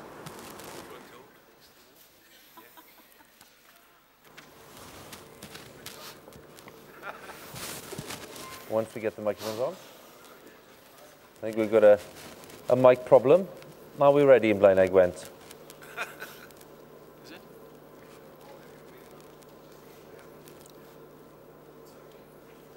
Yes? Did he say yes? Well, the eyes of Wales are upon you, Blaenau Gwent, so get on with it. I, the undersigned, being the returning officer at the election of a member to serve in the National Assembly for Wales for the Blaenau Gwent constituency held on the 3rd of May 2007, do hereby give notice that the number of votes recorded for each candidate at the said election is as follows. Ashgar Natasha Batul, Plaid Cymru, Make a Difference, 1,129. Bender Keren, the Labour Party candidate, 7,365. Hayward Bob, Welsh Conservative Party candidate, 951. Law Trish, 12,722. Lewis Gareth Huw, Welsh Liberal Democrats, 1,351. And I do hereby declare that the said Trish Law is duly elected as member of the Welsh Assembly for the said constituency. Trish Law holds on, and we spoke to her earlier, and she said she'd done her best. Well, she's clearly done more than that because she's held on very comfortably. And maybe if we just stay on these pictures for a second, we may get a few words from Trish Law to her supporters. But just as we wait, let's have a very quick comment from you. Labour very early on gave the signs that they didn't think they could do it at the Assembly election, but you know, they have done better and they have found a local candidate, and they will feel perhaps that when it comes to to finding an MP for Blaenau Gwent, that they might be in with a better chance than they were tonight. I think Laura? It was always easier for Trish Law to defend it at an Assembly level than it will be for Di Davies to defend it in the next general election. So the Labour Party will take some heart from this result in terms of its positioning in readiness for the next poll. And, you know, Trish Law has had to face a barrage of criticism in that chamber, sometimes in Cardiff Bay. Some Labour AMs giving her a pretty hard time sometimes over things like the budget debate where she, voted against Labour. It's been fairly tough on her. Well, let's have a look at some of the figures because they're just coming up onto the screen here. So let's have a look at them in some more detail when they come on. Well, we're just sorting them out, so we'll get them in a second. In the meantime, I suspect that we're going through some of the regional votes here, are we? Because it looks like another very long announcement. Possibly. So Trish Law will be up in a second. Laura, just to pick up on the point you made there, why do you think it'll be much more difficult? Oh, well, I'll pick up. Let's join Trish Law now.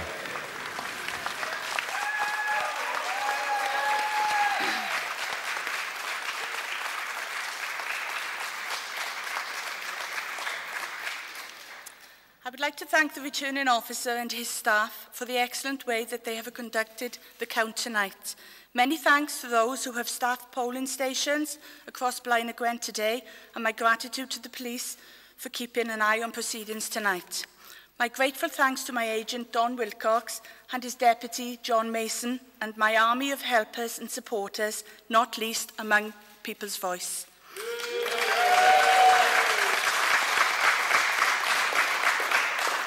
And my thanks to my opponents for what, compared with the June by-election, was a clean fight.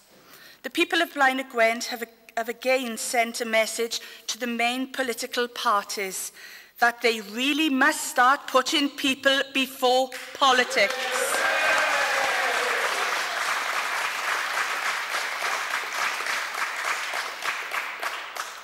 I must also say that Roderick Morgan got it wrong again when he spoke about me getting a sympathy vote in the by-election 10 months ago.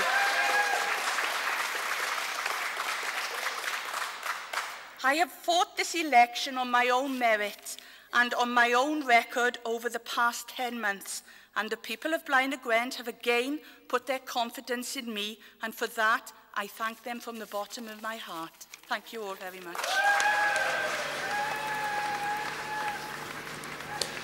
So Trish Law, basically underlining her message, and we're going to have a look at the figures now from Blaenau Gwent, and here they go. Let's take the figures. Here we are. Trish Law taking 12,722 votes. Karen Bender on 7,365 for Labour, and Gareth Lewis, Natasha Ashgar and Bob Hayward way behind. Trish Law's majority of 5,357. Her share of the vote, 54.1, a whopping share in Blaenau Gwent, 31% to Labour. She's over 20% ahead of them, and the other parties, frankly, nowhere near. The change on the Assembly election, which goes back to 2003, clearly the picture's changed significantly since then. Labour down by 40%. And the change from the general election, which of course was another interesting contest for People's Voice, Labour down by fewer then, but of course we're reflecting the difference that there's been in the meantime. The constituency change from the by-election, which is an interesting one for us, she's actually added to her share of the vote. Well, that really wasn't what lots of people had been predicting, so that's quite a result for her, and Labour losing some support there. Laura, what do you make of that? Well, it's a very impressive performance by an independent candidate without the kind of party machine that we've talked about earlier on. I mean, that is a larger share of the vote that she's captured. I mean, going back to the point about the difference between the Westminster and the Assembly election, if you look at the figures, and it takes a much greater swing to unseat Trish Law than it does to unseat the independent MP. And I think also the electoral system benefits an independent candidate in this sense, because she'll have gained votes from people who'll vote differently on the second ballot, whereas of course there isn't that option at Westminster level. So I think for all of those reasons she was always on safer territory. Interesting. Betsan?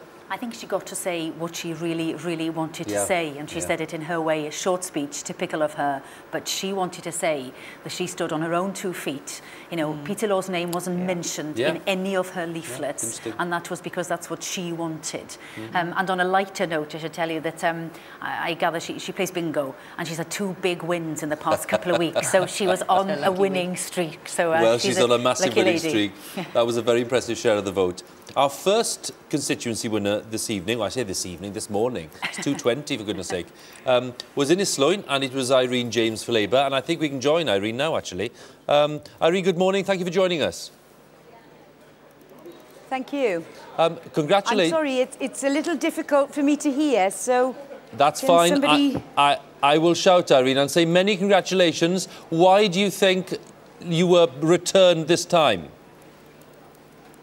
Well, I think right throughout the campaign, we've actually looked at knocking virtually all the doors in the Islwyn constituency. It's been hard for the last 5.5 weeks, but it's also been very enjoyable out meeting all the people and actually talking to people. And I do apologise to those people that were out or that we actually failed to knock their doors.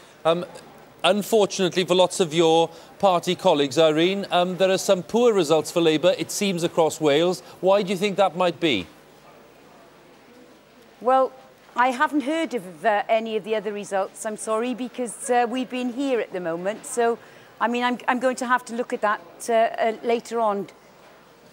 How tough is it? And it is very difficult. It is very difficult actually hearing what you're saying. So OK, I'm going to try one more question. One more question, Irene. How difficult is it to fight a battle locally when you're up against, you know, a Labour government in London, which is very unpopular? Well, we have actually fought in Islwyn on local issues and what are actually concerning the people of Islwyn. And we have actually listened, and we look at each issue, and we've actually fought a campaign on bread and butter issues like the health service, education, social services and other issues, and I think that's how we've fought our campaign in Islwyn, a very positive campaign on what Labour in the Assembly have achieved for the people of Islwyn and what we hope to achieve in the future. Irene James in Islwyn, thank you very much for joining us. Thank you. Good, at least, well, she heard the questions, which is great, and we're very grateful to Irene for joining us. OK, we're going to go over to Mark Hannaby in St Asaph. Mark, well, it sounds very exciting, but it's getting on a bit. It's 2:25.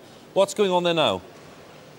We've got a recount, Huw. After me telling you that, this seat wasn't likely to pose any problems for Labour unless they were having real problems, well, we've got a recount. It seems that there's about 100, 150 votes in it. I must say that Chris Ruan, the Labour MP for Vale of Clwyd, is very confident.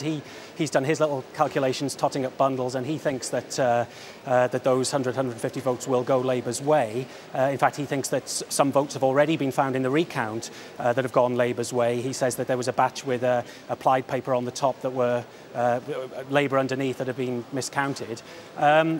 That's as may be. I mean, even if Labour hang on to this seat, what's clear is that no one expected the Conservatives to really come this close, perhaps even to win it. I mean, to win the seat, they'd need a swing of in the region of 7.75% to them. So if they've even got close to that, they're saying that they've done tremendously well. OK, Mark, thank you very much. We'll be straight back there, but that really does sound intriguing. And we're going to join Steve Fairclough next in Newport. Steve, what do you have for us right now? Well, Huw, things are progressing a little more slowly here. We've only just had the turnout figures. They've just come through to us.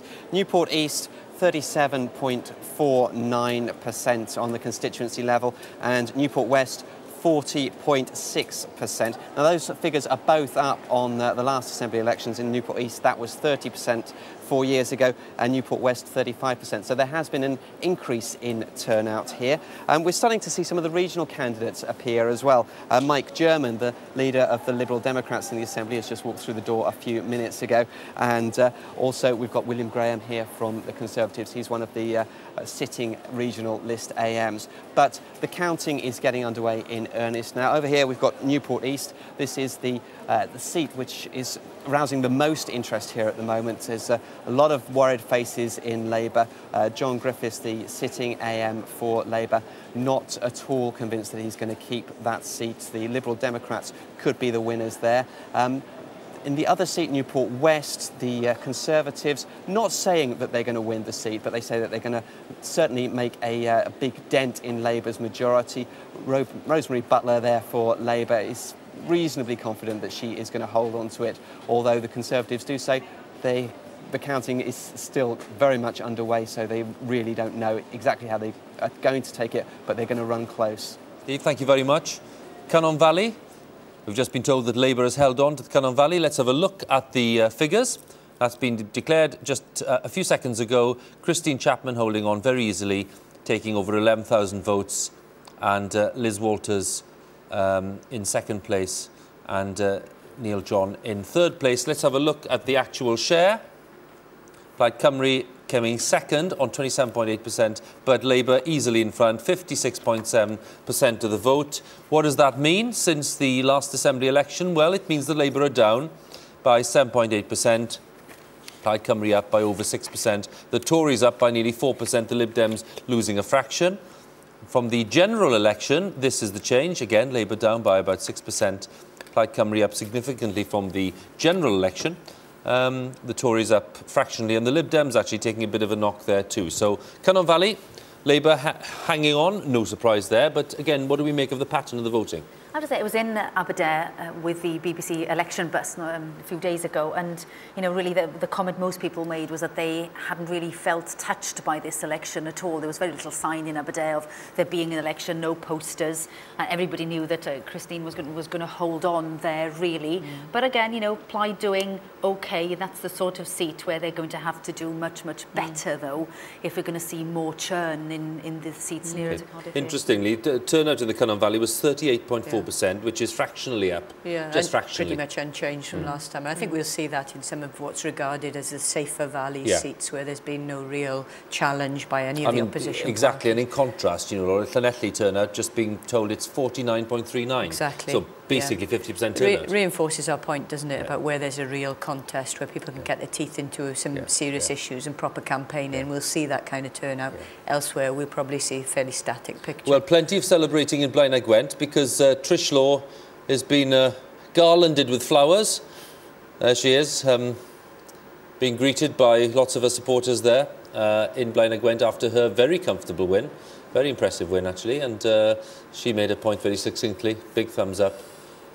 And it's a big night for her, making the point that, you know, she's, as Betsan was saying, that she's stood on her own 2 feet this time, and it's not a sympathy vote, and of if course, ever it was one. If anything, her position will become more important in future discussions about how a coalition might pan out. You know, if there are more than one independent representatives within the Assembly, then they'll take on a new prominent role, really, in a lot of things that will happen over the next fortnight. Very good. We have a new face on our panel, and we're going to introduce him properly, but we're going to be nice to him because half my family's from the Garw Valley, Huw.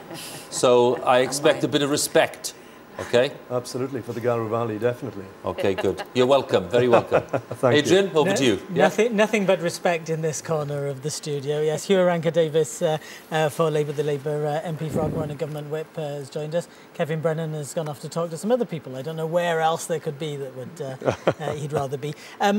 You've seen some of the early results come in, very early results. You've seen a lot of the hints that we've been talking about. There is a sense that Labour's getting a bit of a bashing.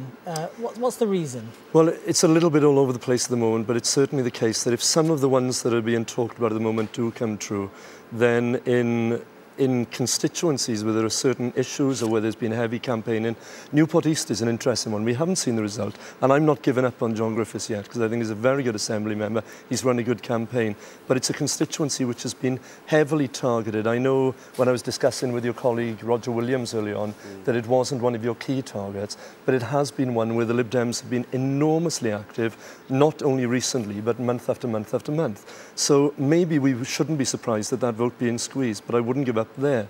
Now, what's happening in others? I think it's a mixture of things. Some are local issues, perhaps to do with hospital issues, particularly health issues, and others to do with personalities. And what about the government that you were part of in Westminster? You can't get away from the fact that it always plays a part of the backdrop. But I don't think that's the prime thing. I think we've tried very much to focus on the real meat and drink issues of what the Assembly does, because I do think it is vitally important that all the parties try and get this message across about just how important the Assembly is becoming and what powers it does have and will increasingly have. And perhaps we haven't succeeded entirely in that yet. Staying with Newport East, LEMBIT OPIK, are you celebrating yet? Are you celebrating winning this or commiserating and losing a list seat? I've said all along that it's amazing if we win Newport East, and actually a bit like you, I'm not going to make the assumption that we've won this until it comes through, because it really wasn't one of our target seats. The people in your headquarters are playing down well, yeah, my message is that we're getting a good second there, though obviously it's a guesstimate because they haven't done the full count. What it does show is that the Lib Dems are doing very well against Labour. Okay. It does seem to me that the Conservative vote is up, and that will be interesting to see how that plays. But in places where it's a Lib Dem-Labour fight, the Lib Dems are clearly doing extremely well. Talking of the Conservative vote up, CHERYL Gillan, you were echoing Mark Hannaby talking about the swing needed in the Vale of Clwyd. Whether or not your candidate wins there, you're pleased with that result? Well, Matt Wright has been a superb candidate. He's a great local man, and it is a 7.7% swing that will be needed to take the Vale of Clwyd. But it's interesting to see, even in Kynan Valley, our vote was up 4%. Okay. And I think that we are making progress. So, as I say, it's an exciting night to be a Conservative. I did this to Alvin earlier on. I'm interrupting you for your Assembly leader and handing back to Huw. Thank you very much, Adrian. Caerphilly and Swansea West in about 15 minutes. We can go straight back to City Hall. We were talking to Rodri Morgan earlier. We now have the Conservative leader in Wales, Nick Bourne. Nick, a very good morning to you. Thanks for joining us. Good morning, Huw. You're welcome. Well, what is your sense of things? Going to be a very exciting evening. I mean, we've had a fantastic campaign, very strong professional team. Very, very good candidates, excellent manifesto, and all the signs look good. But of course, we await results. So I'm not going to comment on results that haven't come in yet. No, I wouldn't expect you to, but where do you think we should be most interested in as far as you're concerned? I see you're asking the question in a different way now. Well, I'm going by what you're saying, but clearly there are some very interesting situations developing in Newport, both Newports, it sounds like. Delyn, Cardiff North looks very good for us, but as I say, I await results. Given that Rhodri Morgan earlier was, you know, basically saying, you with us, Nick? You happy? Yes. Good, I can just about hear you. The earpiece is giving trouble. I'm just saying, Rhodri Morgan earlier was saying, you know, very clearly that if the people of Wales gave him a certain message in terms of reaching out to other people, he would do so. Is that the kind of message that you would expect him to give? It's not the kind of message he's been giving throughout the campaign, but, you know, if it's a conversion now to listening to what people have said, you know, I welcome that. But all through the campaign, it's been a pretty negative campaign from Labour, I have to say, and he's certainly been saying he thought he'd get an outright majority. Clearly, that's not going to be the case. But yes, parties are going to have to talk to each other. I've always indicated we'd be willing to do that. Very encouraging, Nick, in some areas to see that the turnout, as far as we can see, in every seat is up, and in some seats is up significantly. Why is that? Well, it's because it was such a low base before, I should think, Huw. I mean, I don't think there's anything to write home about. It's still got a long way to go. But yes, they are up, which is good news. There's no doubt of that. But when you see 80% plus in the French presidential, you know, to start saying it's great that we've got 44% is, I think, perhaps slightly overstating the case. No, well, we discussed France. We discussed France earlier, Nick, and we were looking with envy at that. But, you know, 50% in some of these seats is actually very good compared with what went before, isn't it? It's relatively better, but we've still got a long way to go. I don't think we can be complacent about that. You know, people died to get the vote. And when we get less than 50% turnout in seats and we say that's good news, I think we've got to be a bit careful. We were discussing the fact that, you know, in parts of Cardiff and in other parts of Wales, if you look back to the mid-80s, the Conservatives had a very strong presence. Is this now finally the revival that lots of your colleagues have talked about for so long? It's a very different party from the party it used to be, and we've had a very different reception in this campaign than receptions for a long, long while. It's the best feel I can remember in Wales for a long, long time. Best reception that we've got for the party for a long, long time. People like David Cameron, they like what we've been doing in Wales, they like the team. CHERYL GILLAN's done an excellent job. So yes, it's had a very different feel about it, there's no doubt about that. Nick, good to talk to you, and we'll be back later on, and we'll have some proper results to discuss, hopefully, but thank you very much. Thank you, Huw. Nick Bourne, the Conservative leader in Wales, and with a very nice word I thought about CHERYL GILLAN over there, who's been waiting patiently to give some comments. CHERYL, I'm not going to disturb your coffee and biscuits, OK? Because, look, it's 25 to 3 and we are all allowed some coffee and biscuits, except that we're still waiting on this desk, all right? In the meantime, we're going to go to the victor in Blaenau Gwent, because Hywel Griffiths is with Trish Law. Hywel, over to you. No coffee and biscuits here in Ebbw Vale, but bouquets of flowers being handed out to Trish Law. She's held on to a seat. That's a nominal gain, of course, for independents, but held from the by-election last year. Well, first of all, Trish, you were quite nervous earlier on when we spoke to you. You really weren't sure. How do you feel now? Oh, it's a lovely feeling to know now that you have won, and I've increased my majority of 10 months ago. So that's a good sign for Rhodri Morgan that it wasn't a sympathy vote. It's a vote against New Labour. They really need to get their act together and start treating the people of Blaenau Gwent as people. They're not a party machine to be batted about willy-nilly. We want help in Blaenau Gwent. New Labour's got the chance now to work on it and give us the help that we need. You said in your speech that this had been a cleaner campaign than 10 months ago. What exactly did that mean? Well, last time it was because of my husband's death, making reference to that and the sympathy vote and everything else. So this time it's really been a tidy election. Well, you're one of the few people we know for sure are heading back to the National Assembly. Who do you think you're going to be working with? You're an independent. You do have to work with other people. I work with whoever is going to be good for Blaenau Gwent and for Wales as a whole. My constituents are Blaenau Gwent. Whatever other senior past ministers might say, oh, these independents, you know, they only think about their own patch. Of course we think about our own patch. That's what we're elected to represent. Perhaps they need to think about their constituents in their patch. Who would you like to see taking overall control, though? Who do you think, as a governing party, might do the best? Well, I got to say, New Labour. I really have, you know, and I'm happy to support New Labour. So you'd be happy to see a Labour Welsh Assembly government, even though you've opposed them all the way here in Blaen y Gwent? Of course I would, yes. Just one final question. Obviously, people will think back to your late husband. What do you think he would have made of this tonight? Oh, Peter always said I was a strong person, and I used to say to him, I'm a Pisces, we are very emotional. But it would have been fantastic. But of course, Peter has been behind me all the way. OK, Trishlo, thanks very much. We'll let you get back to the celebrating. That's it from Blaen y Gwent. A result for you. Hope you get a few more in the next few hours or so here. Hywel, we're counting on it, and very nice to hear from Trishlo there. Thank you very much. Well, Llanelli, now then. We've already had a few hints about the Llanelli seat. But of course, it's not the only seat being counted there, because if I look down my list here, we've certainly got Carmarthen East and Dinefwr too. We're going to join Phil Parry. Phil, what's the latest, and when do you think we're going to hear some numbers there? Well, the latest really is about 3 o'clock, possibly for Llanelli. Llanelli will come first, Carmarthen East and Dinefwr second. They've actually only started counting about an hour ago because they were verifying, and there are 2 lots of verifying to be undertaken before that.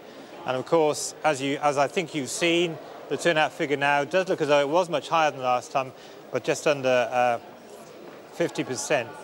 But the one issue that we are looking at here is just when we are going to get the list result, because that will be substantially later, of course. But that's about all I can tell you, apart from the fact this is very bizarre, really, but I went out to check some of our vehicles just outside about half an hour ago, only to see a white ferret running around. Very strange.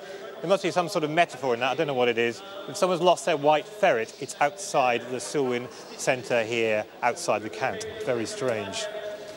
Well, Phil, there are actually lots of white ferrets in Llanelli, I think you'll find. And they're a native breed to the village of Pwll. If you believe that, you believe anything. Anyway, OK. We'll be back with Phil later on. Yeah, it's interesting. You see, because Llanelli and Helen Mary, we're expecting that result to confirm what we heard earlier. Carmarthen East and Dinefwr, any thoughts on that? Plaid will want to make it a safe seat for them. You know, it's been fairly safe. They'd like to make it really safe, I would imagine. Just a note that to make it clear that in the Vale of Clwyd, it's the Tories that have asked for the recount. So we're guessing, therefore, that it must be them who are behind there. Another thought, we started talking about the Newports. Now then, if the Lib Dems just failed to take Newport East, but have pushed very hard there, instead of having a no Mr German possibility, we then swing.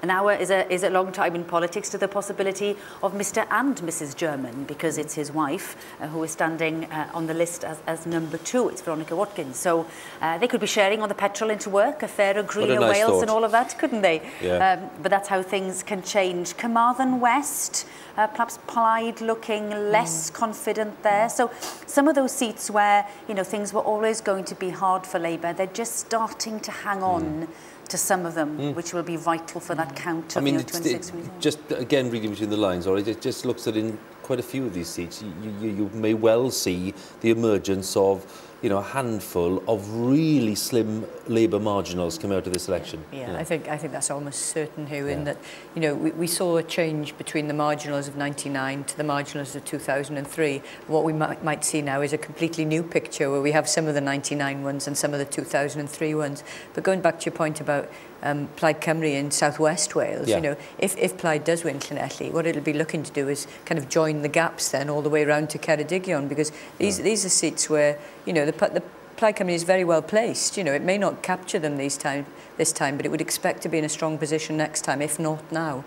So that's quite an interesting development, because the party obviously has clearly been always seen to be a party of the northwest of Wales. Now it seems to be putting down real roots in the southwest of Wales as well.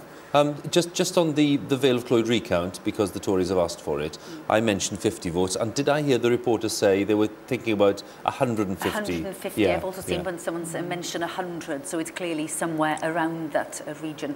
I was just checking my blog, by the way, and I'm sort of sharing a blog with the Scottish political editor. So I get a taste every now and again of what he's going through tonight. And, you know, it's just looking very, very tight there, but better for Labour than had been predicted. You know, that tight that there are now SNP target seats going through that they're not quite making. So still early days for them, but there seem to be, of course, electronic counting and all sorts going on there that might mean it's all happening a bit quicker than here. Well, picking up on Laura's point about, you know, the Labour plaid struggle, certainly in the southwest. Why don't we join Rhun again, because I think Rhun can tell us a bit more about that.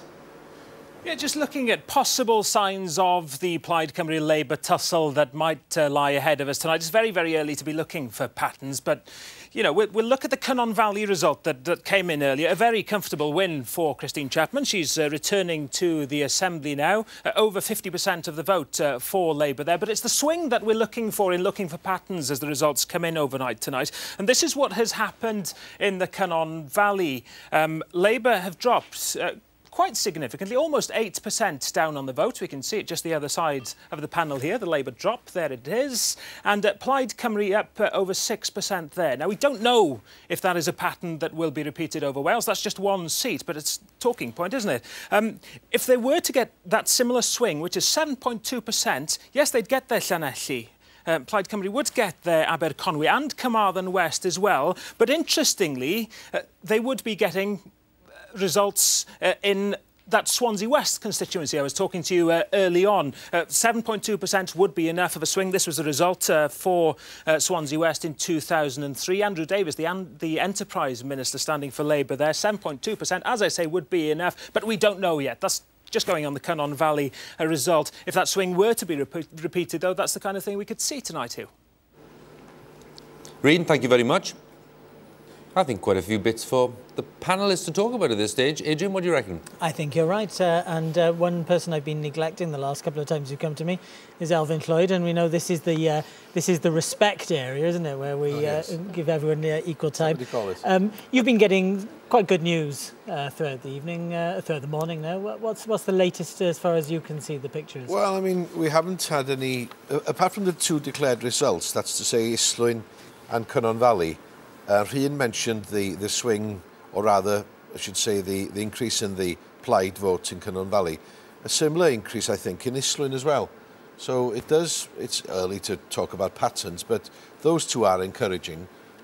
Neither were #1 priority seats in terms of targets, obviously, but we have increased our vote substantially in both, and that's got to be a good thing. And any other places that are looking good and looking surprising to you, perhaps?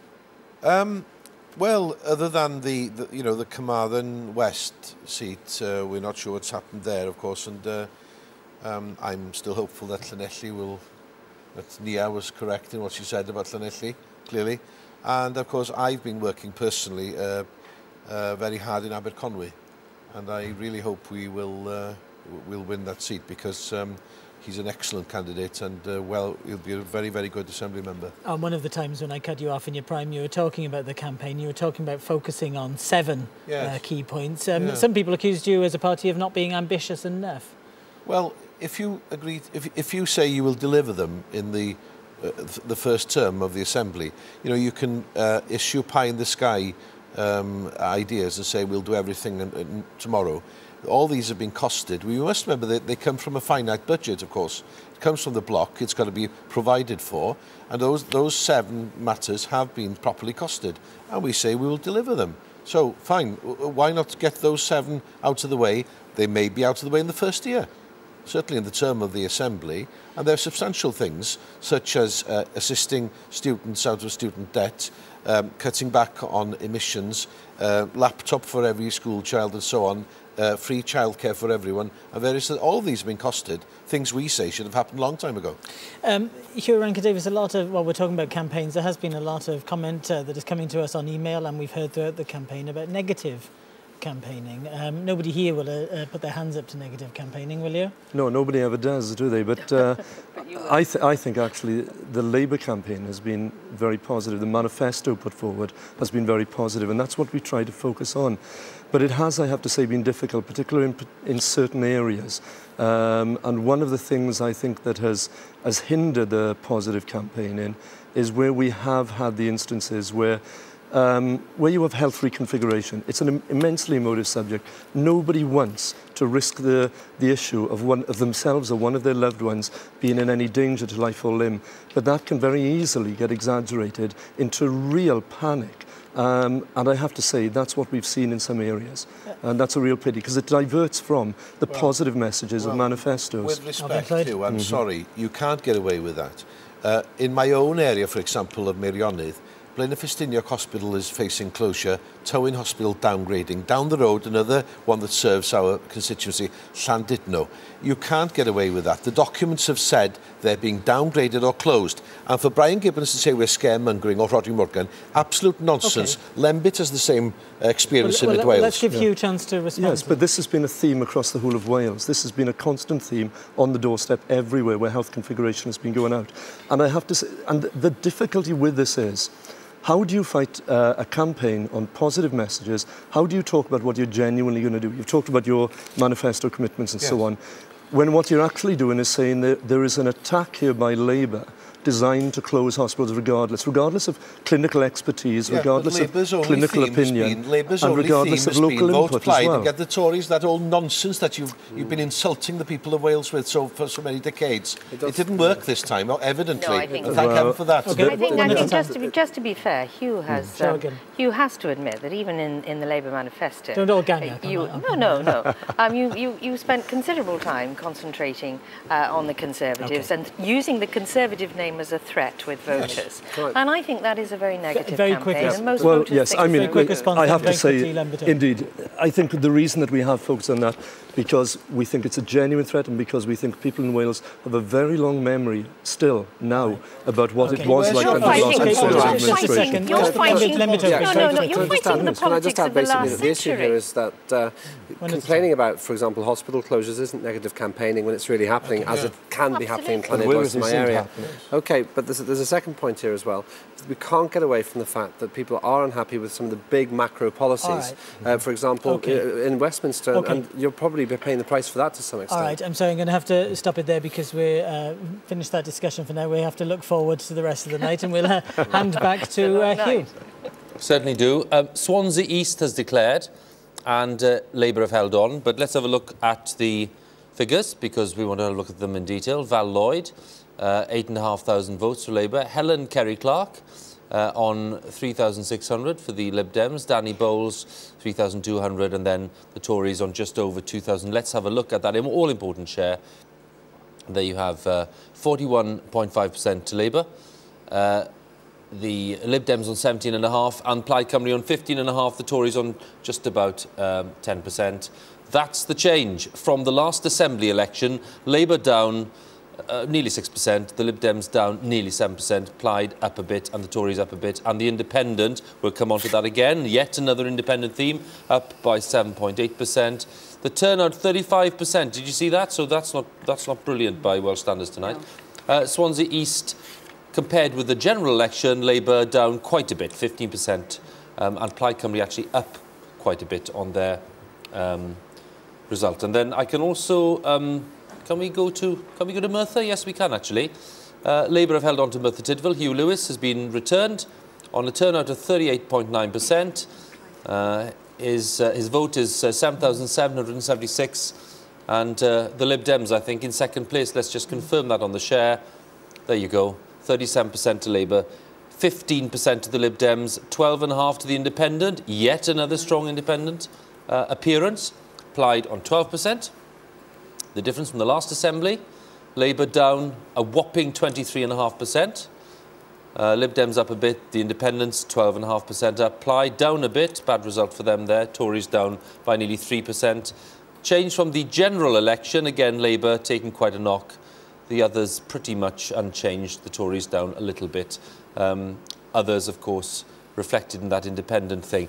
Well, again, you know, Betsan, here we have that silver independent tube. That's right, and that was the Kidderminster moment that might have been, but wasn't quite, wasn't by some way, in fact. Clive Tovey, who is a consultant at Prince Charles Hospital, decided to stand because of the whole story around hospital reconfiguration and hospital service. He put his money where his mouth is, and he stood, and he did very, very well. As you say, that silver streak that we don't see very often on our graphics was there. The good news is, though, that Kieran Jenkins, the blogger, had threatened to streak through the studio if Huw Lewis failed to hold on to Merthyr. And much as I admire him, I'm rather glad that Huw Lewis did hold on. But interesting, Huw Lewis early on in the campaign was saying, I'm working really hard, I'm out all the time. And he's saying, why? I mean, who's going to take it from you? And he said, I don't really know. I just get this feeling I should be working hard. And, you know, he's held on reasonably comfortably, though, so I'm sure he'll be glad he did work hard. I suspect he's inherited that sense from his predecessor, Ted Rowlands, who I know well, and was always regarded it as a marginal, even when it was patently, obviously, not a marginal. But I think what's interesting here as well is that the independent candidate has run the Lib Dems very close for second and knocked Plaid Cymru into fourth. That's right. So again, it shows the power of independents fighting on single issues. And Lib Dems are second and second and second. Absolutely, No, it's that's a notable trend. Well, Scotland, English local elections. What is going on? Because those results are slow to come in as well, actually, very slow. Let's join David Cornick once again at Westminster. David, what can you tell us? Sorry, I didn't quite catch that. David, bring us up to date. The position in England, fairly mixed so far, not as bad for Labour as they had been expecting. An analysis of all the key wards that have come in so far suggests the Labour vote more or less holding up compared to the last local election results. As for the Conservatives, well, David Cameron's made a few gains in places like Woking in Surrey. The Conservatives have taken Chester for the first time since 1986, but in places like Bury, Lincoln and Bolton, the sort of seats he was looking for, the sort of councils he was looking for to put him on course for a general election victory, well, not much sign so far of the Conservatives really getting the sort of support they need, Huw. And what about Scotland, David? What have you picked up in Scotland? Position in Scotland so far looking quite tough for Labour up there. I think the SNP took Dundee East with quite a strong swing from Labour, and Jack McConnell, the First Minister, although he's held his own seat, has acknowledged that it's now in the hands of the voters whether he actually stays in his job later today. Still very much touch and go. David, thank you very much. We're going to Swansea. Do you want that one? So I get the figures on this one.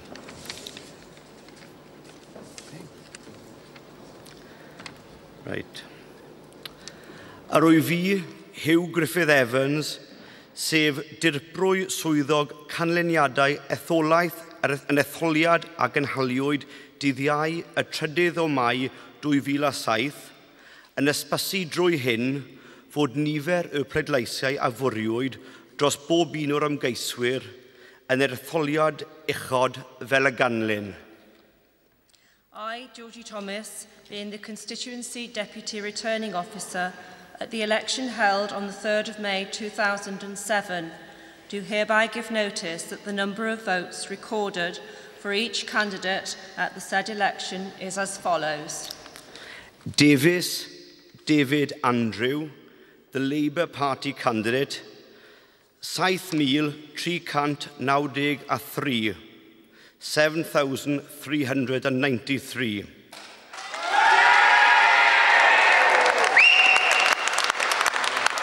Lewis Richard David, United Kingdom Independence Party, 1642. 1,642. Lloyd Davis, Henry James, the Welsh Conservative Party candidate, 4379, 4,379. May Peter, Welsh Liberal Democrats, Democratiaid Ryddfrydol Cymru, 5882, 5,882.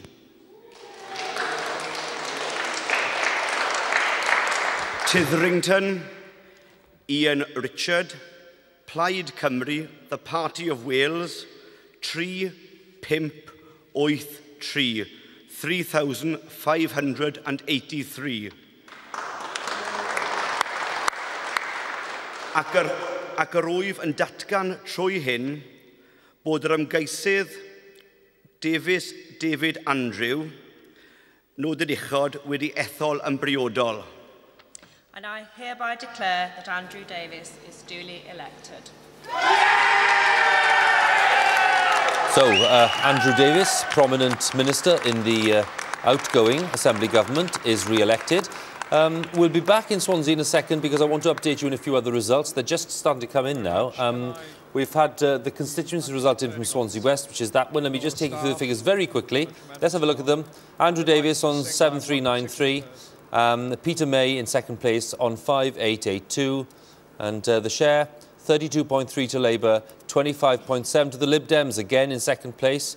Good performance by them. The Tories on 19%. And look at the difference. You see, from the last Assembly election, Plaid Cymru are the biggest losers. And UKIP have gone up by over 5%. The Lib Dems up by over 7%. Labour taking a slight knock. And, of course, Andrew Davies got a very high profile. From the general election, well, a bit more of a knock. That's 9.5% down. Plaid Cymru up since then. And that's that. So let's have a look at a few of the others because we've had Pontypridd come in. Here we are on a turnout of 40.6%. Jane Davidson holding on to Pontypridd for Labour with a majority of 3,347. What does that mean for the share? Well, she's taken 41.8% share. The Lib Dems, again, in second place, 27.6%. And I think we're about to have a declaration coming up. I'll carry on with this share for a second. Labour down by 9.2%. Lib Dems up by 13%. That's the change. Let's go to Cardiff South for that result right now. The result for the Cardiff South and Penarth constituency is Canlyniad ar gyfer etholiaeth 10 Gaerdydd a Penarth yw Barrett Lorraine Jane, the Labour Party candidate, ymgaisaeth Plaid Lafur, 10,106. That's 10,106. Hannigan Dominic John, Welsh Liberal Democrats, Democratiaid Rhyddfrydol Cymru, 5,445. That's 5,445. Robson Karen, Welsh Conservative Party candidate, ymgaisiaeth y blaid Gaedwadol Cymraeg, 7,352, 7,352. Toby Jason Scott, Plaid Cymru, the Party of Wales, 3,825. 3,825. The number of ballot papers rejected was 297. Nifer y papurau pleidleisio a wrthodwyd oedd 297. Lorraine Jane Barrett has therefore been elected. Etholwyd Lorraine Jane Barrett. Lorraine.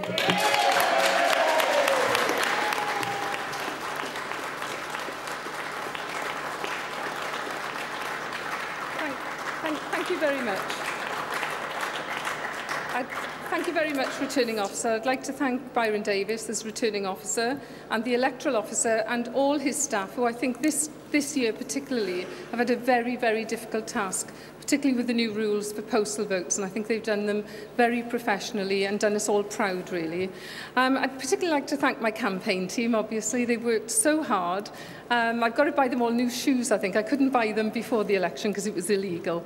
But I'd like to thank my agent, Tony Martin, particularly, and I'm sorry about the parking ticket you got the other day. Particularly my husband, I'd like to thank him. He's put up with a rather grumpy Lorraine Barrett for the last few weeks.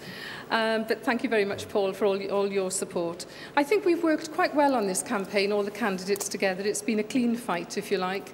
And I think that's really important, particularly with some of the parties, or one party that is standing in this particular election. We've all come together and said we're not going to put up with some of the racist hatred that's being put about. So I'm looking forward... Thank Thank you. I'm looking forward to getting back to work in the Assembly to continue the policies that we have in place, that Welsh Labour has, free prescriptions, free bus passes, extending that to rail travel as well. I'd like to welcome the residents of Sully to Cardiff South and Penarth, and I look forward to representing them in the Assembly. And I apologise, I think on behalf of all of us here on the stage, to all those electors who have had trees and trees put through their letterboxes. And I think we may all have to think about the amount of paper that we have been using during this campaign. But well, no, that's a thought, Lorraine Barrett, on a green theme, but she's held on to her seat there in Cardiff South, and we'll have a look at the figures when they're available. In the meantime, let me tell you that in Montgomeryshire, Mick Bates has held on to that for the Lib Dems. There's the result, a majority of 1,979. The share, 39% to the Lib Dems, 30% to the Tories, 13% for Plaid Cymru. What does that mean? Well, it means that the Lib Dems are just about where they were, really, with the Tories slightly up. Maybe a bit disappointing for the Tories there, given that they've had in the past a pretty good base in Montgomeryshire from time to time. Plaid Cymru up. And UKIP, look at that, 7.7% to UKIP in Montgomeryshire. The change from the general election, Lib Dems 11% down today on LEMBIT OPIK's result in 2005 in that general election. Do we have the result from Cardiff South and Penarth? I think we do now, can't we? Have a look at it. There we are. Lorraine Barrett, we've just heard from her. Her majority, 2,754. Her share, 37.8. The Tories on 27.5. Labour down by 6.6%. And that's the change for you. We're going to go to the Vale of Clwyd, where they're about to declare. Good morning, everyone. Go'r diwedd, dyn ni'n barod gyda'r datganiad, and we're at last ready with the announcement. Rwy fi, Ian Miller, y swyddog canlyniadau dros yr etholaeth Dyffryn Clwyd, yn rybuddio drwy hyn fod cyfanswm y pleidleisio gofnodwyd I bob ymgeisydd yn yr etholiad fel y ganlyn. I, Ian Miller, being the returning officer for the constituency of the Vale of Clwyd, hereby give notice that the total number of votes recorded for each candidate at the election was as follows. Jones, Anne, Labour Party candidate, ymgeisydd Plaid Lafur, 8,104, 8,104. Jones, Mark David, Plaid Cymru, Save Our Hospitals, Plaid Cymru, a chibwch ein hysbytau, 3,884, 3,884. Wright, Matt, Welsh Conservative Party candidate, 8,012, 8,012.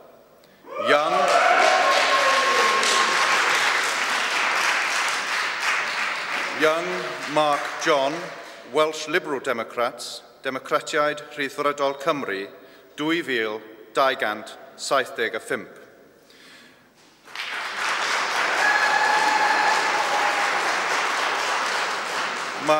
Mae rif y papurau pleidleisio thodwyd a heb gael eu cyfri gennyf yn yr etholiad hwn yn 180. The number of ballot papers rejected and not counted by me at the election was 180.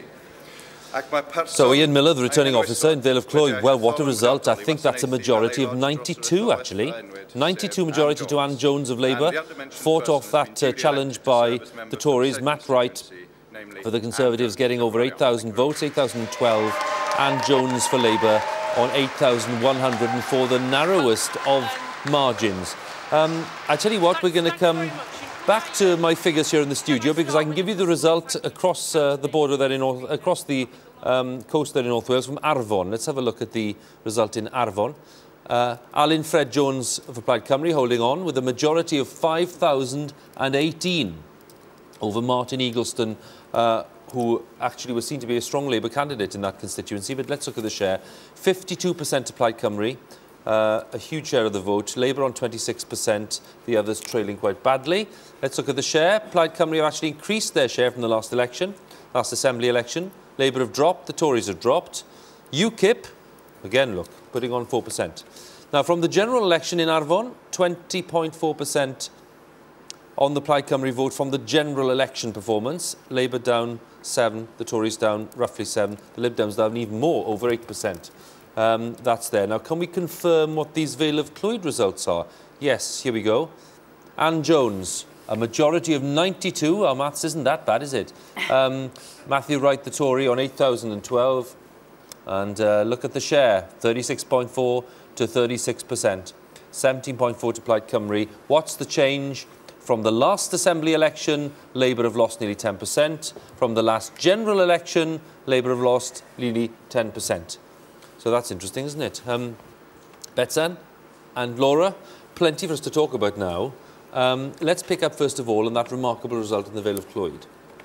Well, yes. I mean, this did pop up a few weeks ago, and we thought, no way, you know, especially, you know, someone like Anne Jones, and maybe it is because Anne Jones is Anne Jones that she's just about held on. But it makes me think that if they really have managed to turn the Vale of Clwyd into a marginal, and that's what it is now, a Labour marginal in the Vale of Clwyd, then what of Delyn? Because the Conservatives did start talking of Delyn before they started about talking about let's go straight away to Aberafon. Betsan, sorry to interrupt. 1,450. The total number of votes rejected under the various heads was 105. I therefore declare that Brian Gibbons has been duly elected Assembly Member for the Aberafon constituency.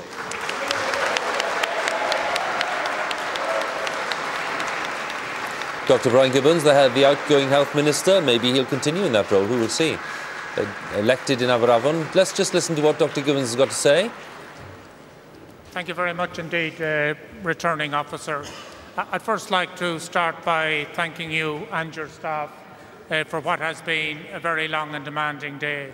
I think that we're very much part of the democratic process that you and your staff have been able to carry out this account so efficiently. Indeed, many of your staff have been involved for many, many hours, and from speaking to some of them, they've been up at 4 o'clock in the morning and been with us here well after 2:30 the next morning to make sure that the democratic process here in Aberafon continues. I'd also like to thank the police for their help in the count. I would like to thank my opponents and congratulate them for a clean and honest fight in which the real issues facing the people of Aberafon were discussed. Dr. Brian Gibbons, in a speech in Aberafon, did you see that flash across the bottom of the screen? A very significant flash for Scotland, because it suggests that Alex Salmond, the leader at the SNP, has won that seat in Gordon, where he was in a big battle against the Lib Dems there. There were signals a few hours ago that he may have taken the seat from the Lib Dems, but Alex Salmond, therefore, is elected to the Scottish Parliament. And if we get any images from Gordon, we'll bring them to you as soon as we can. But we can actually look at the vote. Let's have a look at the vote. Here we go. Here are the figures. Here we are. Alex Salmond, 14,650. Nora Radcliffe of the Lib Dems, 12,588. A battle royal here. Look at this. The share for the SNP, 41.4% to Salmond, and 35.6% to the Lib Dem. This will tell you what's happened from the last Scottish Parliament election. 18% up, nearly 19% up for the SNP. The Lib Dems held their vote up pretty well, actually. They weren't knocked too badly. The Tories, obviously, were the ones who ceded votes there. And the difference on the general election, we haven't actually got that yet, so we'll bring that later. But the message underlined. However, I think we can see, there he is, Alex Salmond, who's hoping, of course, to become the new First Minister of Scotland. That's by no means certain. The polls have been very, very close and suggested, if anything, over the last few days, that Labour have closed the gap. But anyway, Mr Salmond is at least into the Scottish Parliament, because there was some doubt at one stage whether he'd be able to defeat the Lib Dems there, and his place on the list was also in doubt. But all those doubts have gone. Alex Salmond has swept into the Parliament itself. Well, that is interesting. Let's go to Caerphilly, because I think Caerphilly are getting ready to announce. We were talking to Ron Davies, the former Secretary of State, earlier, who's standing as an independent. But there's a real battle here between Labour and Plaid Cymru. And I think they're just about to summon the candidates now. Let's stay on these pictures. Betsan, Labour, Plaid Cymru and Ron Davies, of course. Of course, I mean, yes. This is the... you just wonder, having seen Islwyn and having seen independent candidates and a three-way split, and so far tonight it seems to have saved the Labour incumbent. So whether Jeff Cuthbert, who might have thought he was waving goodbye to Caerphilly, might be saved. quite possible. Ron Davies is an independent with a difference, of course, because he has history as part of the devolution project, and one would expect that to register now. Well, I think we're nearly ready in Caerphilly. They've been summoned. There's Ron Davies, second from the left. No rosette, the others have all got rosettes on. I think we're nearly ready. Ladies and gentlemen, the results for the Caerphilly constituency are... Y canlyniadau ar gyfer etholaeth Caerphilly yw... Cuthbert Jeff, Labour. Cuthbert Jeff, Llafur. 8,937. 8,937. Davies, Ron, Independent. Davies, Ron, Annibynnol. 6,071. 6,071. Foley, Richard, Welsh Conservative. Foley, Richard, Ceidwadwyr Cymraeg. 3,227. 3,227.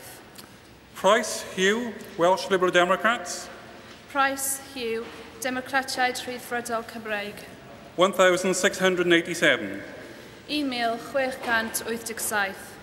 Whittle, Lindsay, Plaid Cymru. Whittle, Lindsay, Plaid Cymru. 7,000. 7,000. I hereby declare that Jeff Cuthbert is the duly elected Assembly Member for the Caerphilly constituency. Well, Betsan, what do you make of that? Well, what did we just say as we cut to it? That that's exactly what might happen, that there were strong, Plaid votes coming out at the end, especially in the last couple of weeks, so we gather, and it seems to have been enough to keep Ron Davies out, to keep Lindsay Whittle out, and to leave Jeff Cuthbert where he is in Cardiff Bay. And just before we rejoin, we will go back to it in a second, but very quickly, Laura, Ron Davies' vote of 6,000, what do you make of that? It's pretty impressive stuff. I mean, he's a comeback kid, isn't he, in many respects. But, I think the Labour Party might be thanking it, the independents at the end of this evening, for just about saving them some of these key valley seats. Shall we have a look at the Aberavon figures, because I've got them, so let's have a look at them. There they are. Brian Gibbons taking over 10,000 votes, and the others, frankly, way behind. Look at the share. Pretty much 50% to Labour in Aberavon, Plaid on 17%. Labour, however, taking a bit of a knock since the last Assembly elections, and since the last general election, a similar knock of about 10%. Plaid Cymru gaining a bit, and the others again showing a bit of a gain there. Now we can look at Cardiff City Hall. Let's have a look at what's going on there, because it's a pretty impressive site. There we are.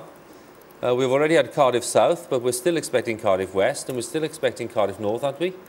Yes, we that's are. Right. We are, yeah. Cardiff South and Arthur's gone, hasn't it? That's right, that was Lorraine Barrett, exactly. So we're expecting the others, Roger Morgan's seat, and Jonathan Morgan, the Tory, hoping to take Cardiff North.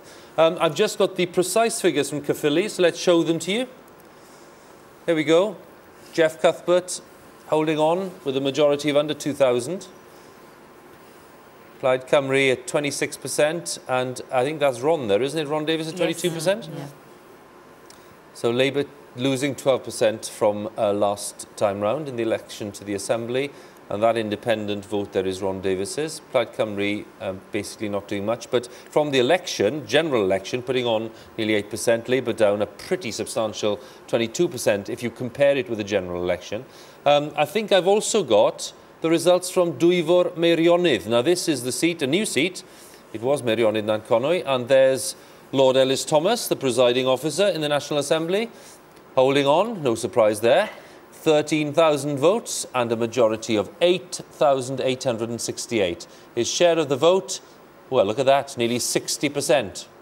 So I think that's what you can call a fairly substantial win.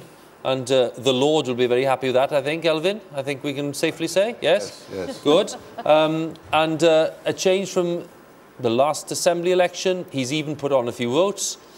Lord Ellis Thomas, that is. Labour's down by 10%. And from the general election, Labour again down and Plaid Cymru up. So there you are. All right, what's our next interesting port of call? Is it Sir Gaerfyrddin? Is it Llanelli? Let's have a look.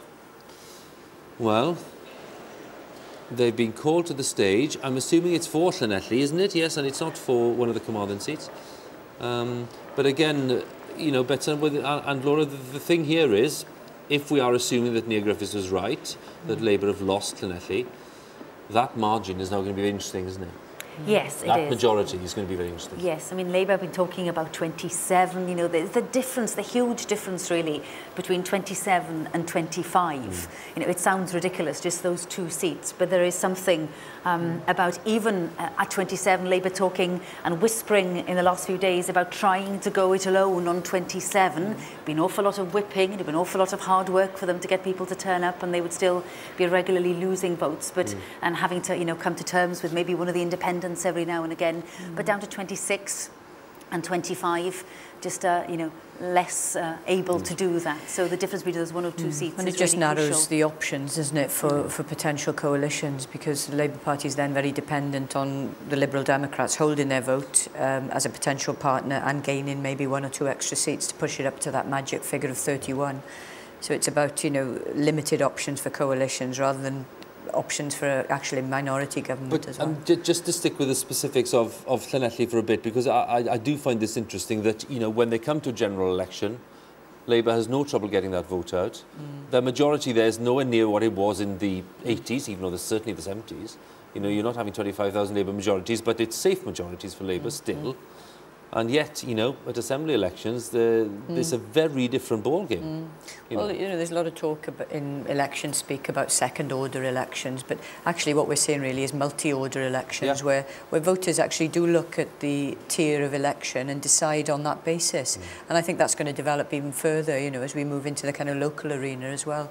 Because, you know, we've got a very new system of governance in Wales. We're just getting used to it, basically. Sometimes the electors are ahead of the rest of us, really, in making decisions. And, you know, we'll look at what's best for them, and I think that's what we're seeing here in places like Llanelli. I did actually. I mean, it was an interesting thing going to do a meeting of some kind at Llanelli. It wasn't a political meeting, but chatting afterwards. It was after the elections of '99, and just chatting to a few voters there. And one woman said to me, "Oh, I always vote Labour, but because it was a Welsh election, I thought I should vote Plaid Cymru."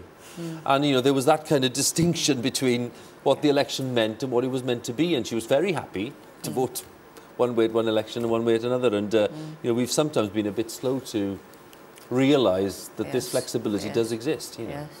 I'm just reading here that it's very, very close in Carmarthen West. It looks as though Plaid Cymru might be just nipping and tucking a couple of hundred votes ahead of Labour, but it sounds like possible recount territory to me. And that John Griffiths in Newport East is looking far happier than he was just a few hours ago. Okay. Let's have a look at Monmouth, because I think that we're also in a position where Monmouth might be declaring fairly soon. I think they're probably summoning candidates there too, because they've clearly wrapped up the boxes for the votes, and they're just doing the tallies, if my experience of counts is right. So that's Monmouth. Very close to a declaration. Llanelli, very close. Aberafon. Well, that would be for Neath, won't it?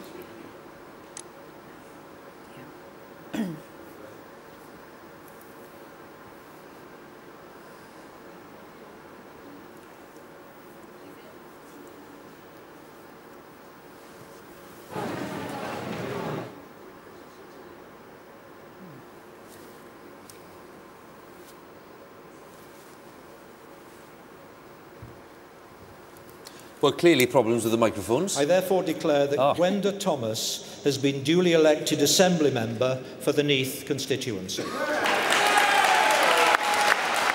Well, apologies for the sound there. That's Gwenda Thomas, who's held on to Neath for Labour. And because we scrubbed out her declaration, why don't we listen to a few words of what she has to say? Good morning. I would like to start by thanking the returning officer and his staff for the work that they've done throughout the day, and also for the staff in this building who have been busy seeing to it that we've had the tables to carry out what we needed to do. Thank you all very much, and I'd like to thank the police, did meet them during the day, for the way that they've conducted this count as well. I'd also like to sincerely thank my opponents, Andrew, Sheila and Alan, for what I consider to have been a clean fight. And I think we Gwenda Thomas and Neath, let's go to Cardiff. We're expecting a result there. 4,897, 4,897. Murphy Andrew Peter, the Conservative Party candidate, am Gaisaith, Ablaid, Gaidwadol, 3,137, 3,000, 137. Randerson Jenny, Welsh Liberal Democrats, Democratid, Rhyddfrydol Cymru, 11,462.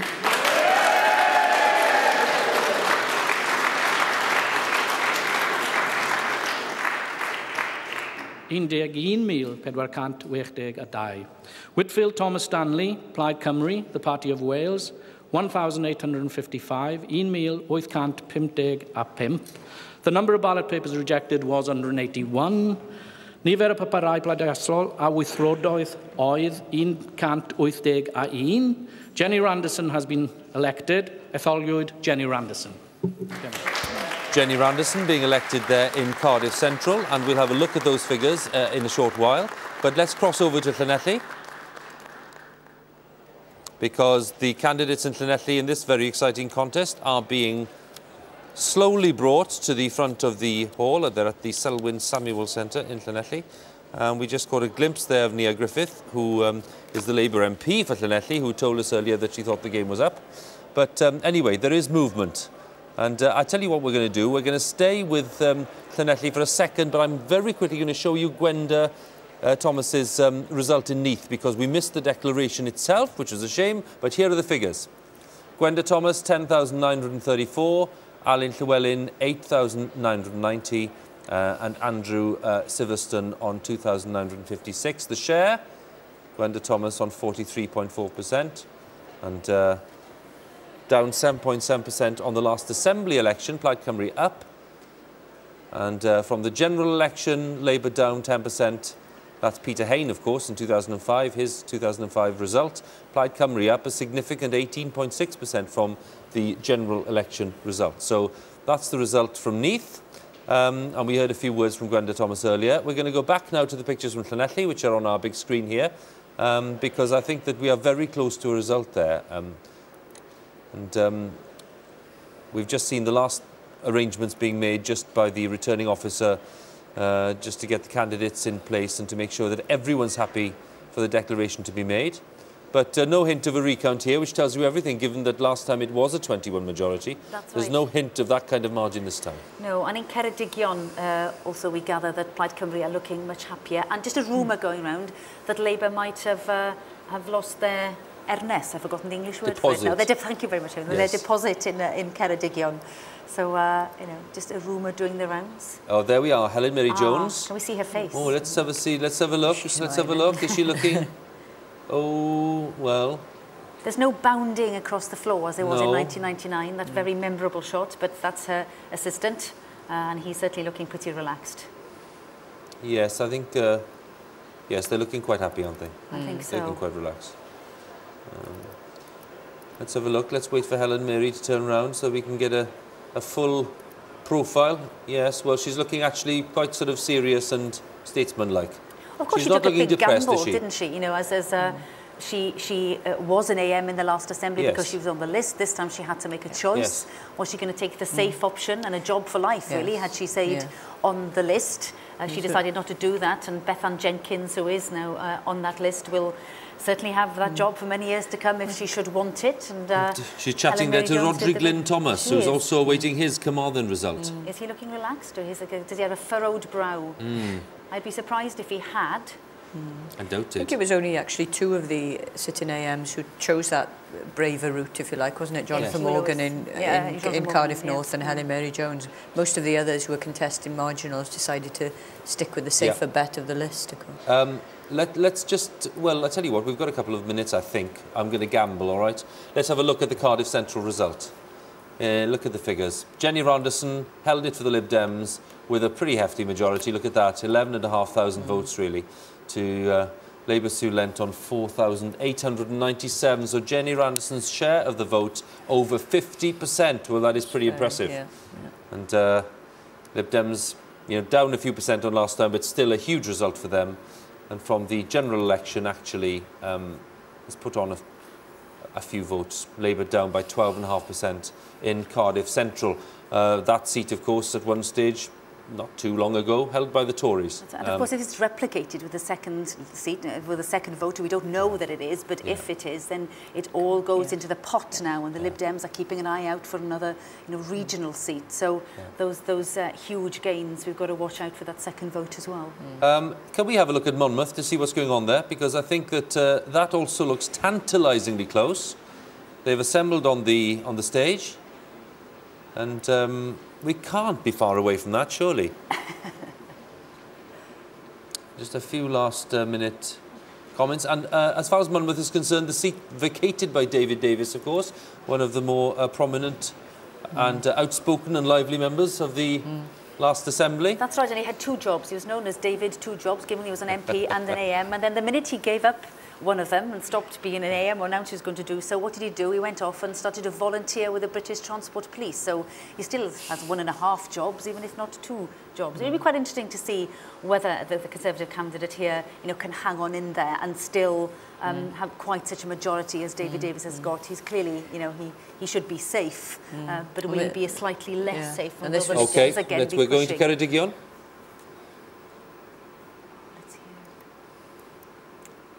Well, do we have sound on this one? Oh, it's a bit of a problem, isn't it? That's Elin Jones of Plaid Cymru. There we are. And Lynn. I, the undersigned, Elizabeth Margaret Bronwyn Morgan, being the returning officer for the Ceredigion constituency, hereby give you notice that the total number of votes given for each candidate at the election was as follows. John Richard Thomas Davis, Democratiaid Rhydfrydol Cymru, Welsh Liberal Democrats, 10,863, 10,863. Linda Susan Grace, Ymgeisydd Plaid Lafur, Labour Party candidates, 1,530, 1,530. Elin Jones, Plaid Cymru, the Party of Wales, 4,010, 818.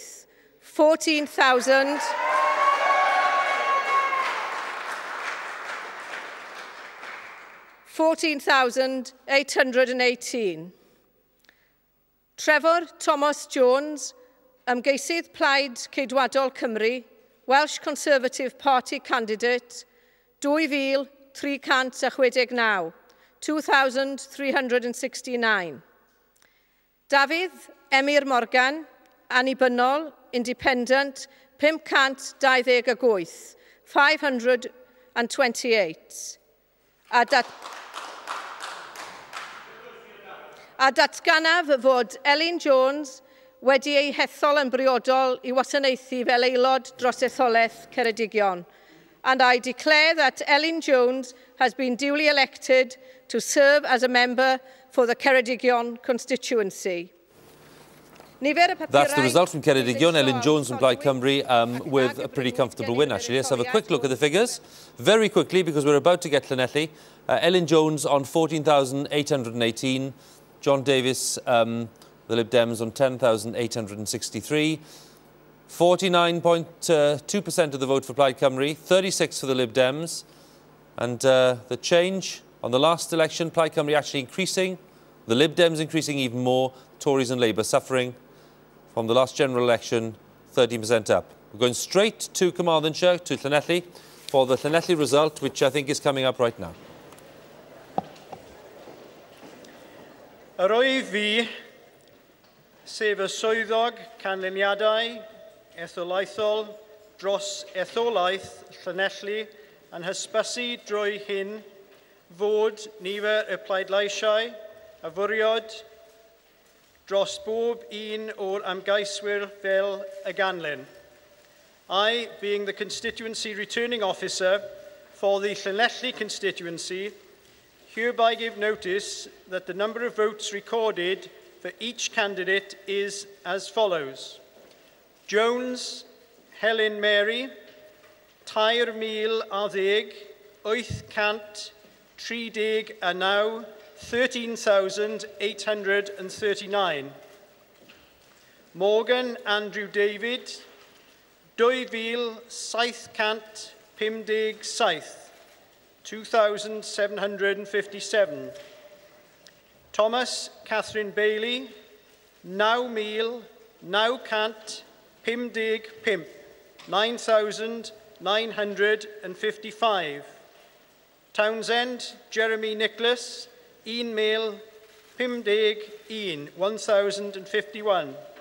Ac felly bod Helen Mary Jones wedi hethol I wasanaethu dros yr etholaeth a enwyd. Well, a very, very big majority for Helen Mary Jones in Llanelli. She takes the seat. The gamble has paid off. Let's just listen to a few words of hers.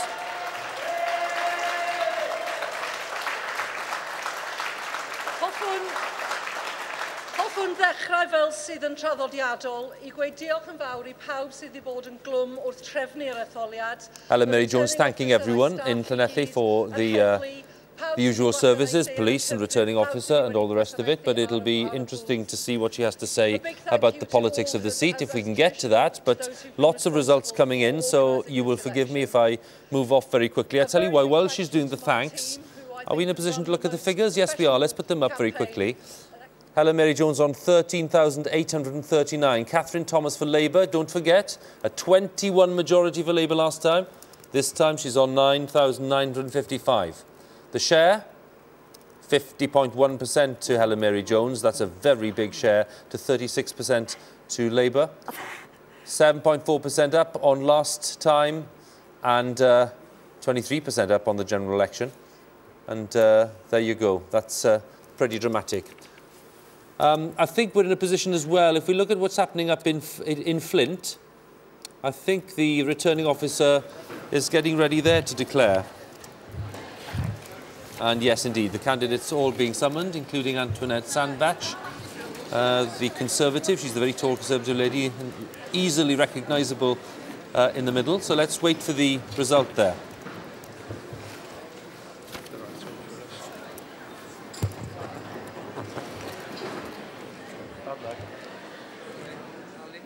Thank you, ladies and gentlemen. Election of a member to serve in the National Assembly for Wales for the Delyn constituency. Declaration of result of poll. I, the undersigned, being the returning officer at the election of a member to serve in the National Assembly for Wales for the Delyn constituency, held on Thursday, the 3rd of May 2007, do hereby give notice that the number of votes recorded for each candidate at the said election is as follows. Derek Albert Bigg, UK Independence Party, 1,318. Meg Ellis, Plaid Cymru, the Party for Wales, 3,179.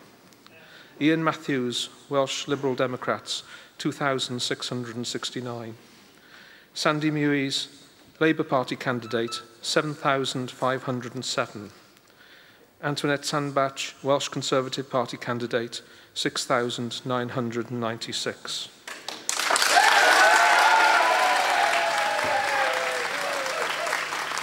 So the result from Delyn, and the result is that Labour have just about held on with a majority of, what is it, just over 500.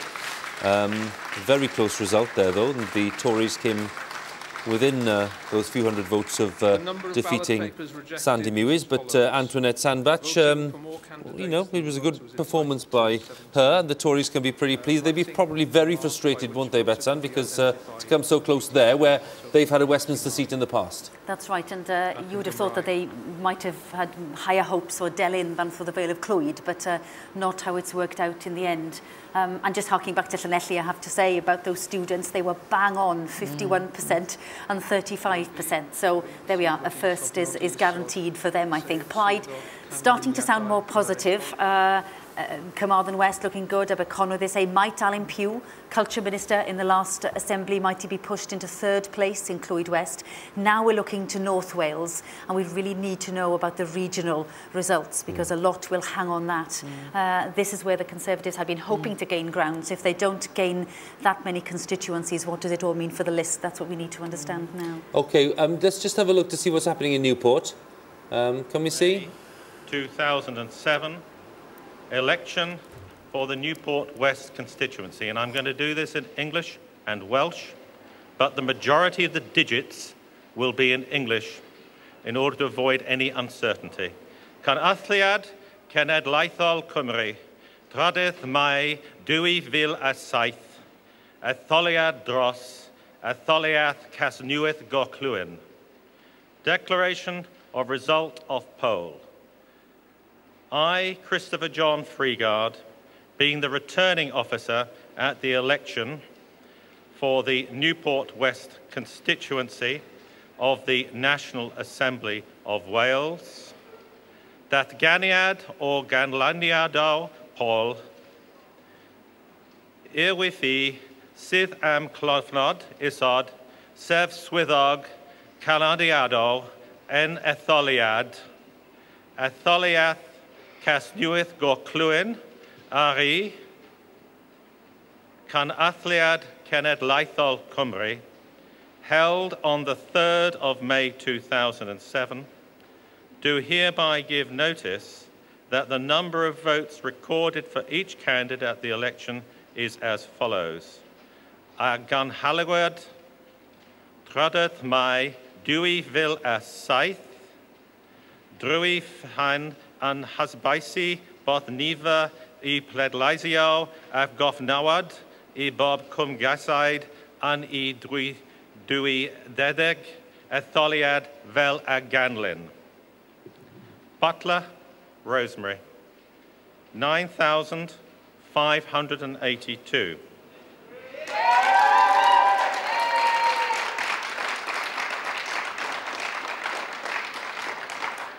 Constantine, Andrew James, 634. Evans,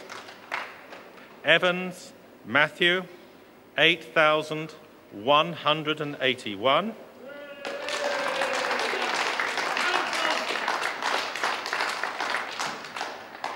Flanagan, Nigel, 2,813.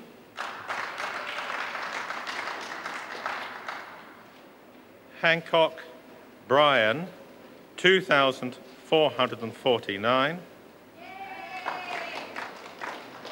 The number of ballot papers rejected was as follows.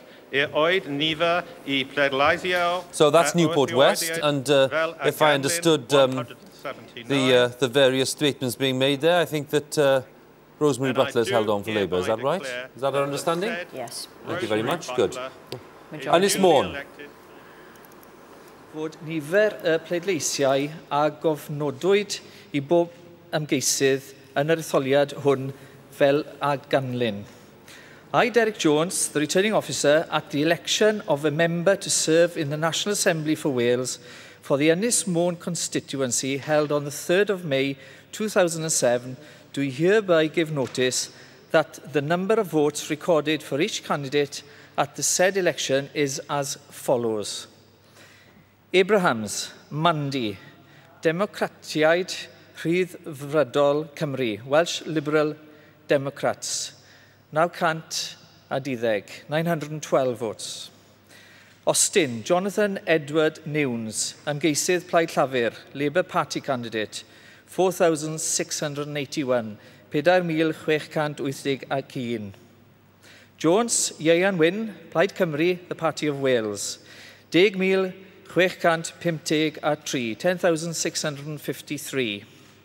Roach, James Paul Robert, Ceidwadwr Cymraeg Welsh Conservatives, 3,480, 3,480.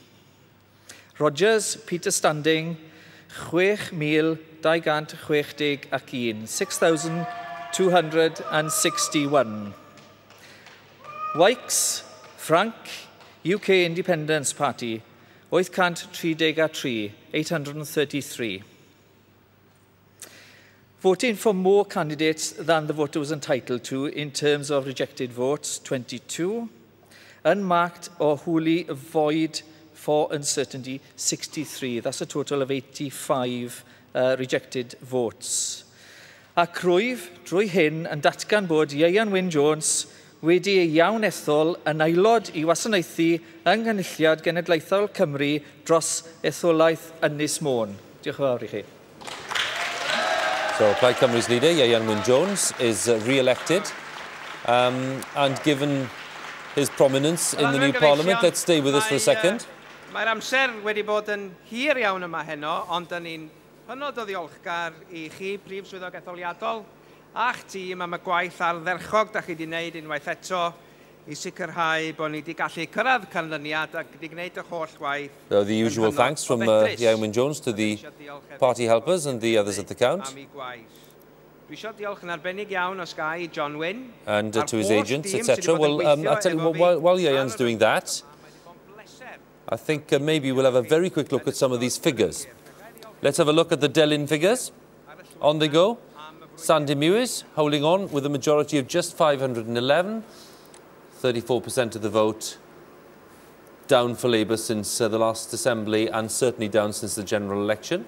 And in Delyn, that's the regional vote in Delyn, okay? So they'll be putting that into the big pot across North Wales there. Let's look at that. Labour and the Tories neck and neck, 29.9% each on the regional vote in Delyn going into the big pot in North Wales. Let's have a look at the Monmouth vote. Nick Ramsey holding on to Monmouth. He's David Davis's successor. A very big majority there of 8,469. 52% of the vote. Actually down from the last Assembly election. David Davis's performance up from the general election. And we can have a look at Newport West as well, because Rosemary Butler held on by 1,400 votes, taking 40% of the vote. And 6% down on the last Assembly election, 4%. We're going straight now to Flint for that declaration. The National Assembly for Wales for the Allen and Deeside constituency held on Thursday the 3rd of May 2007. Do hereby give notice that the number of votes recorded for each candidate at the said election is as follows. Paul John Brighton, Welsh Liberal Democrats, 2,091. William Crawford, UK Independence Party, 1,335. Will Gallagher, Welsh Conservative Party candidate, 4,834. Dennis Hutchinson, Independent, 3,241. David Marion Pass, Plaid Cymru, the Party of Wales, 1,398. Carl Sargent, Labour Party candidate, 8,196.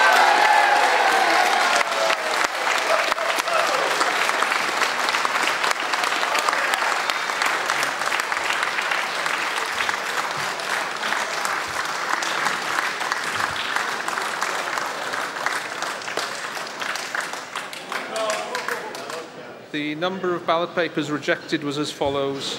Voting for more candidates than the voter was entitled to, 21. Writing or mark by which voter could be identified, 1. So the constituency of Allen and Deeside, which is declaring in Flint. Delyn had declared in Flint as well, of course. Allen and Deeside, Carl Sargent returned there for Labour. Can I just pick up with more figures so that you've seen the precise figures on the screen? Ynys Môn, which we heard just a few seconds ago, Iorwerth Wyn-Jones taking 10,600 votes, a majority of 4,300 over the independent. Now, here we go again. Another strongly performing independent, Peter Rogers there, taking 23% of the vote. Iorwerth Wyn-Jones adding a little to last time, adding a bit more than the general election. And the regional vote, Plaid Cymru at the top there too, going into that North Wales pot, as we call it, 42% of the regional vote, which is a pretty significant share. What does that mean for David Wigley? We shall discuss that in a second. Just to confirm Allen and Deeside, we've just heard that. Carl Sargent elected there, holding on to Allen and Deeside by a majority of 3,300. His share of the vote, 38%. The turnout, 35%, but look at that. A much bigger turnout than there was last time. 10% up on last time. I think they're fed up on being called the yes, apathetic they probably are. capital Allen and Deeside are fed up of being slagged off, and there you go. Allen and Deeside down on the general election for Labour, 10% down. And the regional vote, Labour again at the top, Tories in second place. And the Tories gone up to 26.1% of that regional vote too. Again, that balance is very interesting. Are we in a position to listen to Iorwerth Jones or not? We may be, because, well, we hope to get it in a few seconds. Laura, very quickly, given what we did on those regional votes there, I'm not asking you to compute immediately, but how does that look for David Wigley, do you reckon? What's your hunch? My hunch is it's not going to be enough. Yeah. You know, it would require a very differential vote on the regional side to the constituency side for Plaid. It doesn't look like that at the moment, particularly if Plaid does make some gains later on in seats like Aberconwy. Yeah, OK, look, state of the parties. If you're just tuning in for whatever reason at 3:45, I'm assuming most of you have been with us all night. This is the state of the parties in Wales as we speak. There's a little tally on the screen, but let's show it in more detail. Labour at the moment on 15 seats, Plaid on 5 seats, a gain of 1. The Lib Dems on 2, the Tories on 1, the others on 1. Turnout 42.4%, much closer to that turnout in 1999. But, you know, let's be clear, that's 15 and 5 is 20, 22, 23, 24. We're not even halfway yet. So there you go. Let's have a look at the share. 32% to Labour, 23% to Plaid Cymru. The Tories on 18% as we speak, and there's been lots of debate about whether the Tories would overtake Plaid as the second party in Wales. Well, they're certainly not on that kind of share. And that means that from the last Assembly election, Labour are down about 8.5%, 8.8%. Plaid, you know, barely up really, less than 1 percentage point. Same for the Tories, same for the Lib Dems. It is the others, and we've seen where the others come in. It's the Peter Rogerses, it's the Trish Laws and all the rest of it. They're the ones making the difference. I think we are in a position now because Plaid's leader, Iorwerth Jones, has been addressing the count in Ynys Môn, and let's catch up with him. For the highly efficient way in which they've run this election. I know it's been a long night for everybody, but thank you very much for your work, sir, and all your staff. And I do think they deserve a round of applause from us all. I'd also like to thank the police for their usual efficiency in making sure that order is always maintained here in Ynys Môn. And I'd also like to thank John Wynne, my agent, and all the team for the tremendous efforts you've put in making sure that Plaid retains the seat. And I have to say that this morning I have great, great pride in having the opportunity to represent Ynys Môn in the Assembly for the 3rd term. There are great problems that we face on the island, and we must now work together to make sure that those problems are solved, whatever we fought in this election, and I thank all the candidates for the fair way in which the election was fought. We must now work together to ensure the best for the island, and I will continue to give my constituents the best possible professional service. I also think this is an important election for Wales. There will, as a result of tonight's election, be very important changes in the way Cardiff Bay is governed. It's clear that Labour has lost ground in this election, and it's also clear that Plaid Cymru has made gains. We want to make sure that there is a stable government in the Assembly, and it may demand that all parties do work together to make sure that we do have that stable government after this election. It's clear that no party will have an overall majority, and we have a responsibility as mature Democrats, whichever party we represent, to make sure that in the new Assembly, with its new powers, Wales has a government of which we can be proud, and we must have an agenda for change which the electorate has voted for. The electorate has voted for change, and I believe the next government of the Assembly, and I stand ready to play my part in discussions with other parties to make sure that that government gives a proper service to the people of Anglesey and the people of Wales. Diolch yn fawr iawn I chi. Yeah, Iorwerth Jones, the leader of Plaid Cymru, with a very clear message there. You know, we're ready to talk. We're ready to talk after these results. We are, he said, mature Democrats, so that's a very clear signal.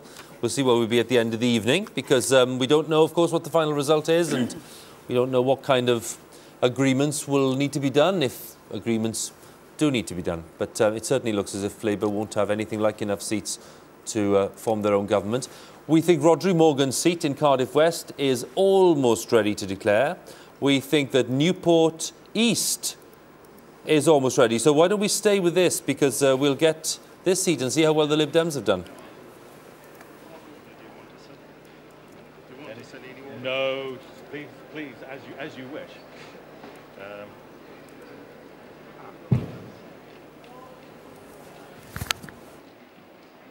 National Assembly for Wales, 3rd of May 2007, election for the Newport East constituency. Canathiad, Cenedlaethol Cymru, Draded Mai, 2007, etholiad dros, etholiaeth Casnewydd Dwyrain. Declaration of result of poll. I, Christopher John Freegard, being the returning officer at the election for the Newport East constituency of the National Assembly of Wales, Dathganiad o Glanlaniad Paul. Fi, Christopher John Freegard, syth am clofnod isod, sef swyddog Clanlaniado, en etholiad canhorwydd dros adron, etholiadol, etholiaeth Casnewydd Dwyrain, R.E. Canathiaeth Cenedlaethol Cymru, held on the 3rd of May 2007, do hereby give notice that the number of votes recorded for each candidate at the election is as follows. Agan hal ithith a trodeth mai, dwi vil a saith, drwy han an hasbisi, bod nifer I pleidleisio af gothnodwyd I bob gaisiaeth an I dwi etheg, etholiad fel a ganlyn. Blundell, Michael Thomas Martin, 429. Fox, Peter Allen, 4,512.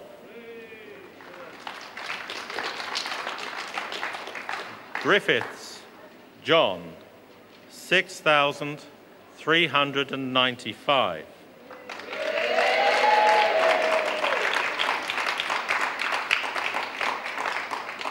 Harris, James Douglas, 1,354. Pugh Trevor, 1,696. Townsend Ed, 5,520. The number of ballot papers rejected was as follows: 110. To Griffiths. I oed nifer a pleidleisio a Earth Odwyd fel a ganlyn 110. So that's Newport East, and if our sums are correct, what do we work that out as, Betsan, Laura? John Griffiths holds on for Labour, yes? Yes. There he is. Roughly 900 majority. A 900 majority, as opposed to 3,500 last time. We were hearing rumours, weren't we, about how close the Lib Dems were there, and that's a pretty impressive result for the Liberal Democrats too. But the captain of the National Assembly football team is safe. Well, that's a relief, Betsan. Well, you need to know these things. Well, it's certainly a relief to Labour, because that wouldn't have been a good loss, would it? But anyway, 900. And we'll get those figures for you. That's Newport East. We are still thinking that Cardiff West, Rhodri Morgan's seat, is just about there. Let's have a look. That's the scene in City Hall. And down in Haverfordwest, Preseli, Pembrokeshire. Can we have a look at that? Well, there you are. That's a very good sign. They're having a word with all the candidates, and I think that Preseli, Pembrokeshire is within a few minutes too. So we'll have to see exactly what the result is there. But we were saying earlier that was held by Labour's Tamsin Dunwoody, and we were thinking that the Tories had come through there. Yes, they should do. I mean, in the last few days, she's been seeming far more confident. Now, whether this was head in the sand stuff, because earlier we'd all been fairly certain that Paul Davies, a Welsh-speaking Conservative, a good candidate, very well known locally, would storm it, really. And Carmarthen West, now then, I get emails saying that Plaid are within a couple of hundred, if not a couple of hundred in front. Then I get emails saying, no, it's the Tories that are a couple of hundred in front. Very close. I was there at Haverfordwest not that long ago. Lots of posters for everybody. Angela Burns, there had been an internal strife for the Conservatives in that area. The old guard not happy perhaps with the candidate. Angela Burns, a fairly young mother, a new kind of Conservative for that area, but she may yet confound them and come through and take the seat. Too close to call, I'm being told. OK. We're going to go to Llanelli to talk to Plaid Cymru's winner there, Helen Mary Jones. Helen, many congratulations. Thanks for joining us. Thank you. It's an amazing night. Well, did you honestly expect that kind of win? No, we didn't expect that kind of win. We were optimistic from our canvassing returns, and particularly once we knew we'd got our vote out, that we would retake the seat. We never thought it would be this kind of majority, and we're obviously thrilled. I'm so proud of my campaign team. They ran an amazing, amazing election, the best that Llanelli's ever seen, probably one of the best in Wales. I don't think it's really sunk in yet, and I'll obviously have a job to do now to be worthy of the major trust that the people of Llanelli have placed in me. When you took that decision to go for the seat and not for the list, I bet you didn't imagine you'd be in this position now. I most certainly didn't. I never had any doubts about that decision. Llanelli's my home community now. It was the communities I wanted to represent, and I knew I'd done the right thing when I made the choice. I certainly didn't expect to have the choice validated to quite this extent, and I'm delighted and very proud and quite humble, really, that the people have given me so much trust. Just to stay locally, what are the people of Llanelli sending you to Cardiff to do specifically locally? To fight for their health services and to fight for jobs. We have to get away from the centralising of our health services. We can't carry on with Labour's model of hospital services that work in big English cities. It's not going to work here in West Wales. And we have to get quality jobs and jobs that will last into our communities. And I'm very ready for that fight. Helen Mary, very good to talk to you, and you probably need a rest, but thank you very much for joining us. Thank you. Now then, I was still expecting Cardiff West any minute. What are the signs? Can we have a look at see what's happening in City Hall? Well, look, I reckon that it's a few minutes to that, so I think that we should give the panel a bit of a quick reaction to some of these things. Adrian, are you in a position to just have a quick word with the panel about the results so far and ask Huw and the others about them? Before we go back, if Rhodri Morgan appears, we will go straight back there. We won't take it as a personal affront. One of the things that Huw Davies said to you, CHERYL Gillan, while we were looking at the results, that it's the night of nearlies for you, because you have had you've come close in a couple of well, more than that, in a few places like Delyn and Vale of Clwyd, nearly there, but not quite. Well, I mean, we had two terrific candidates there, Matt Wright and Antoinette Sandbach, and they fought really good fights. But we're increasing our percentage of the vote, and we're moving forward steadily, and the night is still young.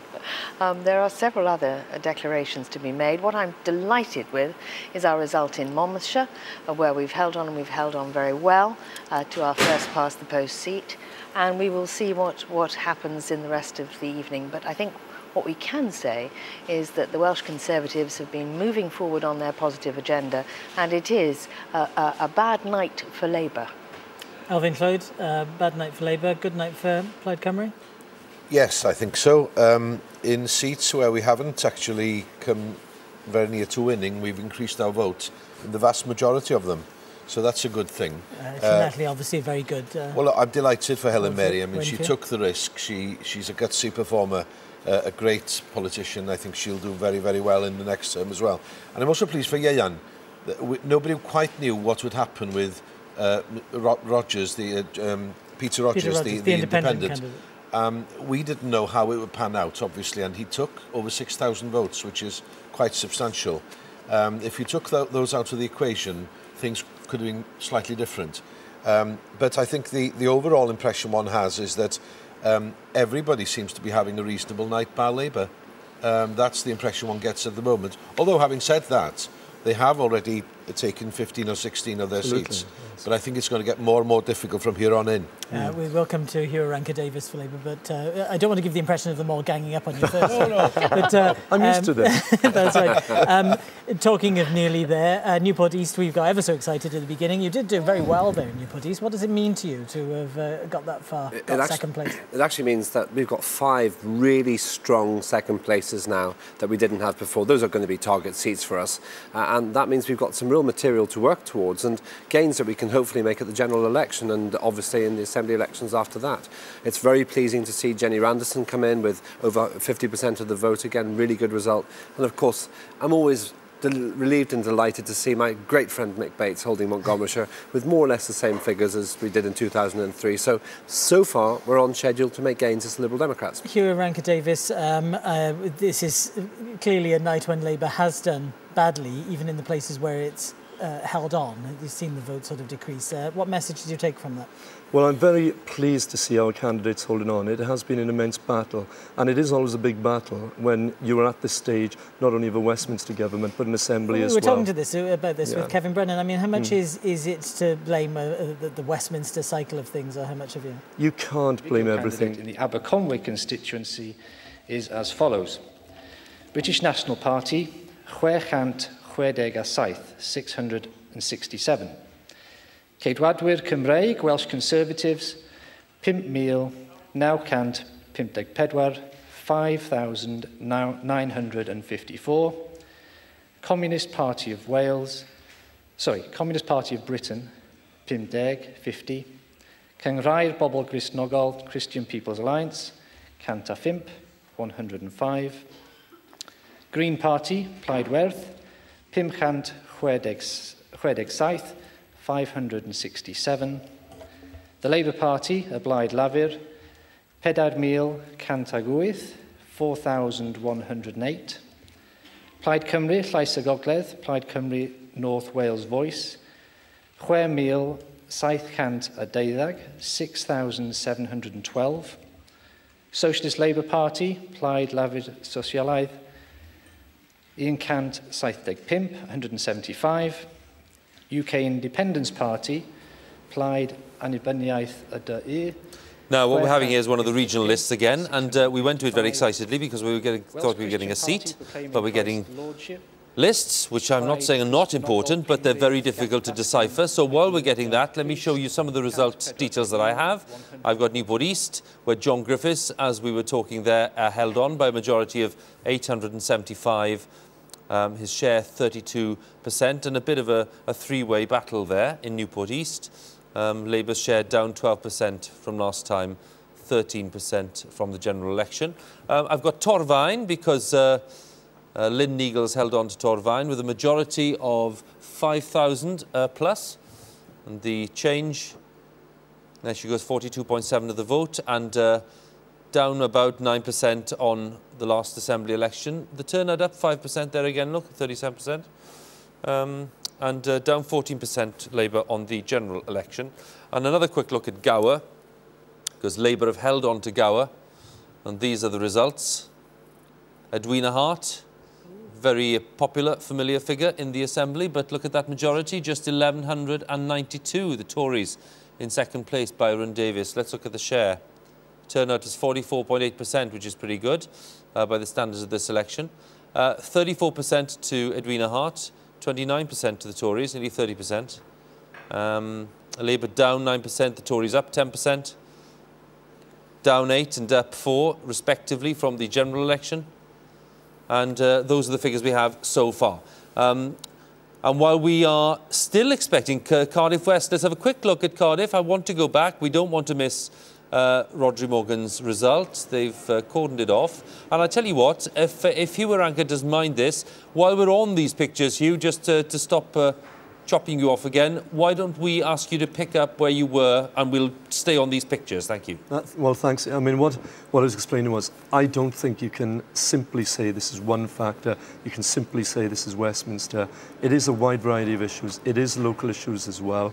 But what I am pleased to see is, despite some of the dire projections earlier on in the night, where we were talking about possibly losing Newport East, Newport West, and many others, what we're seeing is a string of, albeit very tightly, Labour holding its own. And, OK, we are seeing Conservatives and Plaid Cymru and Liberal Democrat making gains in some of the vote, but we are holding those seats, and that is vitally important. I'm also particularly pleased to see Karen Bender, with all congratulations to Trish Law. Karen Bender pulled a sizable vote up there in Blaenau Gwent, and we always knew that when that seat was lost, then it's going to be a long haul in there to actually work our way back in and gain the trust of the people of Blaenau Gwent. But the platform is there to do it. OK, well, we're going now over to the count in Cardiff and to Huw. Very good. Thank you very much, Adrian, and to Huw Edwards there for those comments. And Rhodri Morgan takes his place with the other candidates. The result for the Cardiff West constituency is canlyniad ar gyfer etholiaeth Gorllewin Gaerdydd yw Goldsworthy Allison, Welsh Liberal Democrats, Democratiaid Rhyddfrydol Cymru, 4,088, 4,588. McAvoy, Neil John, Plaid Cymru Make a Difference, Plaid Cymru Gwna Wahaniaeth, 5,719, 5,719. Morgan Howell Rhodri, Labour Party candidate, Ymgeisydd Plaid Lafur, 10,390.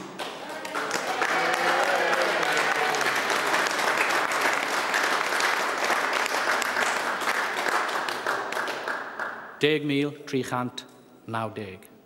Williams Craig, Welsh Conservative Party, y blaid gaedwadol Cymraeg, 6,692.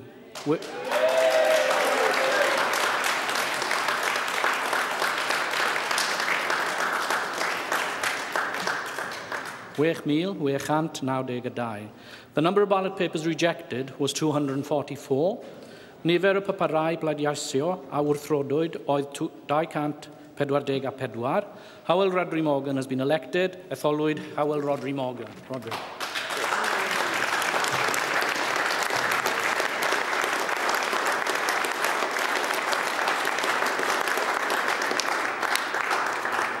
Diolch yn fawr, Byron, a diolch yn fawr i bob un ohonoch chi ac yn enwedig i'r ymgeiswyr eraill am y cyfaill garwch yn ystod yr ymgyrch. Ond diolch yn fawr yn enwedig i etholwyr etholaeth Gorllewin Caerdydd.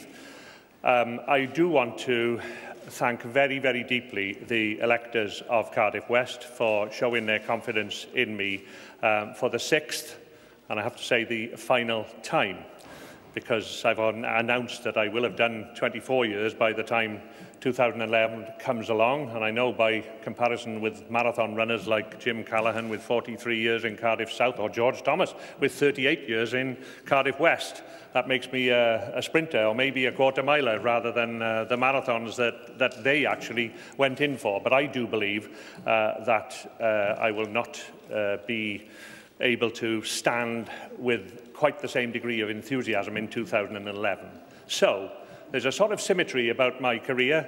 20 years so far. I started with 3 elections and 3 victories as a Member of Parliament, followed now by 3 elections and 3 victories as an Assembly member. I am hugely grateful to the electors of Cardiff West for showing their confidence in me, especially as during the past 2 elections I have had to crave their indulgence because as First Minister and as Labour leader, I have not been able to be there every afternoon, every morning, every night, campaigning with my campaign team. They have been fantastic, so I want to thank Richard Cook, my agent, and all of the campaign team who have been campaigning, even sometimes when I wasn't there, in Cardiff West. So, as well as thanking all the agents and all the police officers and everybody that's been involved, and my opponents, I just wanted to say that it's been another great election victory for Labour in Cardiff West, and for everybody that's been involved in that, especially the voters, my very deepest gratitude to them for showing confidence and faith in me again. Now, the picture at an all-Wales level is still a bit early days, and I must never tempt fate, and there are recounts here and there are recounts there, but it certainly looks as though Labour will be by far the largest party in the Assembly that is being elected tonight, or where the count is taking place tonight. Now, we will have to see how those recounts go, and we will have to see how the regional list votes go. And I know it's very dangerous to tempt fate, but we will have to see when the results come out. It certainly looks far better now than it looked a few hours ago, but then again, it could look worse in a few hours' time. So who knows? Because with the proportional representation system, until all the ballots have been counted on the list as well as in the constituencies. So we will have to see what the message from the people of Wales is when we've got the full set of results in. But again, it's been a great campaign, it's been fantastic sunshine, but more than that, it's the opportunity to get your message across to the people of Wales, for me, in all parts of Wales. And I feel very upbeat about the state of Welsh Labour and our relationship with the people. Clearly, turnout is up in Wales, but we have not got turnout up in all of our seats and in all of the parts of our seats, because there was a fascinating confrontation in a seat today, which I've got to tell you about, because it perhaps encapsulates some of the problem of disconnect between some people and the political process, where a lady with a pram was being asked, have you been out to vote? No. Are you going out to vote? No. Well, it's a very important election. She said, yes, but this election is far too political. So, it shows you that there's a gap between ordinary people's understanding of what politics can do for them. And we've got to get those points over. Yes, you are engaged in this game of politics as well. And we can only have a healthy democracy when people like that think it's a good thing to say that something is political. That's why you should be voting, not it's far too political, therefore I'm not voting. Now, how do we do that? That's a job for us all.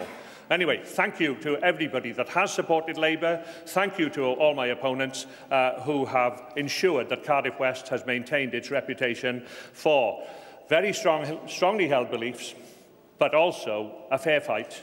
And let me just say that democracy has seen a result in Cardiff West. I'm glad it's made it 6 out of 6 for me, and I look forward to serving the electors of Cardiff West with every ounce of my enthusiasm and ability over the next 4 years. Thank you very much. Diolch yn fawr.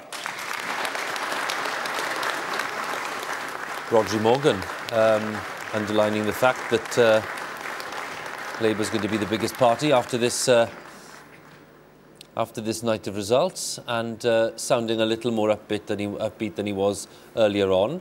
And it's worth looking at his result, actually, before we start looking at bigger themes. Look at Rodri's result in Cardiff West, taking 10,390 votes, a majority of 3,698 over Craig Williams for the Tories. And his share of the vote, 38.6%. The Tories in second place on 24.9%, which is not a bad result for the Tories in Cardiff West. And by the way, we're getting quite a few signals that the Tories are in a very strong position in Cardiff North. We haven't had that declared yet, but we expect that to come through very soon. From 2003 then, when Rodri Morgan stood then, Labour are down by 10%, the Tories are up 7%, Plaid Cymru up nearly 6%. But from the general election, the big gainers are Plaid, who are up by 8%. So that's the detail of Rodri Morgan's own result in Cardiff West, and he was saying that, yes, the turnout has been up in most parts, but the results are a bit patchy. He doesn't obviously want to commit himself. Why should he? Because we've got 18 and 5, 23, 25, 27 seats in. And of course, we're looking at 60 seats at the end of the day, so maybe he's right to be sensible. Anyway, we're going to talk to Plaid's Iorwerth Wyn-Jones again, because we spoke to him earlier on. Iorwerth, thank you for joining us again, and congratulations on your result. Diolch yn fawr, Huw. Thank you very much. Diolch I chi. I'm not sure, Iorwerth, how much of Rodri's words you caught there. Did you hear most of that? Well, I only heard the end of it, really. I didn't hear what he said at the beginning, so I don't think I had a full picture of what he said. OK, well, essentially, he said it looks as if Labour will emerge as the largest party. He doesn't want to commit himself. He says it looks better for Labour now than it did a few hours ago. And he said that clearly, they'd have to look at the result in terms of what the people of Wales were telling them. So no real direct comments on what might happen. What are your thoughts at this stage in the game? Well, I think we all have to wait until the results are in before we can determine which way exactly we go forward, but what is inevitable, however buoyant Rodri might be, is that Labour have lost seats, will lose probably more seats, and therefore will not be able to govern on their own, even if they wish to. As the largest party, presumably after the election, you know, they'll have a major say in what happens next. But all I've said is that, you know, I'm ready, as leader of Plaid, to go into the next few days, looking at various options, and it may be that discussions with the parties will be essential. When you said earlier, Ian, that you weren't interested in propping up a Labour administration, well, are there any circumstances in which you would be able to work with Labour to help to govern? Well, I think it depends really on what's on offer. You know, what should we discuss? I mean, I've made it clear around which issues. You know, we've presented our programme in the election. We made it clear in the last few days what our priorities for government would be. So it'd have to be around those core issues. But what I'm really saying about the process is that there would have to be, which with every party you'd have to reach agreement, there would have to be an understanding which was clear, which was transparent, and which was durable. And I wouldn't be happy to go to any arrangement which is, you know, an informal day-by-day agreement depending on this vote or that, and that would lead to unstable government. So what I'm saying is that any agreement between the parties has to be durable, stable, basically a written agreement, transparent, so the people of Wales understand what might be delivered. Has your experience of operating in the Assembly over the last few years and seeing Labour at close hand and Rodri Morgan led you to believe that such an agreement might be possible on the terms that you're outlining? Well, I don't know, is the honest truth. You know, we've done various things in the Assembly. We've tried to be a responsible opposition party ever since we came to the Assembly. You know, at the end of the day, we were prepared to do a deal with the government over the budget because it was necessary for that budget to go through. But on the other hand, we've also worked with the other opposition parties to deliver things like top-up fees to make sure that Welsh students don't have to pay top-up fees. We've also done things on the Welsh Language Board. We've done things on the Arts Council. So, you know, I've shown that I'm prepared to do things with other parties in the interest of Wales, but essentially, if we can get an agreement that is in the interest of the people of Wales, I'm happy to talk. Ian, we're going to Carmarthen. Thank you very much for your company, and nos da. Carmarthen. Kevin, 7,186, 7,186. Thomas Rodri Glyn, 15,655, 15,655.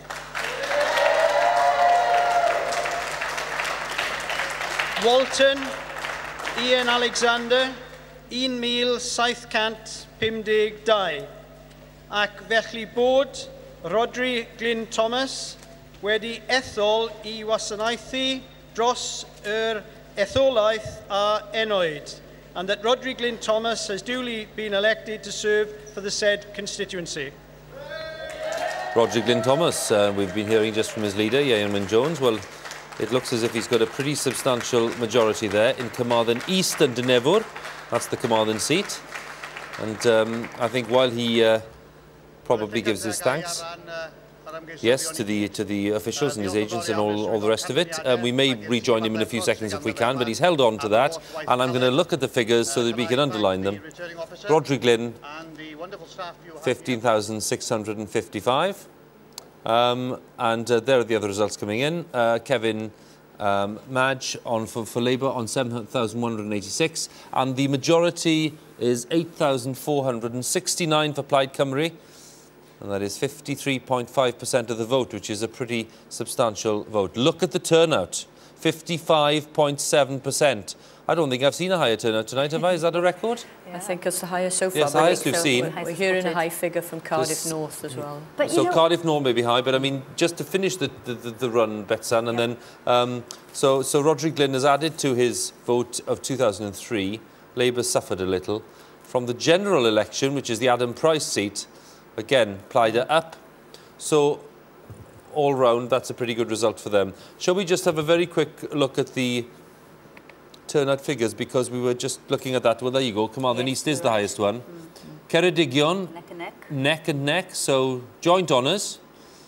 Brecon and Radnor, 51.9%, and then the Ynys Môn, Llanelli, Arfon, Dwyfor, Meirion. So does that tell you that Clyde have got their vote out? They were mostly green, weren't they? Absolutely right. No, that's absolutely right. And the other ones going down there, Montgomery and Gower, etc. Now, can we go down to Haverfordwest while we look at these turnout figures and prepare the Haverfordwest picture? Preseli, Pembrokeshire about to declare. We'll go and talk about those low turnouts later on, but let's have Preseli. I shall now declare the result of the National Assembly for Wales election 2007, Preseli, Pembrokeshire constituency. I'll declare in English and then in Welsh. I, the undersigned, being the constituency returning officer at the election of a member to serve in the National Assembly of Wales for the Preseli, Pembrokeshire constituency, held on the 3rd of May 2007, hereby give notice that the number of votes recorded for each candidate at the said election is as follows. Davis Howell Owen, 2,652. Davis Paul Windsor, 11,086. Dunwoody Tamsin, 7,881. Osmond John David, 7,101. And I do hereby declare that the said Paul Windsor Davis is duly elected as a member of the National Assembly for Wales for the said constituency. Well, now, that's a very good result for the Tories there. Paul David taking the seat from Labour's Tamsin Dunwoody. That's Gwyneth Dunwoody, the prominent Labour MP, Gwyneth Dunwoody's daughter. Tamsin Dunwoody, who's held that seat for the past 4 years for Labour. The Conservatives have gained Preseli, Pembrokeshire. And interesting to see that that was a majority of around, well, 2,500, so a pretty substantial majority. Let's have a look at a couple of the figures, if we can, from Brecon and Radnor, which has just come in. We have a quick look at Brecon and Radnor. Kirsty Williams held on with a 5,500 majority for the Lib Dems. She's well established there, over 50% of the vote. And the Lib Dems actually had increased their vote there from last time, as they did since the general election. And the result that we've just seen, just to underline, Paul Davis gaining Preseli for the Conservatives with a majority of 3,200 and 38.6% of the vote. Look at the turnout again, 50.9%, 10% up on last time. Again, a battle royal, and it tends to have an impact on the turnout. People know that their votes are going to count. The turnout from the election of 03, 10% up for the Tories. And from 05, that's the general election, not much of a difference there. Labour suffering a little. Plaid Cymru up by 12%. Well, there we are. That's Betsan. That was quite a turnout. And Laura, we were looking at Preseli all the evening. What is it now? It's 4:25 in the morning. We've eventually got the result, and a very good result for the Tories. A very good one. It's a loss of a good Assembly member for Labour in Tamsin Dunwoody. I think she will be missed by everyone, really. Very popular back in the constituency as well as in Cardiff Bay. But then a very good new Assembly member in Paul Davis. He's stood quite a few times. He's been round the block a few times, and he's been pushing and pushing. He gave up his job 6 months ago with a bank in order to be in there fighting Stephen Crabb, the local Tory MP. And of course, that always helps. If the Westminster seat has gone, then you have someone to shepherd you around, a familiar face. Stephen Crabb has worked very hard there to promote Paul Davis, and clearly it seems to have worked. Certainly has. Laura, any thoughts? It's a very impressive result for the Conservatives, and whilst we expected this to be a Conservative gain, they've overturned a majority of around 1,500 and made it into a 3,000 Conservative majority. Pretty impressive. And then the other seat we saw Rodri's seat, of course, but I was interested in what you might have made of Rodri's words more than the figures in the seat, because he's safe in Cardiff West. Any thoughts on the tone he struck? Well, I mean, at this point in the evening, obviously, what's been interesting about the results for Labour is that they've just clung on in some of the important seats, where had one or two results gone against them, like Gower, for example, or Newport East, then those would have been really disastrous results, and I think we would have had a different tone from Rodri. At this point, of course, he's waiting to see just how that pans out with the regional vote. in percentage terms. Now that's only where they are at the moment. That'll be changing all the time. But they were 40%. Back in 1924, 1918, 30.8, I mean 32. It's really not a good night for Labour in percentage terms. It's just that they've managed to cling on. And the Lib Dems, always the bridesmaids, never quite the bride on the night. OK, we're just getting a whisper from Wrexham that Labour are saying they have a 1,300 majority in Wrexham. We'll see. That's where John Marrick, of course, is trying to hold on. That's an interesting one again, but we'll see whether that is borne out. What is the story so far? Well, we're getting the bits and bobs, aren't we? But Rhun has been looking at all the picture for us, so this is what he has to say. Yeah, the latest picture, as it is, the map that I have on the floor in front of me here in our virtual assembly chamber is starting to change. Now, that Wrexham one would be a third change of hands. That Preseli Pembrokeshire going blue for the Conservatives. We had Llanelli turning green for Plaid Cymru earlier on. But plenty of interesting seats coming up. And it's Labour vulnerabilities that I'd just like to take a quick look at. Betsan was talking there about the drop in the vote for Labour, down about 8.6%, I think, at the moment on last time. And here I have the list of the most vulnerable Labour seats, and we know some of them have gone already. Llanelli, Plaid Cymru have taken Aberconwy, Cardiff North, Clwyd West, Carmarthen West, Preseli Pembrokeshire, that's just gone. All those with majorities of under 6% for Labour. So a drop of 8.6% in a Labour vote, certainly enough on its own, without taking swings into account, certainly enough for Labour to lose all of those seats. They started going already. Vale of Glamorgan down here, 9.5% the Labour majority there. If you take a swing into account, Labour down 8.6%. As I say, the Tories, I think, up at the moment about 1.6%. So if that was a pattern, the national pattern being repeated in the Vale of Glamorgan, that could go too. So some interesting seats to come, of course, Huw. Well, Hugh's had to just go elsewhere for a short break, but we're going to keep the discussion going. LEMBIT OPIK, for you, mixed picture, but some generally good results on the Why mixed? Well, mixed picture. You'd like to have seen that victory there in Newport East? Oh yes, I'd like to have seen 30 victories for the Lib Dems so far, but if you look at it in a logical way, we've held all three constituencies that we had before. Kirsty Williams getting a superb result there. Mick Bates holding his own with the same sort of result we had in 2003. Once again, the same going for Jenny Randerson. So in terms of the constituencies, it's looking good. What's more complicated is what happens to our list vote, whether we can make gains there. I predict that we will end up with more seats than we started with tonight. We will make net gains as the Welsh Liberal Democrats. And Huw Edwards, it must be a blow for you to lose Tamsin Dunwoody.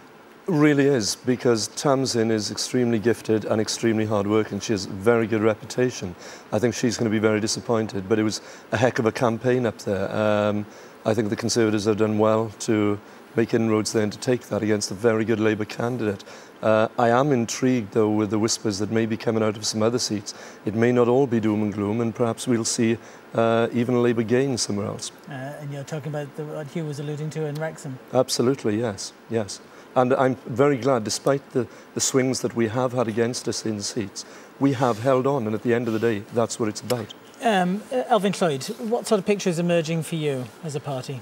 Well, just about the same picture, I think, that we're increasing our votes in most constituencies. I dare say many of them not enough to win. We've held on to what we've, several of our seats, won Llanelli very well. And talking about Arfon, for example, that was a tough call, yes, because it was wasn't a foregone conclusion. No, no, it was not. A brand new seat. Alan Fred Jones, an excellent candidate, worked and worked on it for 12 months and obviously got the result. So I'm delighted so far. It's going more or less according to plan. We will increase our seats, as I said at the very beginning of the programme some days ago now. And so, like you know, I'm quite happy with the way things are going. You heard your leader, Iorwerth Wyn-Jones, talking about saying he was prepared to work with other parties. He's shown that willingness before. Is that the right sort of thing to be, right sort of message to be sending out now? Well, the polls have closed, and frankly, all the parties will be talking behind closed doors in the next 48 hours. Let's not be, you know, too purist about it. People will be talking. There will be shifting stands. There will be well, what used to be called smoke-filled rooms. And I say, well, but you know, after the polls are closed, I think it's appropriate that people should actually be perfectly transparent. There will be discussions. What they'll amount to, I know not, but inevitably there will be discussions. CHERYL Gillan, we were gently mocking you for being nearly there in so many seats, and then there you are. Well, I've been waiting here with quiet confidence, and I'm so delighted for Paul Davies because he had a worthy opponent in Tamsin Dunwoody. There's no doubt about it, but he has worked and worked, and it does show you that when someone puts the work in, it is paid back. And so I'm delighted that now the Welsh Conservatives are moving forward. We have 2 first-past-the-post seats. That's doubling the number we had at the last election, and we're moving forward steadily. And I have high hopes for some of the other results coming in. I hear good news potentially in Cardiff North, and perhaps even, who knows, in the Vale of Glamorgan, which I gather is at a recount stage. But again, it shows the Welsh Conservatives have been laying out a positive agenda. They really have been working for the people of Wales, and they have policies that have been made in Wales. And I've been working very closely with Nick Bourne, and I'm very pleased for him and the Assembly team that we're starting to see some results on the ground. As we've been talking about with Elfyn Lloyd, about the possibility of working with other parties, are your party ready and willing and able? The Welsh Conservatives have worked and cooperated with both Plaid and with the Liberal Democrats when we felt that the Labour Welsh Assembly government was taking the country in the wrong direction, and they've collaborated very successfully. But I am not going to tie Nick Bourne's hands. He can lead the Welsh Conservatives in the Assembly quite well on his own, and he will talk to whomever he needs to. What he has done is ruled out propping up a failed Labour Welsh Assembly government, and I think that is quite right. I'm sure Nick Bourne will be glad not that you won't be tying his hands or committing him to anything else. Huw Davies, Labour, will you work with other parties in the Assembly? Regrettably, it's not for me to say, and it's not a cop-out. I think depending on what we see at the outcome of tonight, when we see all the votes laid down and all the seats come through, and we've still got some way to go, particularly with the list, the complications of how we work the list out, then I think Rhodri Morgan and others will sit down and decide what is best for Wales, and Rhodri Morgan will.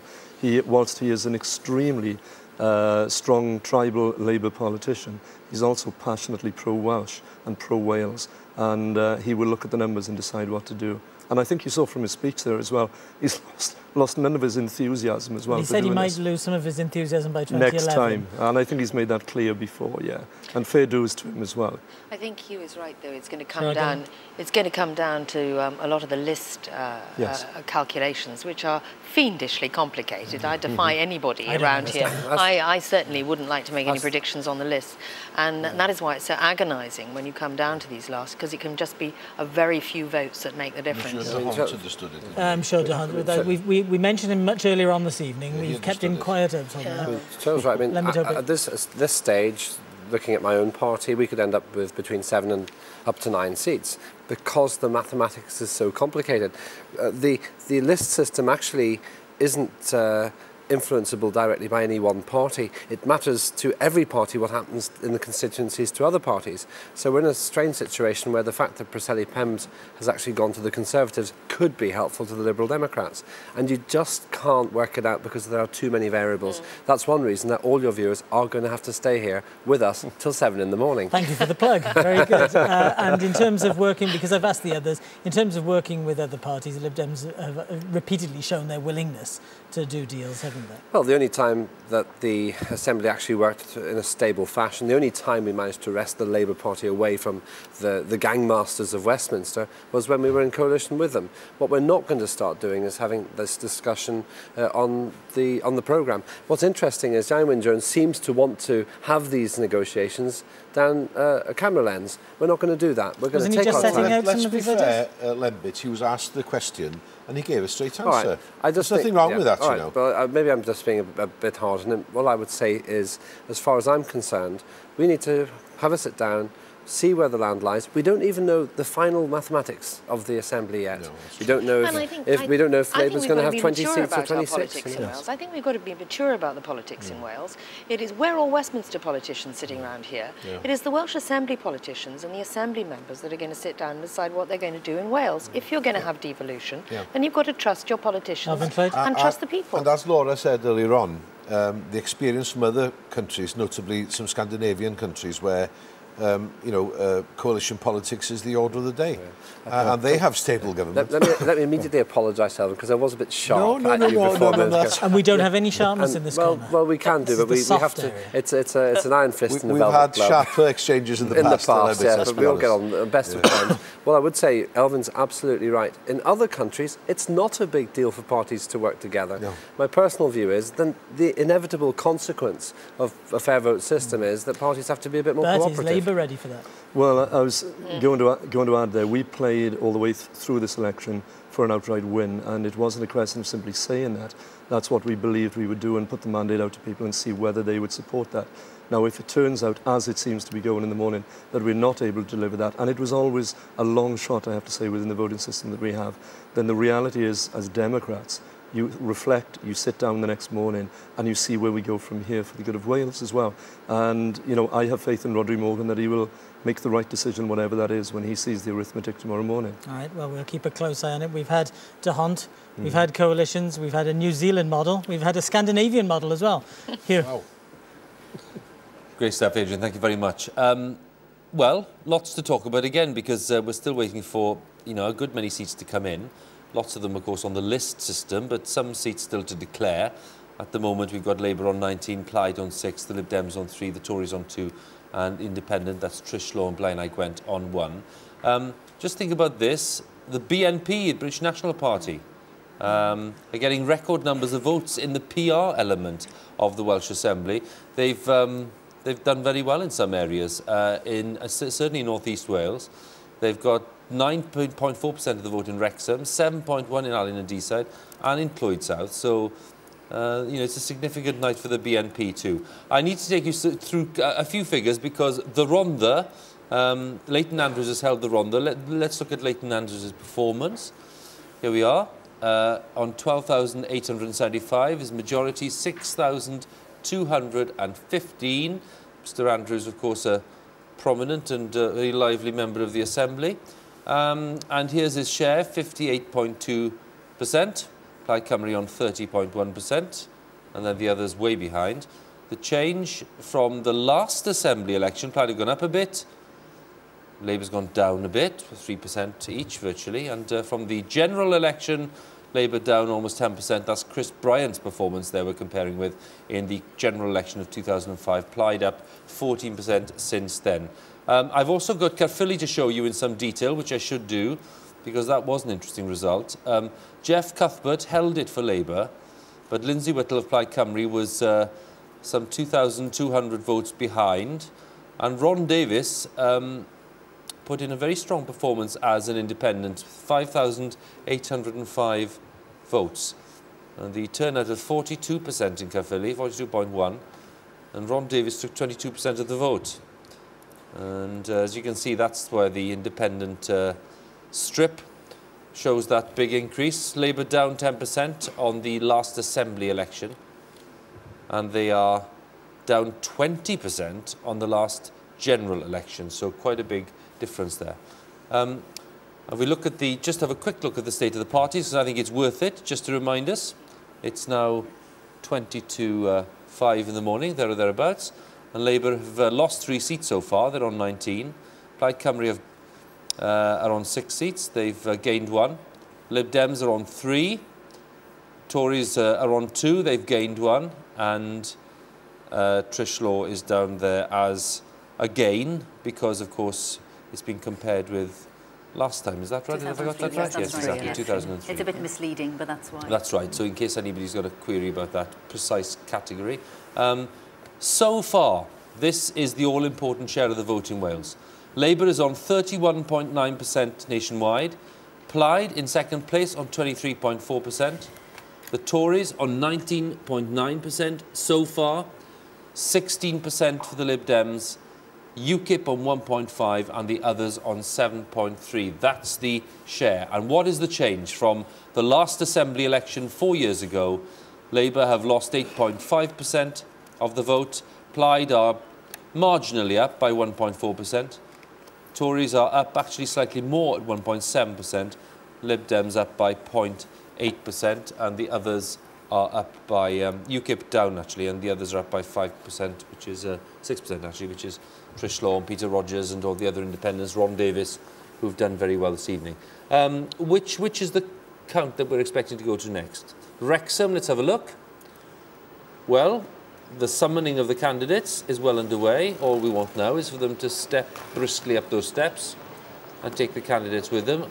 You can see John Marrick there, just at the back, if you can see him on the right-hand side. Yes, that's right. That's and Leslie Griffiths is there, and I think she's looking rather more relaxed than he is somehow. So the signals being, Betsan, just once again? That Labour may have a one gain of the night in Wrexham, and that would mean, of course, it would be down to one independent in Cardiff Bay after all the talk throughout the whole campaign of the role the independents have played, and they have played a role tonight. You've pointed it out that they've performed very strongly, but at the end of the night, might we end up with just Trish Law in Cardiff Bay? It must be a pretty lonely place to be the one independent in town, you know, and quite different to what many people had expected. Absolutely. And John Marrick, we should point out, was, of course, David Ellis-Thomas's deputy as the deputy presiding officer. Well, yes, he'll have to send somebody else to Coventry now, because they weren't talking to each other for rather a long time. So if he's not there, well... Oh, well, there you go, you see.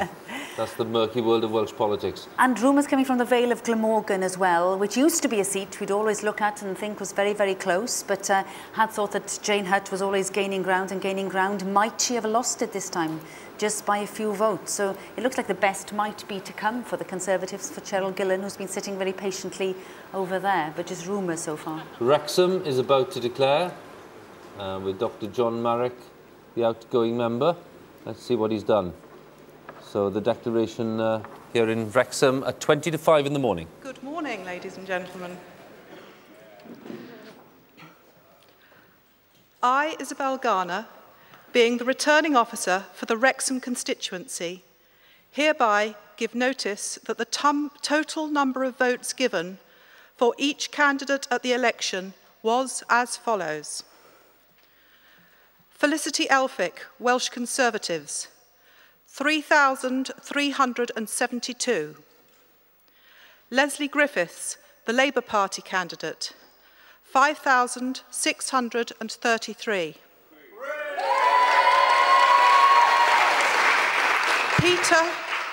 Peter Michael Lewis, UK Independence Party, 1,033. John Marrick Independent Party, 4,383.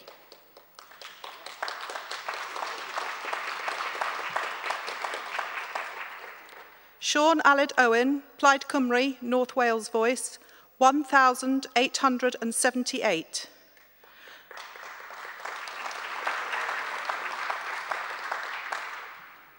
Bruce Roberts, Welsh Liberal Democrats, 3,268.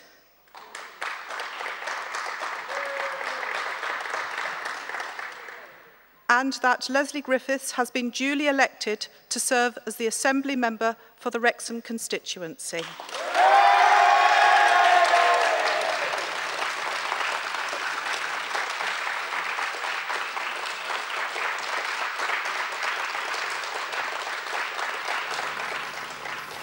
So, Dr. John Marrick, the Deputy Presiding Officer at the National Assembly, has lost his seat. He's stood as an independent, and he's been beaten by, as I understand it, a former colleague of his, Leslie Griffiths, for Labour. And I suppose that, given the Labour machine and how determined it was, Laura, that's not entirely surprising, although, of course, it's a huge disappointment to Dr. Marrick. Sure, but it's a very, very good result for Labour, and with 9 seats to go, this is probably their only first-past-the-post gain of the night, and it's a very significant one for Labour. Of course, it was John Marrick winning the seat last time that deprived Labour of the majority. There's a lot of bad blood there, of course, and they'll be very, very pleased to get this one back.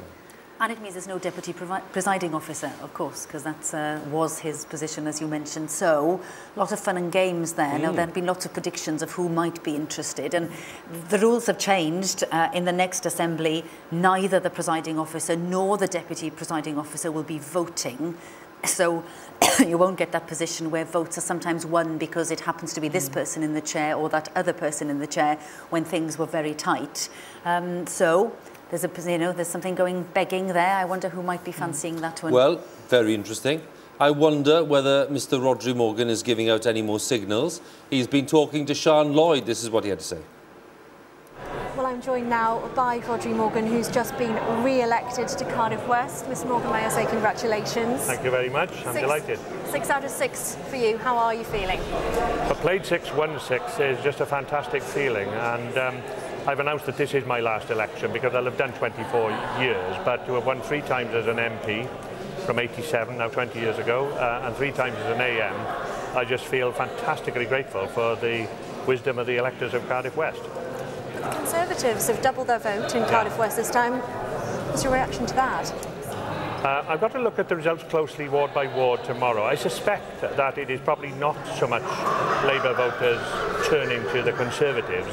It's probably the Conservatives regaining some of their confidence and Labour voters not turning out in some of the big, strong Labour areas, the big council estates. But I don't know that for sure yet. But I don't think it's converts from Labour going Conservative. But we'll have to see when we look at the results in detail. You have said that you have struggled to get Labour voters out to the ballot boxes. Why is that? Well, I think that there may have been, in Cardiff West, you are craving the indulgence of the electors of Cardiff West in that if you're First Minister, you can't be there for the whole of that 4.5 weeks. You're ducking and diving between going to different parts of Wales and coming back and doing a night here and an afternoon there, but not the same as when I was, a backbench MP. You can't give it the same detailed personal attention, and there's no way around that. You have to be campaigning across Wales if you're First Minister. But it may have an effect. But also, I think, generally speaking, some of the big Labour voting areas, the big council estates, may have simply not turned out because there is a disconnect between people in the socio-economic groups that we're talking about here and the political process. And I think all of us really, as Democrats, have to pay a lot of attention to that in the future. You did say in your acceptance speech that things were looking good for Labour now. However, we've just heard the result from Preseli Pembrokeshire just come in, and that's a Labour loss. Yeah, indeed. Right. And we seem to have won Wrexham. So there are ups and downs, there always are, and there are recounts going on throughout Wales. So I said I might be tempting fate, but I think what I said about Labour being by far the largest party is probably still on course to be true. So you're not going to be talking about the coalition word then? No, we just got to look at the election results tomorrow and see how they pan out. Rhodri Morgan, okay. Thank you very much. Thanks very much. Thank you. I know that you've got to leave now. Yeah. Back to you in the studio. Fine. That was Sian Lloyd talking to Rhodri Morgan, and Rhodri being very tight-lipped, waiting for all the results to come in. But, when you look at the balance, Laura and Betsan, it's not easy to come to firm views right now, is it? Even though we've been at it for 6 hours, it's going to come down to those last results, isn't it? And the Wrexham result, of course, has thrown it back in the mix in a sense, in that, it's still possible to reach that 25 target in many respects now. So. Yeah. I'm still thinking, the big picture. Rhodri Morgan is obviously still here, and if he wants to be still here, as he was saying, after next week he can be, unlike that other Labour leader, Tony Blair. So there's a slight sweetness there, I would imagine, for Rhodri Morgan, that he is a Mawhid, as we say in Welsh, and still here when Mr Blair will have gone. Then also Plaid Cymru. I mean, Elfyn is sounding pretty happy, and they are making gains, but they are in the heartlands. They are still not breaking through. There's still no sign of the 99 kind of results we got. Indeed, it's the Lib Dems who seem to be pushing in the areas that are less familiar for Plaid. And, that yes, they are pushing out from the seats they already held, but not that far east, really. Well, I think it's time for us to demand a prediction. Not from you two, but from Gitto the Cruncher in the back room, OK? Gitto, we want a prediction, and we know what the sensitivities are. You don't need to go through all the qualifications and all that. Just give us a prediction. OK, we'll give you a prediction, since you ask, Huw.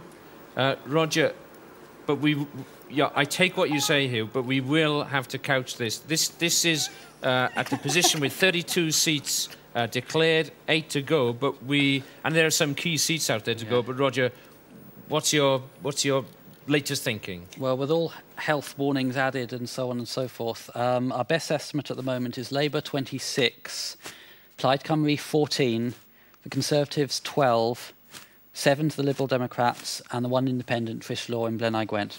Right, so 26, but there are some very, very important seats to be declared. Now, it's very interesting here because you look at the share figures for all of the parties, and it tells one story. Labour currently 31.8%, a disastrous result on share, down over 8%.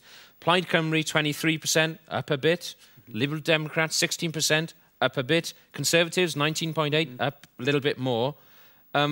But when it comes to seats, Labour hanging on, more than hanging on, really. Yeah, well, as they've been saying in the studio, and what Labour have been doing very effectively is just holding on, winning the key seats.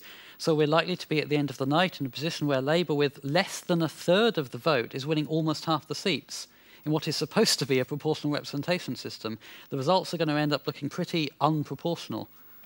Well, I know you've called it before a kind of semi-PR system. It's looking more semi than PR. OK. Now, Huw, there's another story in the results this evening. I don't know whether you've had a chance to pick this up yet, but if you look at the regional results as they filter through the constituencies, and you've had results been flying in over the last couple of hours, which makes that very difficult. But you look at the regional results coming from the constituencies, and there's an emerging story there. It's a sub-story below the main story of who's going to form the next Assembly government. But the BNP are polling consistently in about 5th place in a number of seats right across Wales, particularly in North Wales and the northeast of Wales. Wrexham just had the result. John Marek lost his seat there. But you look at Wrexham and you look at the figure that the BNP achieved, 9.4% of the vote. Now, they have achieved 7%, 5% in number of seats right across North Wales, but also in other areas too. Now, in 2003, the threshold for winning a seat for a smaller party to win that 4th of the seats in each region varied across Wales from 6.4 up to just about 9%. So, look at Wrexham. It's gone past all of those targets from 2003. By scoring 9.4%. But we don't think it's going to be enough for them to win a seat in the National Assembly, because in other seats, like Iorwerth, for example, they haven't done particularly well, maybe 2 or 3%, which means their average probably won't get them over that threshold to win a seat. But nevertheless, that's a story that's emerging from the statistics that are more kind of buried in the list results, Huw. And that's very useful, Giton. Just very quickly, are you in a position to help us with the Greens? How are the Greens done? The Greens are not doing particularly well at all. They're not factoring. We thought we were looking for UKIP really to be the kind of 5th party and to make advances as they did in the European elections a few years ago, but without any shadow of a doubt. I have to say, the information coming through from the constituencies on the regions is quite broken and a bit bitty at the moment. We don't have a full picture, but of the data that we do have, there's only one story emerging below that big story of who forms the next Assembly government, and that's the BNP. Very interesting, Giton. Diolch yn fawr. Thank you very much. Very quick canter through some of the other figures I've got, because I don't want you to think we're holding back on any of the actual statistics. Wrexham, Lesley Griffiths, who beat John Marek by a majority of 1,250. A Labour gain, therefore. John Marek, a former Labour MP, of course, who became an independent. 28.8% to John Marek's 22.4%. The Tories in 3rd place, the Lib Dems close behind in 4th. Labour down, and John Marek's vote, look at that, down significantly from 2003. Comparison with the general election, obviously complicated because of the Marek factor, which wasn't relevant really in the general election anyway. There we are, the regional vote for Wrexham, which goes into the North Wales pot. 30.3 to the Labour Party, 19 to the Tories, 18 to the Lib Dems, 11 to Plaid Cymru, 20 for the others. And quick reminder, story so far, only 4 seats have changed hands compared with 2003. Tories, Plaid and Trish Law have each taken a seat from Labour. Excuse me. And Labour have taken Wrexham back from John Marrick, who just said that. And there are recounts in the Vale of Glamorgan and Carmarthen West and Pembrokeshire South. So those are very, very interesting seats for us. Roger Morgan saying it's clear that Labour will be by far the largest party in the next Assembly. I'm upbeat, he says, about the state of Welsh Labour and its relationship with the people of Wales. Well, as Laura was saying, you know, the secret is that they're holding on to some of these seats just by a whisker in one or two cases, but holding on is holding on, and a seat is a seat, after all, at the end of the day, when they're contested once every 4 years.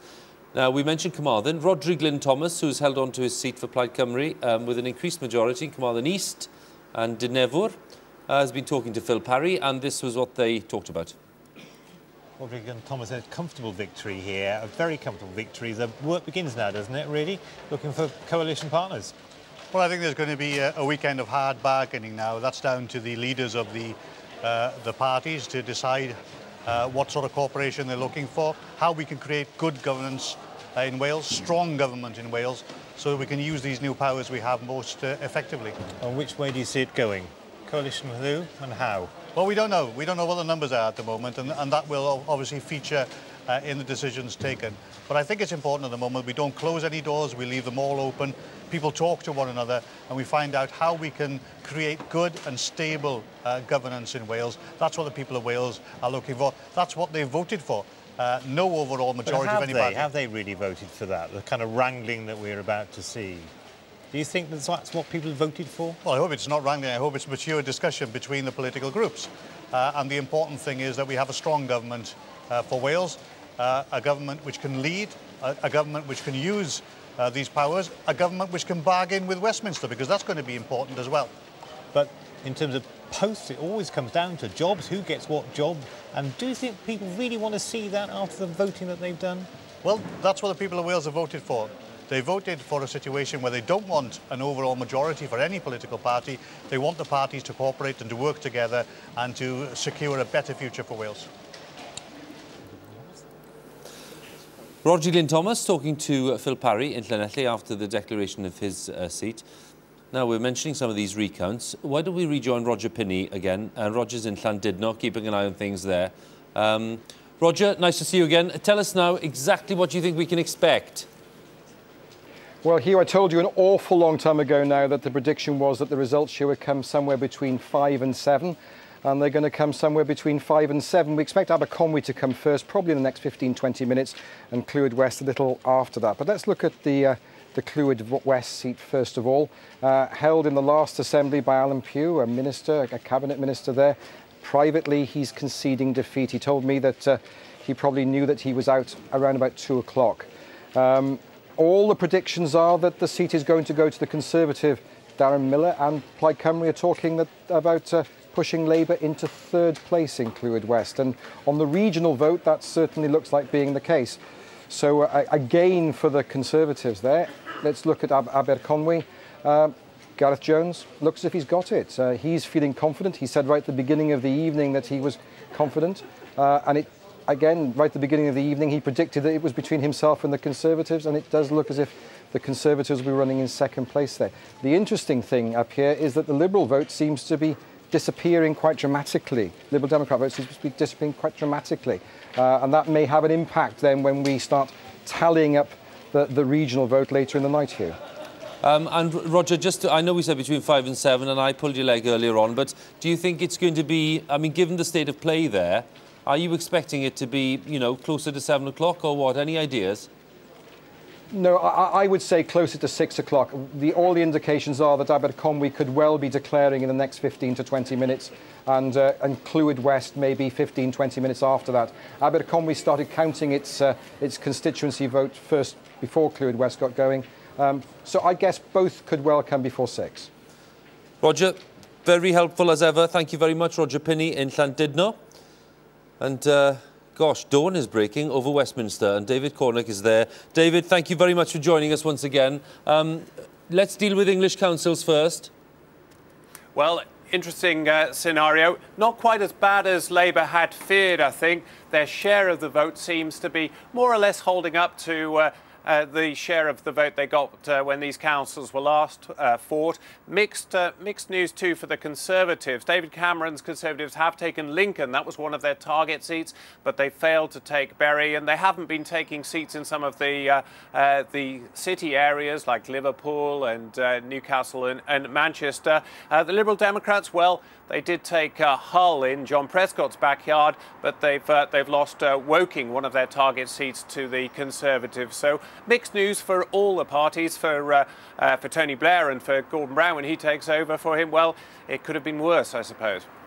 All right. Well, let's move to Scotland then, David. And what can you tell us about the Scottish picture?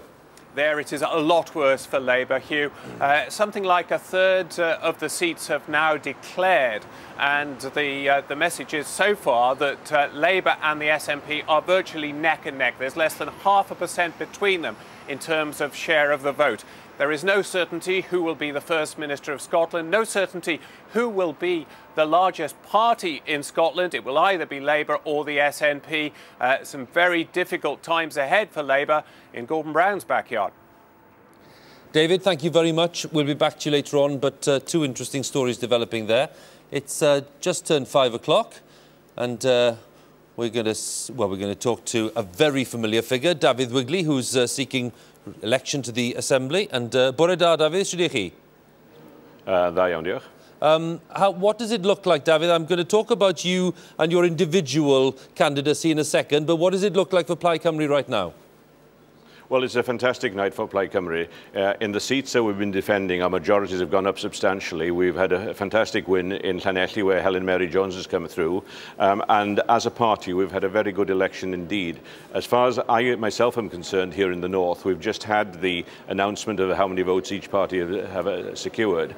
And all three parties, Labour, Plaid and Tories in that order, were within 2,000 votes. What this means in practice is that, in fact, the pattern will probably be the same in terms of regional representation in the new Assembly. 2 Conservatives, 1 Plaid Cymru and 1 Liberal Democrat, which means I myself won't be there.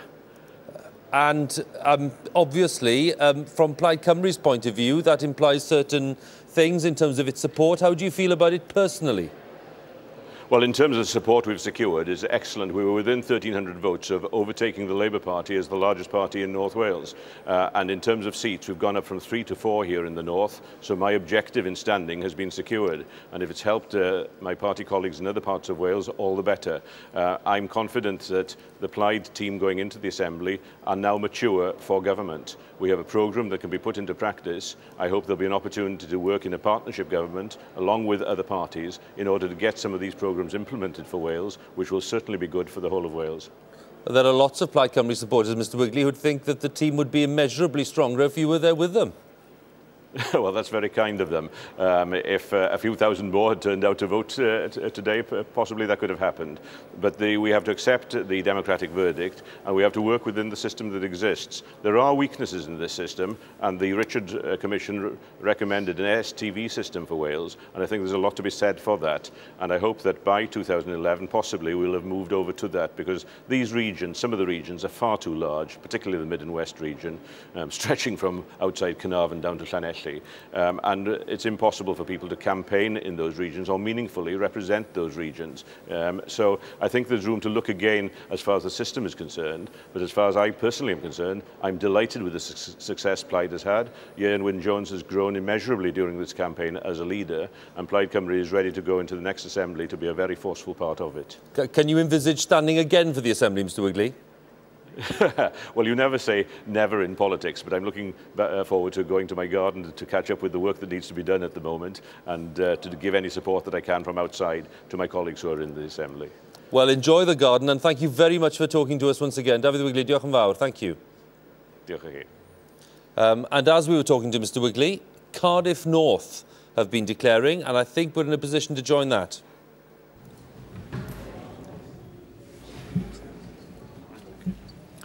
The result for the Cardiff North constituency is Canlyniad ar gyfer etholiaeth Gogledd Caerdydd yw Bridges Ed, Welsh Liberal Democrats, Democratiaid Ryddfrydol Cymru, 4,287, 4,287.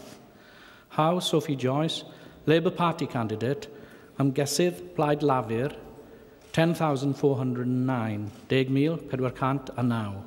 Jones Wyn, Plaid Cymru, the Party of Wales, 2,491, 2,491. Llywelyn David St Vincent, UK Independence Party, Plaid Annibyniaeth y Dinas Unedig, 1,262, 1,262.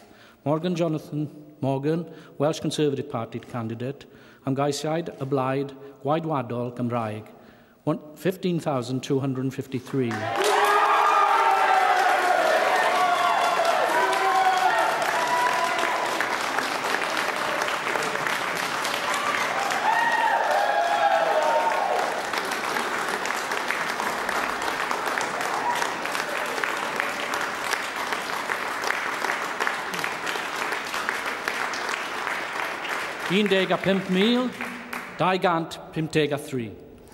The number of ballot papers rejected was 165.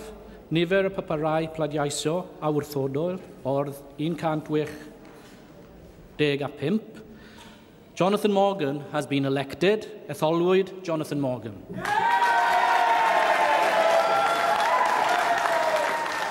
Jonathan Morgan in a very strong performance there in Cardiff North.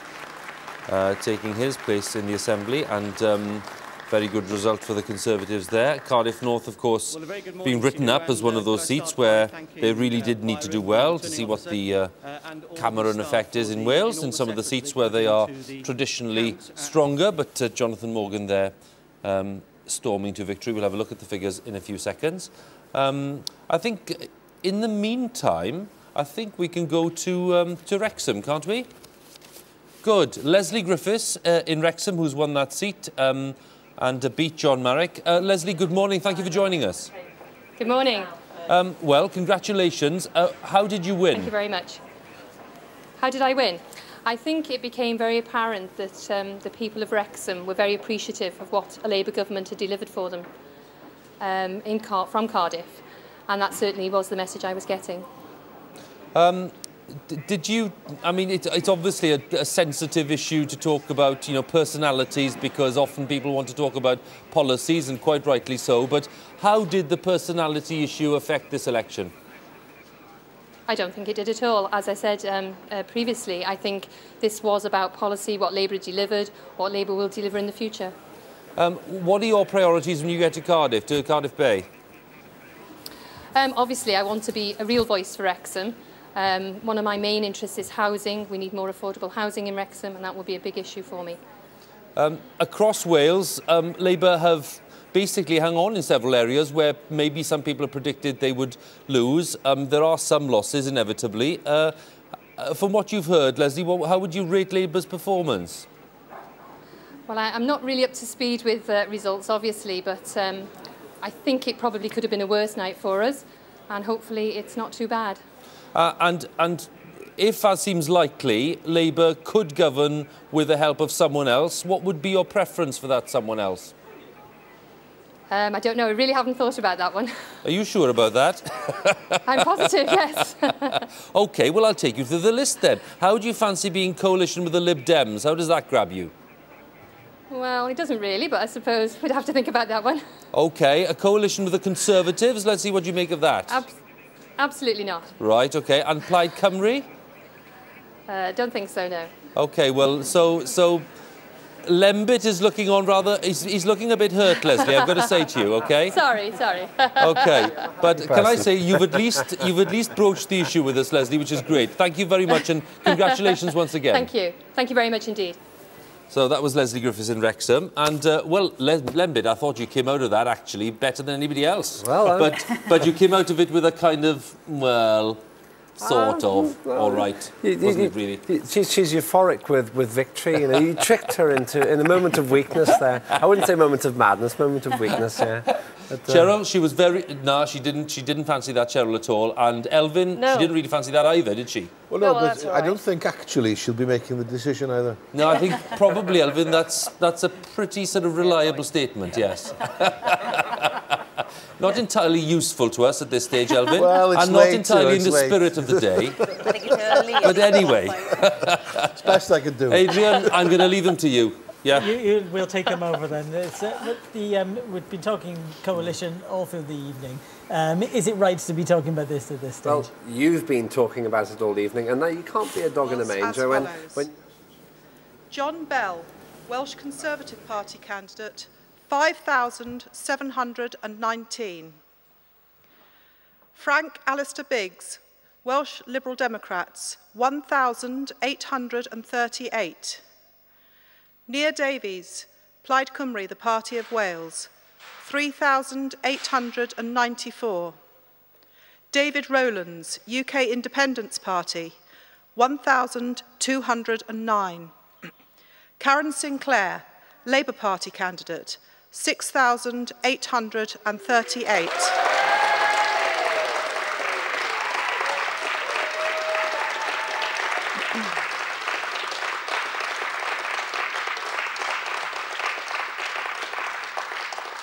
And that Karen Sinclair has been duly elected to serve as Assembly Member for the Clwyd South constituency. So Karen Sinclair elected for Labour in Clwyd South. We'll have a look at the figures in a second, and we'll go back to the panel in a second too. Let me just give you the Cardiff North figures, which we heard a few minutes ago. It was Jonathan Morgan's win, the gain there in Cardiff North. Jonathan Morgan's majority, nearly 5,000. Sophie Howe in second place for Labour. And let's see what Jonathan's share was. 45.3% of the vote, which is pretty hefty. A turnout of 51.3% in Cardiff North. So let it not be said that there are parts of Cardiff which aren't turning out to vote, because there are, and that's a big increase on 2003. The difference in share, Tories up by nearly 10%. And from the general election, they're up by nearly 9%. And that's it. And we'll get the figures from Clwyd South very shortly. In the meantime, because we cut them off very quickly, back to you, Adrian. As I was saying... Carry on, LEMBIT OPIK. You can't keep asking us questions about coalition and then moaning when somebody makes the mistake of taking the bait. I haven't moaned. Well, you haven't moaned because you love it. You love this conversation. It's better than real politics. And the thing is that the parties, as everybody here, every party representative has said, the parties make the decision on the basis of what the assembly groups want. And in the case of the Lib Dems, but with endorsement from the Welsh Liberal Democrats, you can't make those decisions, especially now, because there are still too many variables. We said before, of course, and I'll say it again because it's a really key point, this kind of electoral system does tend to force cooperation. Now, that means that parties have to be outcomes-focused rather than party-focused. And we're not very good at that in this country, but we have proved it can work. When the Lib Dems were in coalition with Labour, then that was the one period of stability that the Welsh Assembly had. I can't prejudge if there'll be a coalition and between who it would be, but I think everyone can accept there will be discussions. Huw Edwards, if we get back to the results as they're coming in, Labour gained Wrexham, but hanging on. Yes. In other areas. We just saw Karen Sinclair's result, and I understand that the majority is down by nearly 10% on the last time. That's a pattern that we're seeing a lot, isn't it?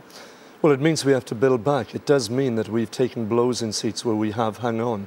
But the crucial thing in terms of the electoral, the arithmetics of this is simply that we are still there and we have held on and people have voted these candidates back in. I'm particularly pleased to see somebody like Lesley Griffiths get through because regardless of party politics, she is a very strong candidate and she'll do a lot of good in the Assembly.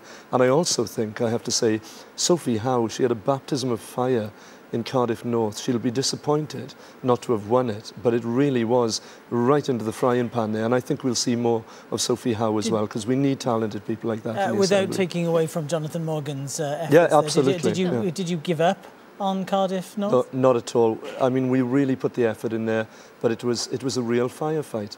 The Conservatives had to take that seat. They threw everything at it. We defended like mad. We couldn't pull it off, but I'm sure Sophie Howe will be back.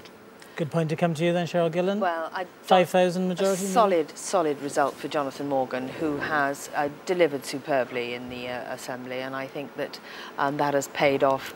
He works hard, he's our spokesman on health, he's seen to be pushing forward on an agenda that appeals to the people of Wales, and I think he's been rewarded by the voters. And once again, we're now seeing the Conservatives triple their first past the post position. We've now got 3, where we had 1 before, and that's a good, solid move forward, showing showing that we're making the progress that we anticipated. And as I said at the beginning of the night, I think it's an exciting time to be a Welsh Conservative, because we're not arrogant about this. We're building it up slowly and we're working very hard, and that's a good solid result. And we've still got some seats to go tonight. Having closed a short while ago, we heard from David Wigley. He's not expecting to come back to the Assembly. Is that a disappointment for you? Well, certainly it's a disappointment, but it was a long shot, to be honest with you. He talked about he's achieved what he set out to. Was he always intended to be there as to raise the vote? David is the only politician I have never ever known who actually enjoys an election, and that's truthful. He enjoys an election. He likes the cut and thrust. And you know, we all have differing views about that. Well, I don't particularly enjoy the election, but there we are. Maybe I'm normal. No, but he wanted to get involved, and he wanted to do his level best for Plaid, and he knew. I suppose what I'm getting at, was he serious about coming back? Oh, he was serious about coming back. He had to be, because having had that health problem a few years ago. Then he had to check whether, you know, he was fit to stand. Because I remember discussing this with him some years ago, actually, 2 or 3 years ago, over a cup of coffee late one evening. And we discussed this, and he said, well, you know, if I get a clean bill of health, I wouldn't mind standing. What do you think? Well, you know, fantastic, let's get stuck in. And he's really done well for us. It's regrettable, of course, he didn't get in. It's disappointing for us. But it was a long shot, to be honest with you. Here's a question, and it's related to David Wigley and related to the background that you've talked about. Is Ieuan Wyn-Jones's leadership safe tonight? Absolutely. There's no question about it. He's had a very, very good election, and we are reaping the benefits, albeit a limited number of extra seats, but extra seats nonetheless. We'll quickly discuss this whole leadership thing. Nick Bourne here in Cardiff Bay, he's obviously overseen an improvement in the Conservatives' fortune. He's proved to be an excellent leader, and I believe he's absolutely secure. And he has put together, as I say, a brand new and fresh approach for Welsh Conservatives in Wales. And I think that he will continue to lead the Welsh Conservatives, and hopefully in greater numbers. And LEMBIT OPIK, Mike German, he's obviously overseen some improved results here tonight. He's guaranteed now a list seat. There's no question about that. And we might even have two in that region. I think we're also guaranteed pretty much an increase in numbers. Now, that's a great testimony to the fact that Mike German put his money where his mouth is. He's led on this campaign, as he rightly did as leader of our Assembly group. So we'll have at least 7 afterwards. No one can question that kind of progress, and credit to him for being in that position. You don't think there'll be any challenges? I don't. Well, I mean, now you're asking me a conversation about the internals. I don't see any reason for it, because, you know, if you judge somebody by results, the party's got bigger. We've held our existing seats, and all the signs are that we're going to increase our number of list seats. It would be an odd thing to challenge. Huw Edwards, Roger Morgan has already spoken a bit about his future intentions. At this early stage, what do you make of his prospects of staying those 2 years that he's intending to? Well, there's no question at all, because it's easy to leave. Is it in his hands? Yeah, it is. I think it is. We've still got to see the final results come in. But I think when you have a leader who can take you through the difficult times as well as the easy times, it's easy when you come in a wave of a honeymoon like we did in '97. 3rd term of an Assembly government, 3rd term of a UK government. That is the most difficult of times.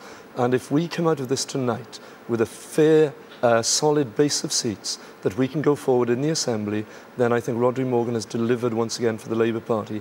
And I think he'll certainly look at the figures and say, well, how do we now use that best to deliver for Wales as well? We've looked at the people that you've lost. There will be fresh faces in the Assembly. People who don't like the Assembly are always going on about the calibre of the candidates. Are we seeing any improvement in the calibre of the candidates? Huw Davis first, and then we'll come to you. This issue about the calibre of the candidates is often talked about. I think it's often overplayed, I have to say. There will be some new blood coming in now, but they'll also be coming in with new powers. And these powers will gather momentum over time. Now, I more than think that the people who are in this Assembly that we've seen be elected tonight are up to the challenge of bringing forward Made in Wales legislation without any doubt. And in fact, I think the scope of the new powers will be such that they will rise to the occasion and show what this Assembly is made of. I have absolute confidence. I agree with Huw. I think that further empowering the Assembly will concentrate the mind wonderfully across the political spectrum. Absolutely. And if there is need to raise the game, then the game will rise as a consequence of extra responsibilities and so on. What do you think your fresh faces will bring to the Parliament, the Assembly? Well, there are 2 young women on the list, for example, who are likely to be elected. They'll bring in some youthful ideas, I'm sure. I'm very proud of the fact that we're bringing in young women. There's also a fairly good chance that we will have the first ethnic minority member under the list in the southeast. So that again would be an extra boost for us, I think, because it's got to reflect society as a whole in Wales, obviously. And although it's a good balance between male and female, there are other groups that need to be represented and aren't currently. So I think it's going to be a good mixture of youth experience and, you know, all facets of Welsh society, which is what it's there to represent. In any political situation, the 3 really important elements for individual performance are talent, experience and teamwork. And that's the same for Westminster as it is for Cardiff. But what's been holding it back, and we've just discussed this, is the lack of power. There's no point in having great people in an assembly if they haven't got any significant powers to exercise. Because now, although it wasn't perfect, what we've now passed in the Government of Wales... It was Hodri Morgan himself who said during his first term that it was listening to debates in the chamber was like watching paint dry. That's right. So they that doesn't inspire confidence. No, the point he was making is the point that LEMBIT's making, and Huw. You give them more responsibility and more, you know, things with which to make an impact, and it'll be more interesting. CHERYL GILLAN? Sorry, I don't think it's as simplistic as that, and I don't think you can start to say we give it more power, it'll be more successful. I think it's got to prove that the powers it's got already can be deployed more successfully, because after all, this election has been about the performance of the Welsh Assembly government, Labour Welsh Assembly government, in health and education. It's fair to say that the majority of your group now in the Assembly is in favour of extra powers for the Assembly, if not full lawmaking powers. I'm not saying that that isn't a consequence of what has happened with the legislation, but I'm just saying that it's not as simplistic, give us more power and we'll perform better. For a start, the Assembly only sits 2 days a week, and it's our manifesto, it was the Conservative manifesto, that said that we would look at increasing the amount of time that it sits, and we would increase the transparency and accountability of the Assembly members. And I think that's quite important. At the risk of provoking CHERYL a little bit, I have to say, slight point of dissent here, I do see a schizophrenia between the Westminster Conservatives and the Cardiff Conservatives, because David Davis loves telling us how bad the Assembly actually is. He might be Secretary of State for Wales one day under a Conservative government. Then it gets very tricky, because it sounds to me like he wants to close it down. Well, that sounds like fighting talk, CHERYL GILLAN. LEMBIT, you can't play that game, I'm afraid. Let's get the Hansard and read what he said, shall we? There are divisions in your party, and there are certainly divisions nothing like in the David Labour Davis Party. screaming his head off Enormous in the Commons saying how rubbish the Assembly is.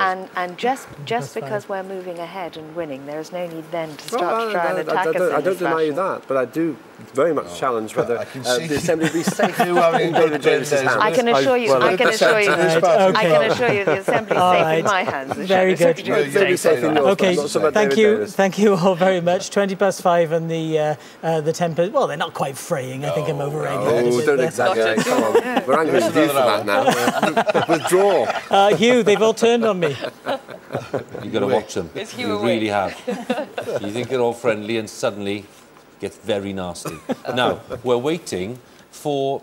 What are we waiting for, Laura Betsan? Half a dozen constituency results, isn't that right? 6 constituency seats. That's right. But of course, the rest that we're waiting for are the regional seats. Now, among those constituency results is Carmarthen West. Now, they've been counting and recounting, and as we understand it, Betsan, we think, or at least we're being told, that the Tories have just got Carmarthen West by maybe fewer than 100 votes. another one of those where they've just got it by fewer than 100 votes. They're being very, very lucky on those fewer than 100 votes tonight, but then last time round it was one constituency and all regions. It sounds like the other way around this time. Earlier in the evening, Plaid Cymru were clearly pretty much in the running there because it was being called for them. So it's that close, but there's been a recount, and I understand it's because the Tories have just about got it.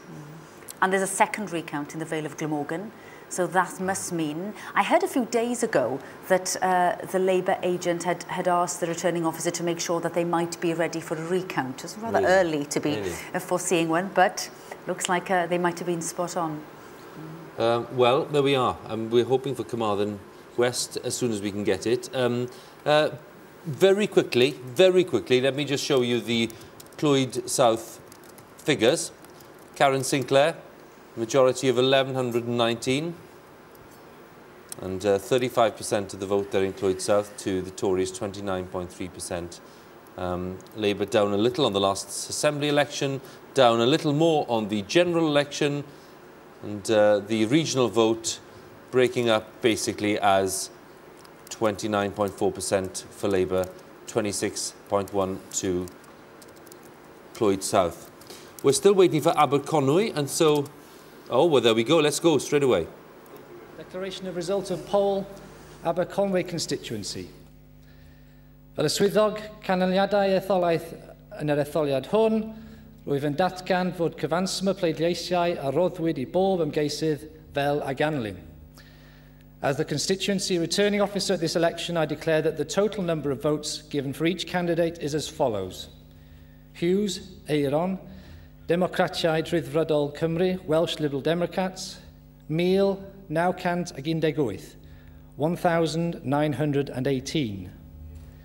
Idris Jones, Denise, Labour Party candidate, ymgeisydd Plaid Lafur, 4,508, 4,508.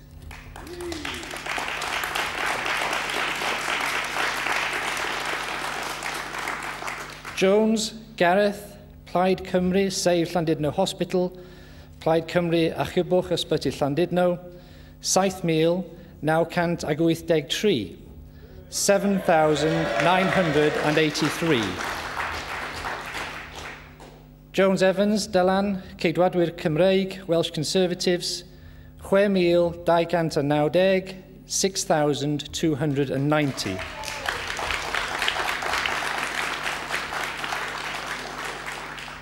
Ac rwyf drwy hyn yn datgan fod Gareth Jones wedi ethol yn briodol I wasanaethu fel aelod o Gynulliad Cenedlaethol Cymru dros Eithriadol Aberconwy. And I do hereby declare that Gareth Jones has been duly elected to serve as a member of the National Assembly for Wales for the Aberconwy constituency. So the result in from Aberconwy, from Llandudno at 5:30 in the morning. Gareth Jones back into the Assembly. He was a member first time round. Let's have a look at the vote. And there we have it. Gareth Jones for Plaid Cymru, 7,983. Dylan Jones Evans for the Tories, 6,290. And Denise Idris Jones for Labour, 4,508. So pushed to third, in other words. That's right, pushed to third. Although there had been boundary changes, which meant it was tougher for Labour. You know, some of their, the strongest part had gone over to Arfon, so more difficult for Plaid that side and easier on this side. And so it's proved for Gareth Jones, who's coming back to Cardiff Bay, of course, because he was elected in '99, then lost, and now here he is back again. Interesting. And these are the constituency shares. Turnout 46.9%, again higher than the national average, up 10% from 2003. Plaid on 38.6%. The Tories in second place on 30%. Labour on 21.8%. The change from the Assembly election, Plaid up by almost 9%. From the general election, Plaid up by a very hefty 24.6%. But of course there have been boundary changes, as Betsan is explaining. The regional vote breaks down as follows, and in terms of share, which makes a little more sense for us, 32% to 28% for the Tories and 19% I should say that as things stand, and this is just a forecast, okay, latest projection, because, you know, these come with the usual health warnings, but it does look as if Labour will be around 26 seats. Plaid Cymru will be on around 14, the Tories on about 12, and the Lib Dems on 7, and the others on 1. So that's kind of where we are. Can I mention No, one I think, yes, Betsan, sorry. Just mention one name, Glyn Davis, a formidable Tory AM and a very popular figure in Cardiff Bay and a blogger extraordinaire. I think he might be having to look at the maths. He more or less says this in his blog earlier in the evening. He's been out to dinner with his wife. He had very nice monkfish. Yes. So clearly he's not having too hard a time. No. But if Carmarthen West goes blue, then really he's relying on that second vote. So we still don't know whether he's in or not. And he's somebody I think every party would sorely miss if he wasn't back in Cardiff Bay. I'd certainly see the end of Lisa Francis, who's currently the third Conservative. Yes, that's right. Yeah. Which, again, I think everybody was... I think we can talk to the newly elected member for Cardiff North, can we not? Is that... Morning, Huw. That's Jonathan Morgan in City Hall. Jonathan, are you there? I am Huw, yes. Good morning. Very good. We've now got you. And Karen Sinclair from Clwyd South. Karen, good morning to you. Good morning. Good. We'll be with you in a second, Karen. Jonathan, first of all, congratulations. Did you honestly expect that your victory would be such as it was? We certainly think we had a chance of winning Cardiff North, and the campaign that we delivered in the constituency showed that people were switching to us from other parties, but notably from Labour. But the postal votes over the past week and a half showed that we were certainly ahead of the Labour Party. So clearly we were well within a chance of winning the constituency, but I did not think that we would win by almost 5,000 votes. So if someone were to ask you for the reasons, apart from your brilliant candidacy, what would they be? We fought a very visible campaign. We spent 6 weeks delivering a lot of literature, knocking a lot of doors and telephoning a heck of a lot of people. And I don't think there was much activity from the other parties, notably the Labour Party, who I think gave up very quickly before the campaign really had even started. So we fought a very visible campaign. People, I think, responded to that campaign and the issues that we fought. Jonathan, given your party's record and history in that part of Cardiff, what would you say to those who would say to you today, listen, if you can't score a decent win as a Tory in Cardiff North, there is absolutely no hope for you? I mean, what would you say to those? Well, certainly the last 10 years we have struggled as a party to regain a position within Cardiff North. We lost almost all of our county councillors back in 1995. We lost the Member of Parliament. We then struggled to win it back at any of the previous assembly or parliamentary elections. But we've now rebuilt that base of support with 10 county councillors, an excellent network of branches. And if you're serious about winning a constituency, you need the fabric to help you deliver that. And you know, by having those councillors, having that network of branches was very important in fighting this election. So it wasn't just about being a Tory in Cardiff North, it was about demonstrating that we were once again relevant to the people of that constituency. And just finally, Jonathan, what I mean, not as a party, but as an individual, you know, what are you going to be focusing on when you get back to the Assembly? There are a couple of big issues which have been highlighted in the campaign. Firstly, the NHS. The constituency has the flagship NHS hospital, the Heath Hospital. Health was a very clear factor on the doorstep. Rising levels of council tax, antisocial behaviour, and of course a lack of investment by the Assembly in Cardiff North. They're happy to raise the taxes there and raise the money there, but they're not happy to spend it there. So the people of Cardiff North will have a very strong and a very determined champion in me as their AM. And given that your friend David Davis has been a successful AM and has now gone to Westminster, is that a pattern that you'd like to emulate, or are you going to be an assemblyman through and through? It's not a pattern I necessarily intend emulating. Those are decisions for the future. But in the meantime, I intend sticking up for the people of Cardiff North as vigorously as I can. And they know that in me they will have a very vocal champion of all of their interests in the Assembly debating chamber. Jonathan, congratulations once again. Thanks for talking to us. Thanks, Huw.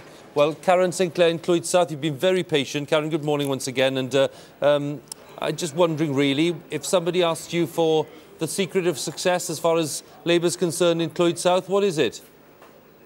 Well, I mean, we've got a really good story to tell in Wrexham and Clwyd South. There's a whole lot of regeneration work been going on, and you can actually see the real tangible benefits of Labour in the Assembly in my constituency.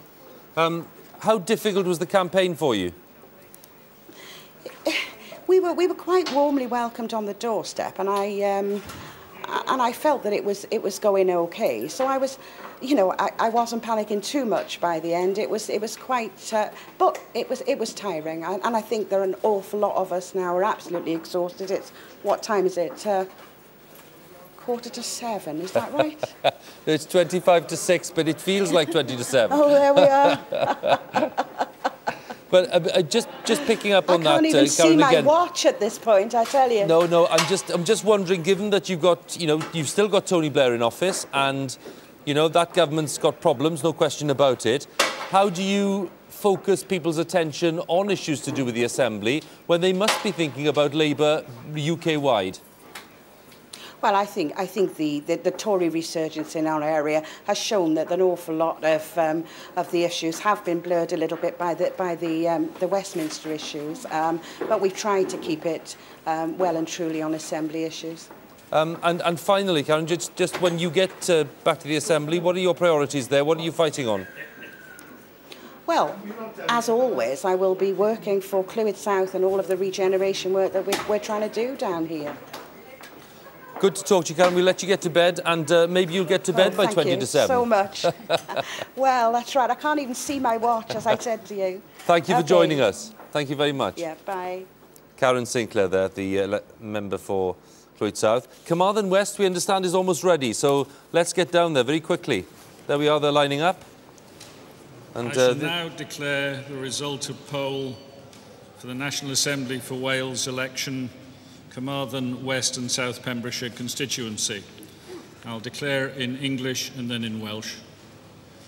I, the undersigned, being the constituency returning officer at the election of a member to serve in the National Assembly for Wales for the Carmarthen West and South Pembrokeshire constituency, held on the 3rd of May 2007, hereby give notice that the number of votes recorded for each candidate at the said election is as follows.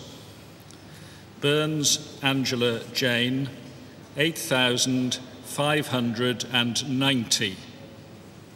Calver Malcolm, 1,340.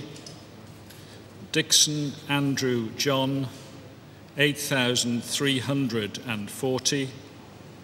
Gossage John Richard, 1,806. Gwither Christine, 8,492. And I do hereby declare that the said Angela Jane Burns is duly elected as a member of the National Assembly for Wales for the said constituency. well, I mean, it's 25 to 6 in the morning, and, we've waited this long for some of the most exciting results. That is a humdinger, isn't it, really? Look at them. Labour, Plaid and the Conservatives, all with over 8,000 votes. Just a few hundred votes between them, really. And I think we can have a look at the figures now, just to underline the point. Have a look at these. Angela Burns, 8,590. Christine Gwither, who's the well-known Assembly member, 8,492 for Labour. John Dixon for Plaid Cymru. He's Plaid Cymru's chairman, isn't he? He is. Oh, yes, 8,340. Lib Dems massively squeezed, way behind. A majority of 98, a genuine three-way split, and very exciting contest. Let's have a look at the share. So the Tories take Carmarthen West and Pembrokeshire South. It could so easily have been Labour. It could so easily have been Plaid Cymru. Very few votes in it. 30.1%, 29.7%, 29.2%. Difference on 03. And we're going to just forget these figures for a second. We've had the result. Clwyd West, I think, is about to declare. We're going back to Llandudno, so let's join them.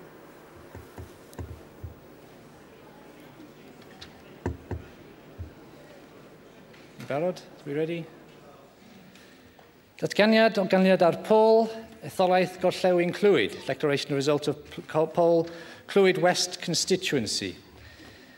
Fel y swyddog canlyniadau etholaeth yn yr etholiad hwn, rwyf yn datgad fod cyfanswm y pleidleisiau a roddwyd I bob ymgeisydd fel a ganlyn. As the constituency returning officer at this election, I declare that the total number of votes given for each candidate is as follows.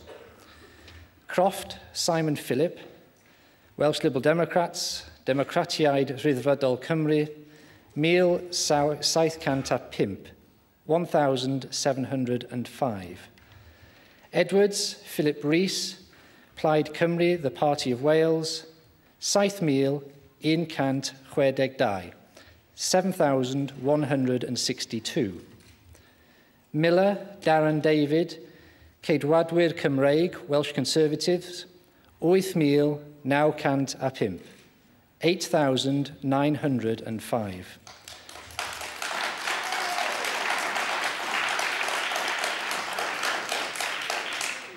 Nicholson, Warwick Joseph, UK Independence Party.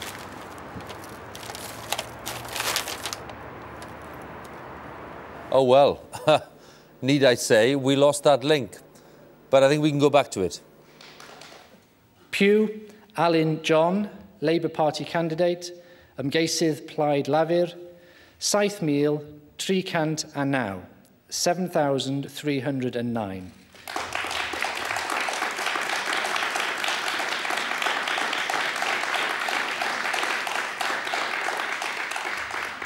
Ac rwyf drwy hyn yn datgan fod Darren David Miller wedi ei ethol yn briodol I wasanaethau fel aelod y Cynulliad Cenedlaethol Cymru dros etholaeth Gorllewin Clwyd.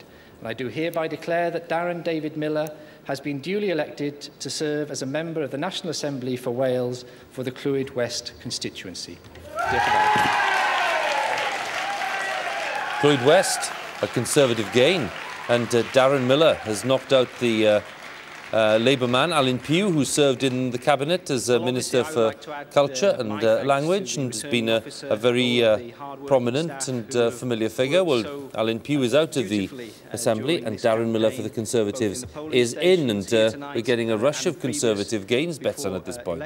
Yeah, and a fairly controversial figure, played a fairly controversial role in the campaign. Anyway, throughout the campaign you had a feeling that Labour were just willing Darren Miller to say something controversial. He's known to hold fairly controversial views on things like homosexuality and so on. And indeed, with a week to go, he did say something controversial in Hastings. Certainly those people there felt he'd said something controversial.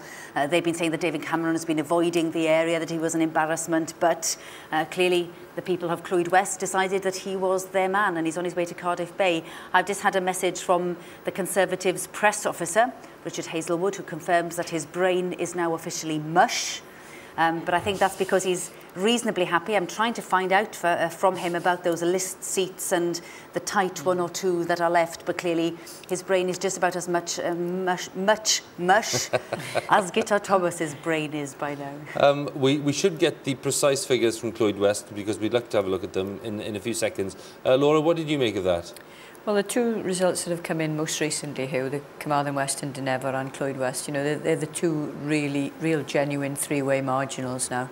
I mean, Carmarthen West much closer than this one. I mean, we're talking about a 1,600 majority here, which is a fairly comfortable one for the Conservatives. But both of those have established themselves as real three-way fights. Let's have the figures very quickly because Clwyd West is a Conservative gain. Let's just repeat that if you missed the declaration. Darren Miller beating Alun Puw of Labour and Phil Edwards of Plaid Cymru on 7,162, a majority of 1,596. There's the share, 34% for Clwyd West for the Tories and 27% for Labour and 27% for Plaid Cymru. Very, very close on the share for them. Labour, the biggest losers since last time. And, the Plaid Cymru are the biggest gainers actually since 2005, and they did do well in that seat. Actually, they performed very strongly, but not strongly enough. Another very exciting three-way job, really, Betsan, wasn't it? And let's just look at the regional vote before. So a quick few comments on this. The share of the regional vote, Clwyd West into the North Wales picture there. 33% for the Tories, 27% for Plaid Cymru, 22% for Labour. And I'm just going to have a quick look at the state of the parties. Labour on 21, they've lost 5 so far. And Plaid Cymru on 7, they've gained 1. Tories on 5, and they've gained 4, which is a pretty impressive performance. The Lib Dems on 3, and the others 1, the other being Trish Law from Blaenau Gwent. And we've had, how many seats so far? 21 and 7, 28 and 5, 33, 36, 37 seats in. So quite a few to go, but not many actual constituency seats. Most of them are on the list itself. Although Bridgend is still to go. Ah, Bridgend is still to go. And all eyes on Bridgend, because it is Carwyn Jones' seat, of course. And the feeling had been beforehand that he had to make this a safe seat for his own future. But I read that it's on a knife edge, and that the Conservatives might even be slightly ahead in Bridgend. Now that would be quite a story. That would be incredible. Especially as they've lost one of the ministers from the previous cabinet, and there are 2 other ministers who are clearly under threat. Jane Hutton of Ailagh Morgan. And although that might be swinging back to Labour on the 3rd recount, but it's something like 30 votes in it. So what does 5,500 jobs in St Athan get you? It's a 3rd recount. Wow, that's pretty impressive. Just have a look at a few other figures. Constituency vote in Wales, the change from 2003, just for you to understand what's going on. Labour are down 8%, Plaid Cymru up marginally, Tories up by 2.5%. And I suppose because we should be looking beyond Wales as well, this is the state of play in Scotland right now. The elections to the Scottish Parliament, Labour have lost 9 seats, Tories are on 13, Lib Dems on 9, and Tories on 4.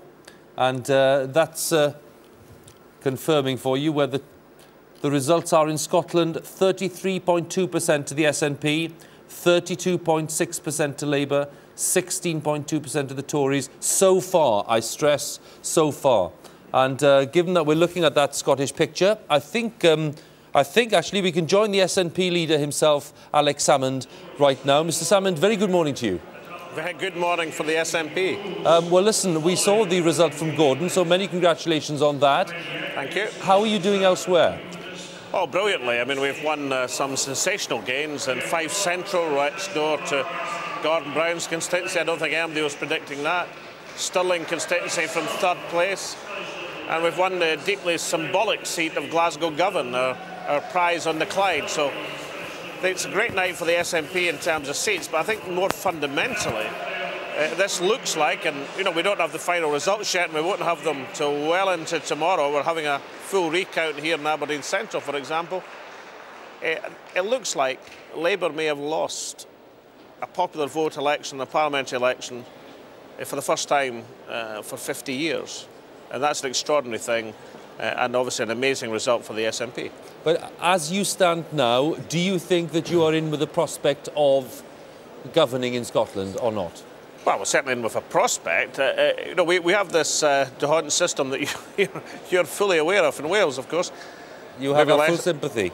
Yes, indeed. Well, one wonders one wonders exactly why it was considered suitable. But nonetheless, that's the play the ball as it lies. That's the system we've got.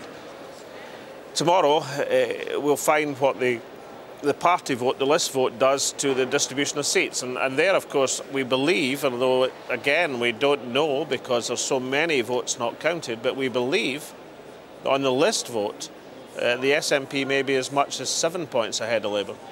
Well, I mean, again, just to spell out to viewers, Mr. Salmond, what that could mean, are you going to be at the point at which you thought you'd be or not? Well, we'll have to wait and see in terms of what the arithmetic opens up for us. But clearly, if we've won such a devastating popular mandate over the Labour Party, it may not be entirely clear tomorrow who's won the election. There's no doubt whatsoever who's lost the election. And the Labour Party in Scotland have lost any moral right or authority to govern. Well, yes, I mean, you may say that, but of course, if they manage to do some kind of deal with another party, the Lib Dems or whoever, I mean, your claims about moral rights will go to one side, won't they?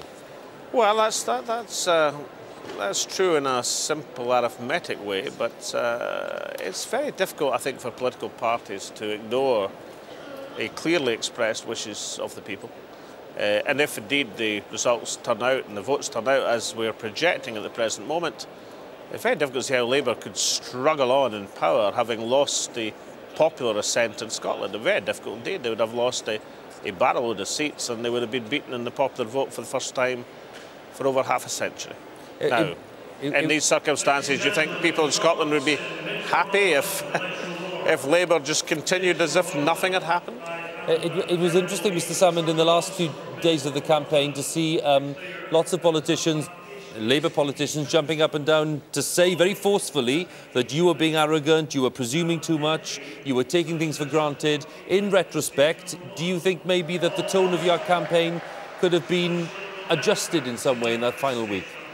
Well, can I just say as gently as I can, you really shouldn't believe Labour propaganda. And that's all that ever was, as you must surely be aware if you've been following the campaign.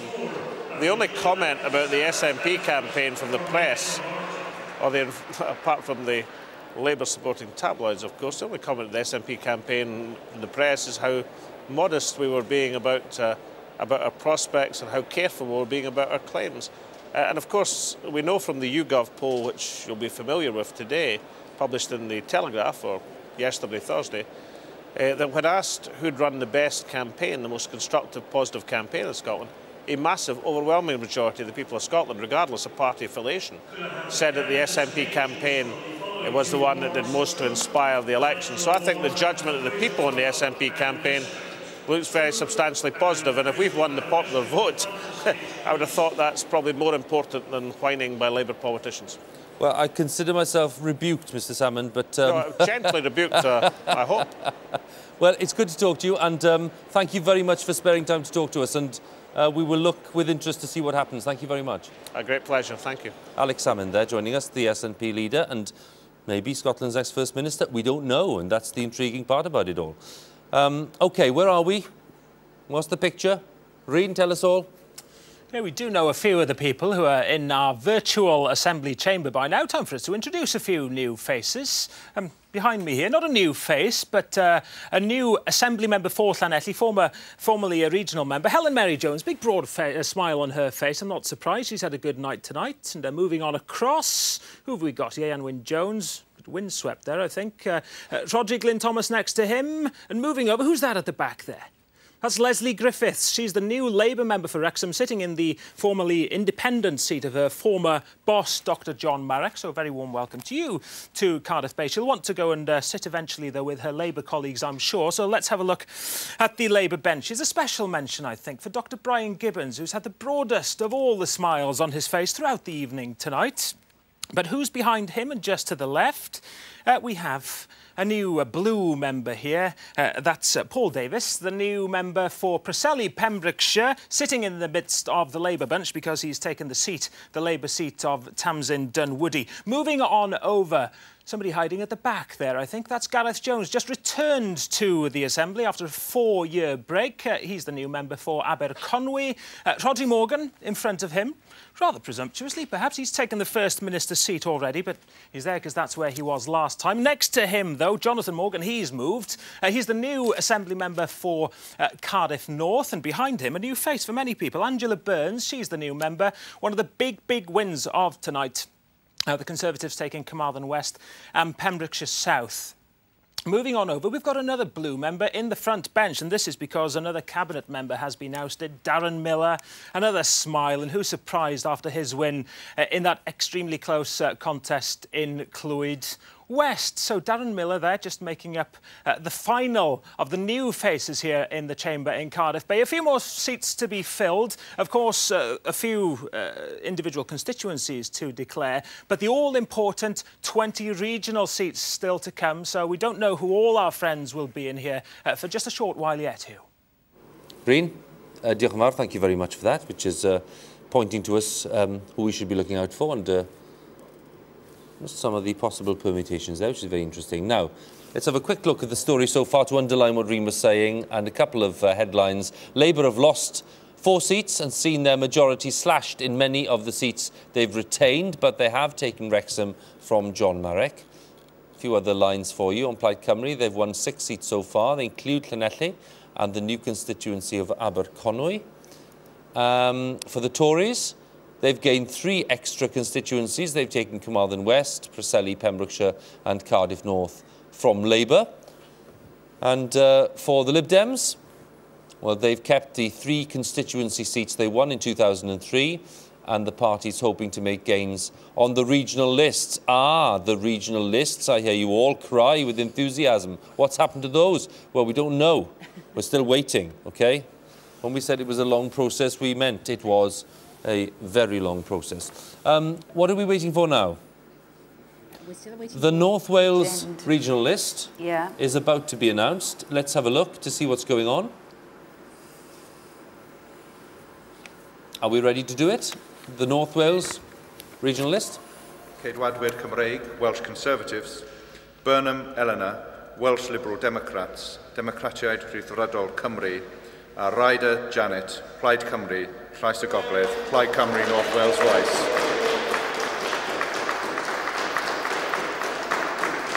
Dyna ddiwedd y datganiad. That's the end of the declaration. Diolch yn fawr iawn I chi I gyd. Thank you very much to you all. Good night. Nos da. Well, that was fairly brisk, wasn't it? I'm wondering whether we can have a quick look at that to underline it. Let's have a look. Have I got some figures? Oh, look, brilliant. There we are. Constituency vote share in North Wales. They've now turned out the result for us on a turnout of 42.4%. Labour on 29, and Plaid Cymru on 25, Tories also on 25. What does that mean?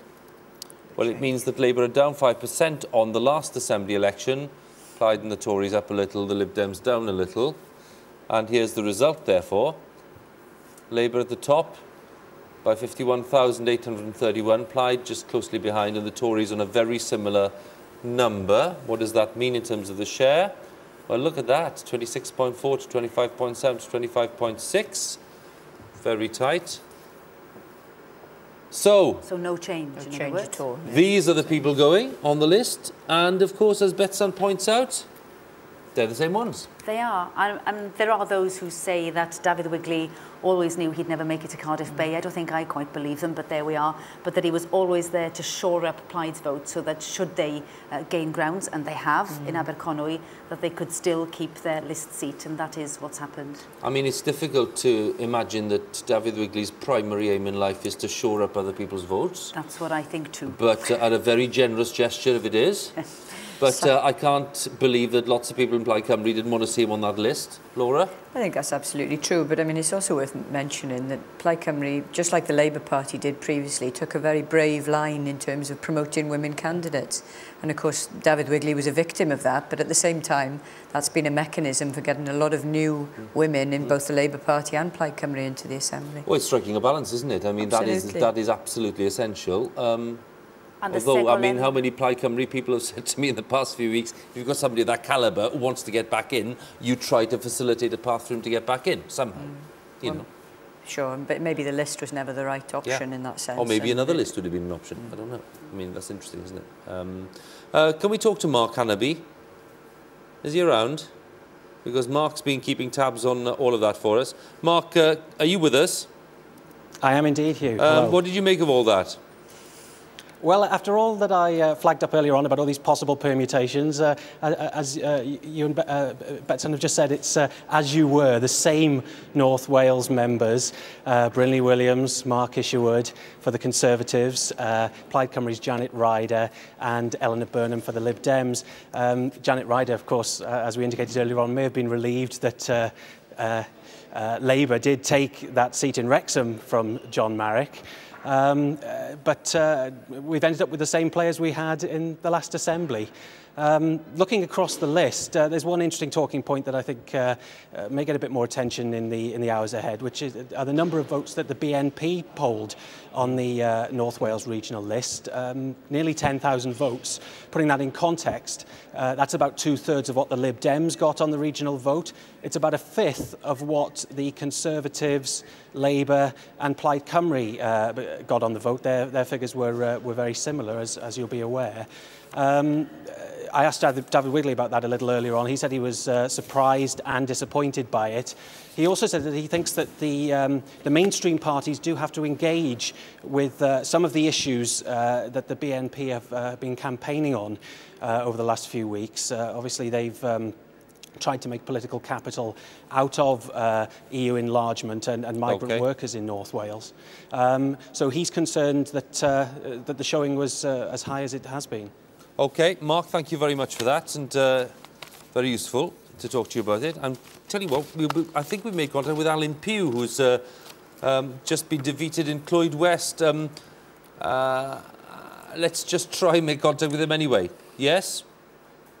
Yes, let's go to him, yes? I think he's there. There we are. Please. Alan, can you hear us? Alan, yes, Huw Edwards, can you hear us? Gain up just a little. Hi, yes, I can. Sorry to... I hope you've got your earpiece in, and that's absolutely fine. Commiserations from people in the studio, but why do you think it happened? Well, if you look at the swing right around the coasts of Wales, not just here on the North Wales coast, but in Pembrokeshire and on the South Wales coast, it seems to be there's a national swing there, and we're simply unable to hold it in Clwyd West. And it's always a marginal seat. I only needed a 1% swing against me in order to lose the seat, and I don't think 1% has been achieved anywhere in Wales. Well, no, I mean, it's been, from that point of view, it's been very interesting, Alan. What were there moments in the campaign where you thought that you stood a very good chance of holding on? Well, it was always going to be difficult, of course. Clwyd West is not a bellwether seat. It's a high tide seat. It came across in the Blair landslide back in 1997, but the history and the age profile will tell anybody who looks at these things in detail. It's always going to be a very, very difficult seat for Labour to hold. And it's reverted to type. If it's gone back to its historical pattern. How do you feel this morning, given that, you know, you're no longer representing the seat? Are you still in the mood where you would desperately like to get back to the Assembly at some stage? Oh, that's a little bit premature at the moment. All I want at the moment is to get a shower or a bath and to catch up on sleep. I'll be relaxing and thinking about all sorts of things in the next few days. But mainly, I'm off to Tanzania in August to climb Kilimanjaro, so I'm really looking forward to that at the moment. Well, on that note then, Alan, we'll let you go. I was going to ask you all kinds of other questions, but we wish you well, and thank you very much for joining us. Dim problem o gwbl. Diolch yn fawr. Diolch yn fawr. Alan Pugh, who's no longer the member for Clwyd West because he's been defeated by Darren Miller, the Conservative. Just going to have a look at the South Wales East regional seats. Let's have a look at these. Jocelyn Davis, Mohammed Ashgar. So, Mohammed Ashgar is in. Michael German of the Lib Dem and William Gray, the Conservatives. Well, that's interesting. What do you make of that? Well, the first Assembly member from an ethnic minority background. Plaid had been hoping that he'd been in. It means Laura Ann Jones, the Conservative, has lost her regional list seat, and Mohammed Ashgar is in. Plaid had been hoping and hoping, and it looks as if they've just about made it. We couldn't quite seen that one coming, so that's... looks like a strong Plaid performance on the list, because, that is interesting, isn't it? That is interesting. Let's look at the vote then, which produced that. So across South Wales East, the constituency vote share was as follows: 34.6 to Labour, 20.7 to the Tories, 12.8 to Plaid, and 11.9 to the Lib Dems. So Labour having lost 14.6% in that South Wales East region from 03, from the last Assembly election. Let me bring you the Ogmore result. We've been waiting ages for this. Look, Labour have held on to Ogmore, surprise, surprise. 7,900 majority, which is pretty hefty. Janice Gregory, 11,761. Sian Caich for Plaid Cymru, a distant second, 3,861. The share looks like this: 51.7 to Labour, 17% to Plaid Cymru, 11% to the Tories. And it means that, yet again, we have an independent surge here again, but essentially Labour's lost support since 2003, and they've lost support since 2005. But that's Ogmore. We waited a long time for Ogmore. We did, I'm not quite yes. sure why, actually. No, whether they were too busy with Bridgend, presumably the counties in the same place. But that's good. That's really good news about Mohammed Asghar. It means that, of course, Mrs. German, we've talked a lot about the Germans and the Lib Dems in that area, but Mrs. German doesn't make it. But Mohammed Asghar does. His daughter was also standing, and Plaid had been really hopeful that they would deliver the first AM from an ethnic minority background, and they've done it. So at 6 o'clock in the morning, a bit of good news. Well, you mentioned Mrs. German. Why not talk to Mr. German? Because Mr. German is with us. Mike German joins us now, and it's 6 o'clock in the morning. Mike, good morning to you. Morning, Huw. How are you? Very well, thanks. Many congratulations, Mike, once again on election day. And what are your thoughts when you survey the scene this morning? Well, I think what's clearly happened is that the people of Wales, one way or another, have turned away from Labour. What I don't understand yet is why, with such a reduction in their popular vote, they appear to have been boosted by the number of seats that they held. And I think that's part of the way that the Welsh voting system is not the same as Scotland and doesn't deliver quite such a proportional result. But clearly, we're being left now with a situation where the Labour Party have lost seats, and there's still more seats to be declared, but it looks as if there will be no overall majority for Labour. And what is your message then to your fellow Assembly members in terms of the future governance of Wales? What are your thoughts this morning? I know they must be early thoughts, but what are those thoughts? Well, the first thing is we need a stable government. I don't think, given the new powers of the National Assembly, that it's going to be possible for us to have a sort of an arrangement which could fall apart at the end of a short period. I think we need stability around a programme. And I'm prepared, as we've always said in this election campaign, to sit down with others and discuss a programme and to see what happens. It'll take some time for the dust to settle. We don't quite know what the positioning is of all the parties. I mean, we're still hopeful that we're going to get more seats, and also I would suggest that we have to wait until all the declarations are in before we can sense that's going to happen. But we have to have a stable government. We have to have one which can have a programme, and we have to have one which can deliver for Wales. And clearly what we're interested in is making sure that in that delivery of whatever programme emerges, that there's as much of our manifesto commitment within it. Well, I mean, you know, Mike, you are experienced in this. You've been in the position before where you've been in government, and you know Rhodri Morgan well and Labour. I mean, are you this morning sensing that that might be possible again? Well, until the final figures are out and the dust is settled on all the figures, until we've seen the way that the votes have altered, because, you know, for us Liberal Democrats, it matters not just the number of seats that people have, but also the way the votes have altered, because that is a sense of really what the Welsh people are telling you in what they're giving you. So I think it's very premature to start thinking about that at this point. But certainly over the coming days, you know, the party leaders are going to have to sit down together and have a discussion about what is to emerge as a form of stable government for Wales. I think it will take some days. I mean, it's not something that happens overnight, and instant reactions are never the best, because in the end, you know, if you're going to try and develop a programme which can stand the test of 4 years, it has to be thought through properly and has to have the weight and support of parties behind it, and also party members, and that's very important as well. OK, Mike, well, it's good to talk to you, and no doubt we'll be talking again in the next few days, but thank you very much for joining us. My pleasure. Thank you, Huw. Mike German there, the Liberal Democrat leader in Wales, with his thoughts on what might be possible or what might not be possible. Been very careful, and understandably so. We're going to talk to one of the new Assembly members now, because Darren Miller is the Conservative member in Clwyd West. He's been newly elected. Darren, good morning, and thanks for joining us. Good morning, no problem at all. And many congratulations. Why do you think you won? I think that the people of Clwyd West have made their decision and their choice between us and the Labour Party. They've rejected Labour soundly tonight. They did it just about at the last general election up here, and clearly the people of Clwyd West want to make sure that they've got a Conservative voice, not just in Westminster but also in Cardiff Bay. But, I mean, as you campaigned, what did you focus on? What did you find most rewarding in terms of a campaign theme in that area? Well, obviously, as in many other parts of Wales, the NHS was the top priority of most of the people on the doorsteps of Clwyd West.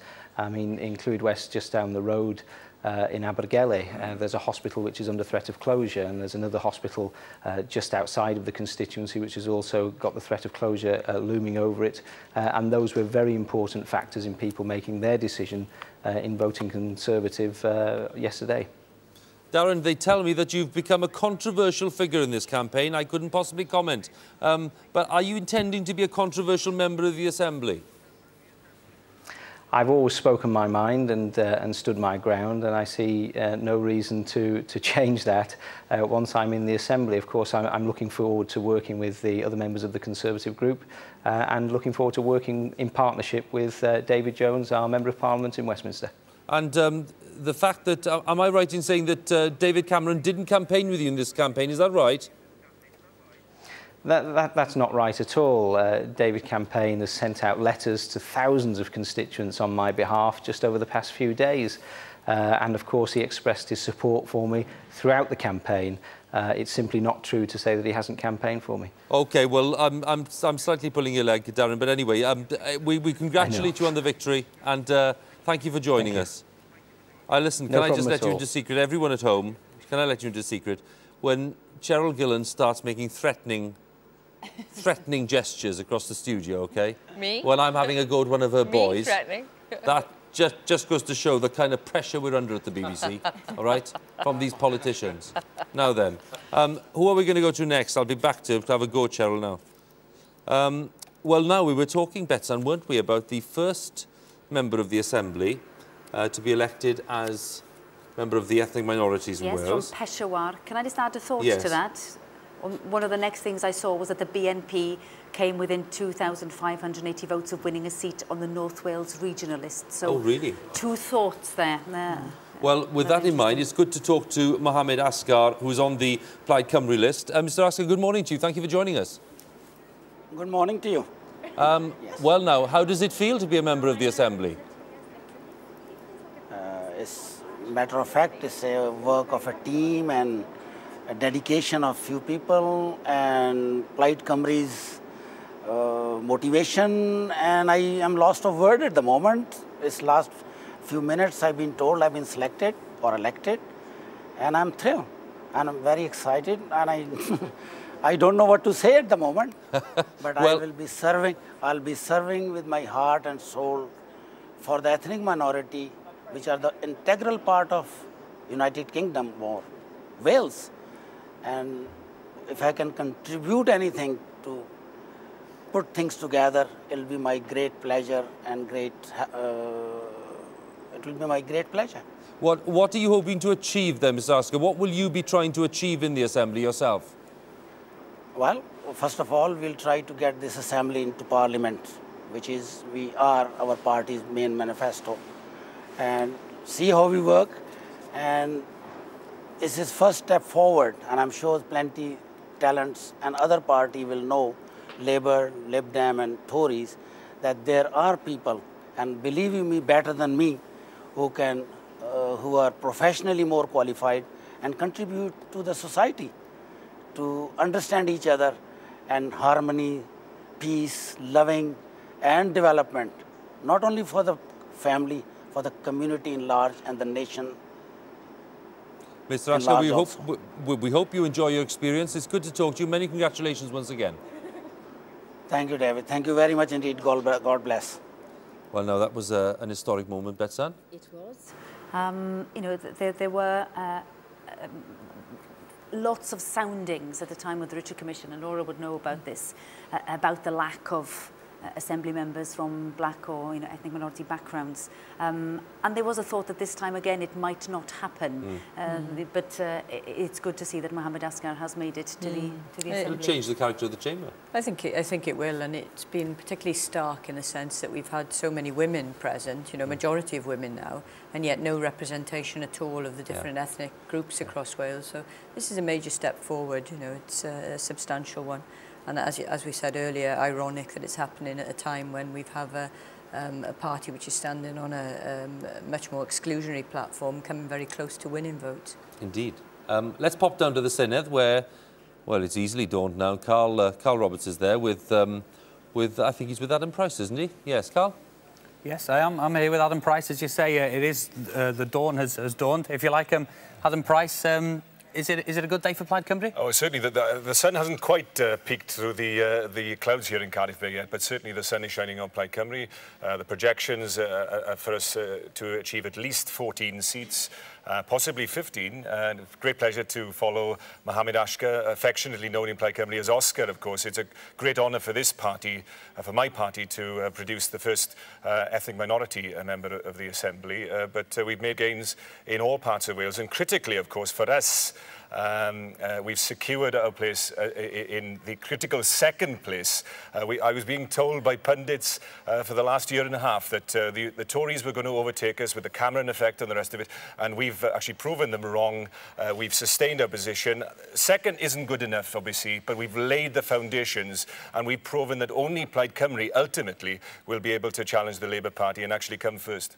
I had to nip over. There's a Plaid Cymru party across the way, across from the Oval Basin there, and I nipped over to bring you over here just as the result for Aberconwy was coming in, and it was received like Wales had just scored a try. Spirits are high over there. Absolutely. We're in very, very good cheer. It's been a difficult few years of Plaid Cymru, let's be honest about it. We've had a series of disappointing election results where we've often lost seats that we held. This time, for the first time, what we have held, and we've also made important gains.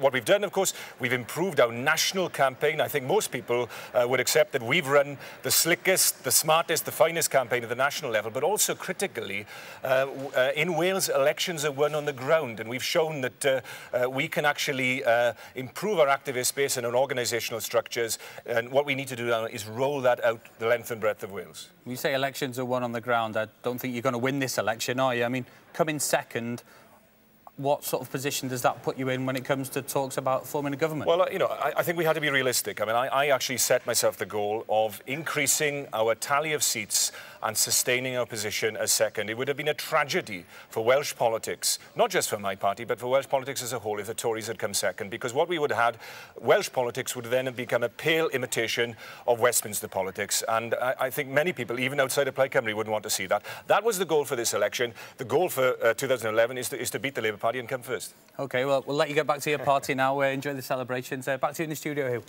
Carl, thank you very much, and thank you to Adam Price too.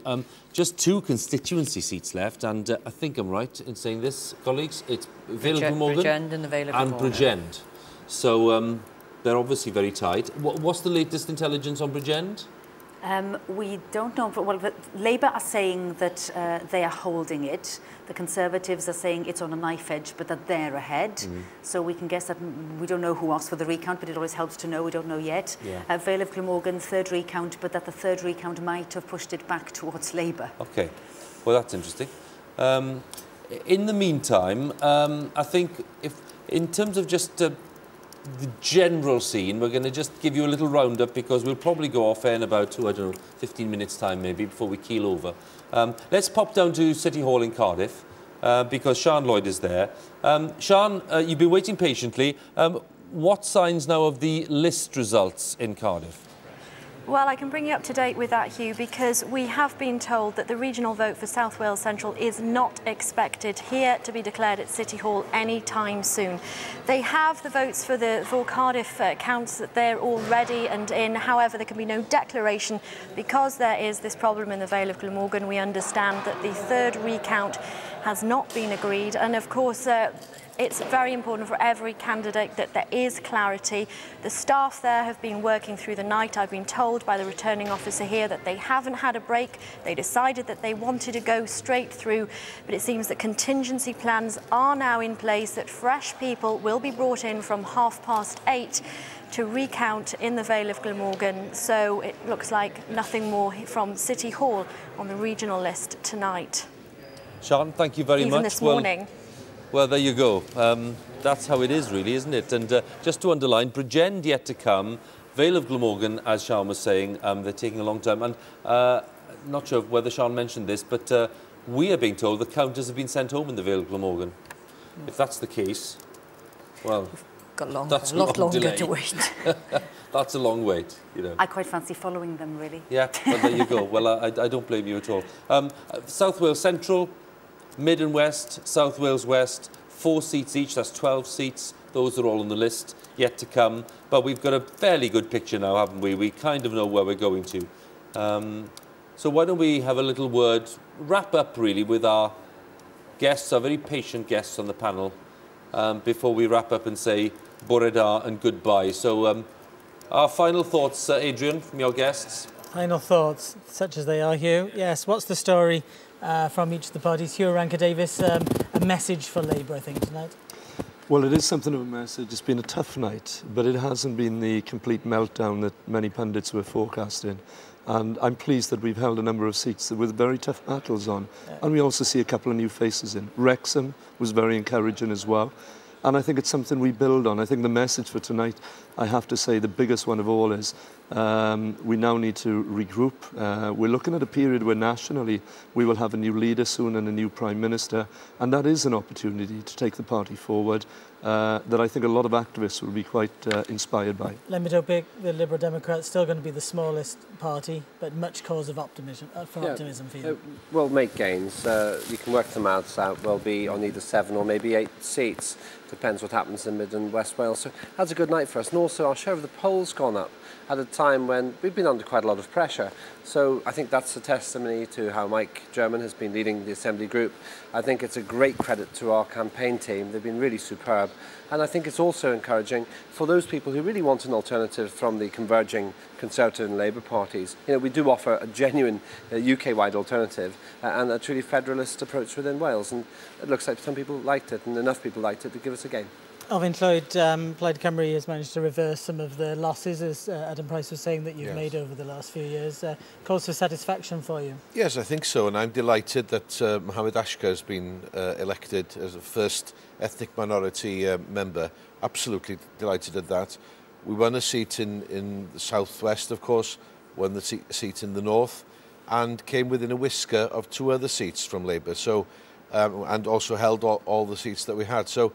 It's been satisfactory, to say the least, and you know, we're quite happy with the result, and we can build on that and build on what we've got and look towards beating Labour at the next election. CHERYL Gillan, it's been a night of gains for you, a night of frustrations in some places. Yes. In some ways, though, at the end of it, it looks like it's going to be musical chairs, and you just swap some people. Well, let me tell you, I think the real success story tonight of these elections is the Conservatives and the Welsh Conservatives, because we've gone from 1 first-past-the-post seat to 5 first-past-the-post seats. We don't know how it's going to pan out. We're going to lose a couple of good people on the list system, and I'm very sad about that because they've been excellent AMs. But we've got some new faces there in Angela Burns, and I think we've got a really good story to tell. And what is more is we have seen now this steady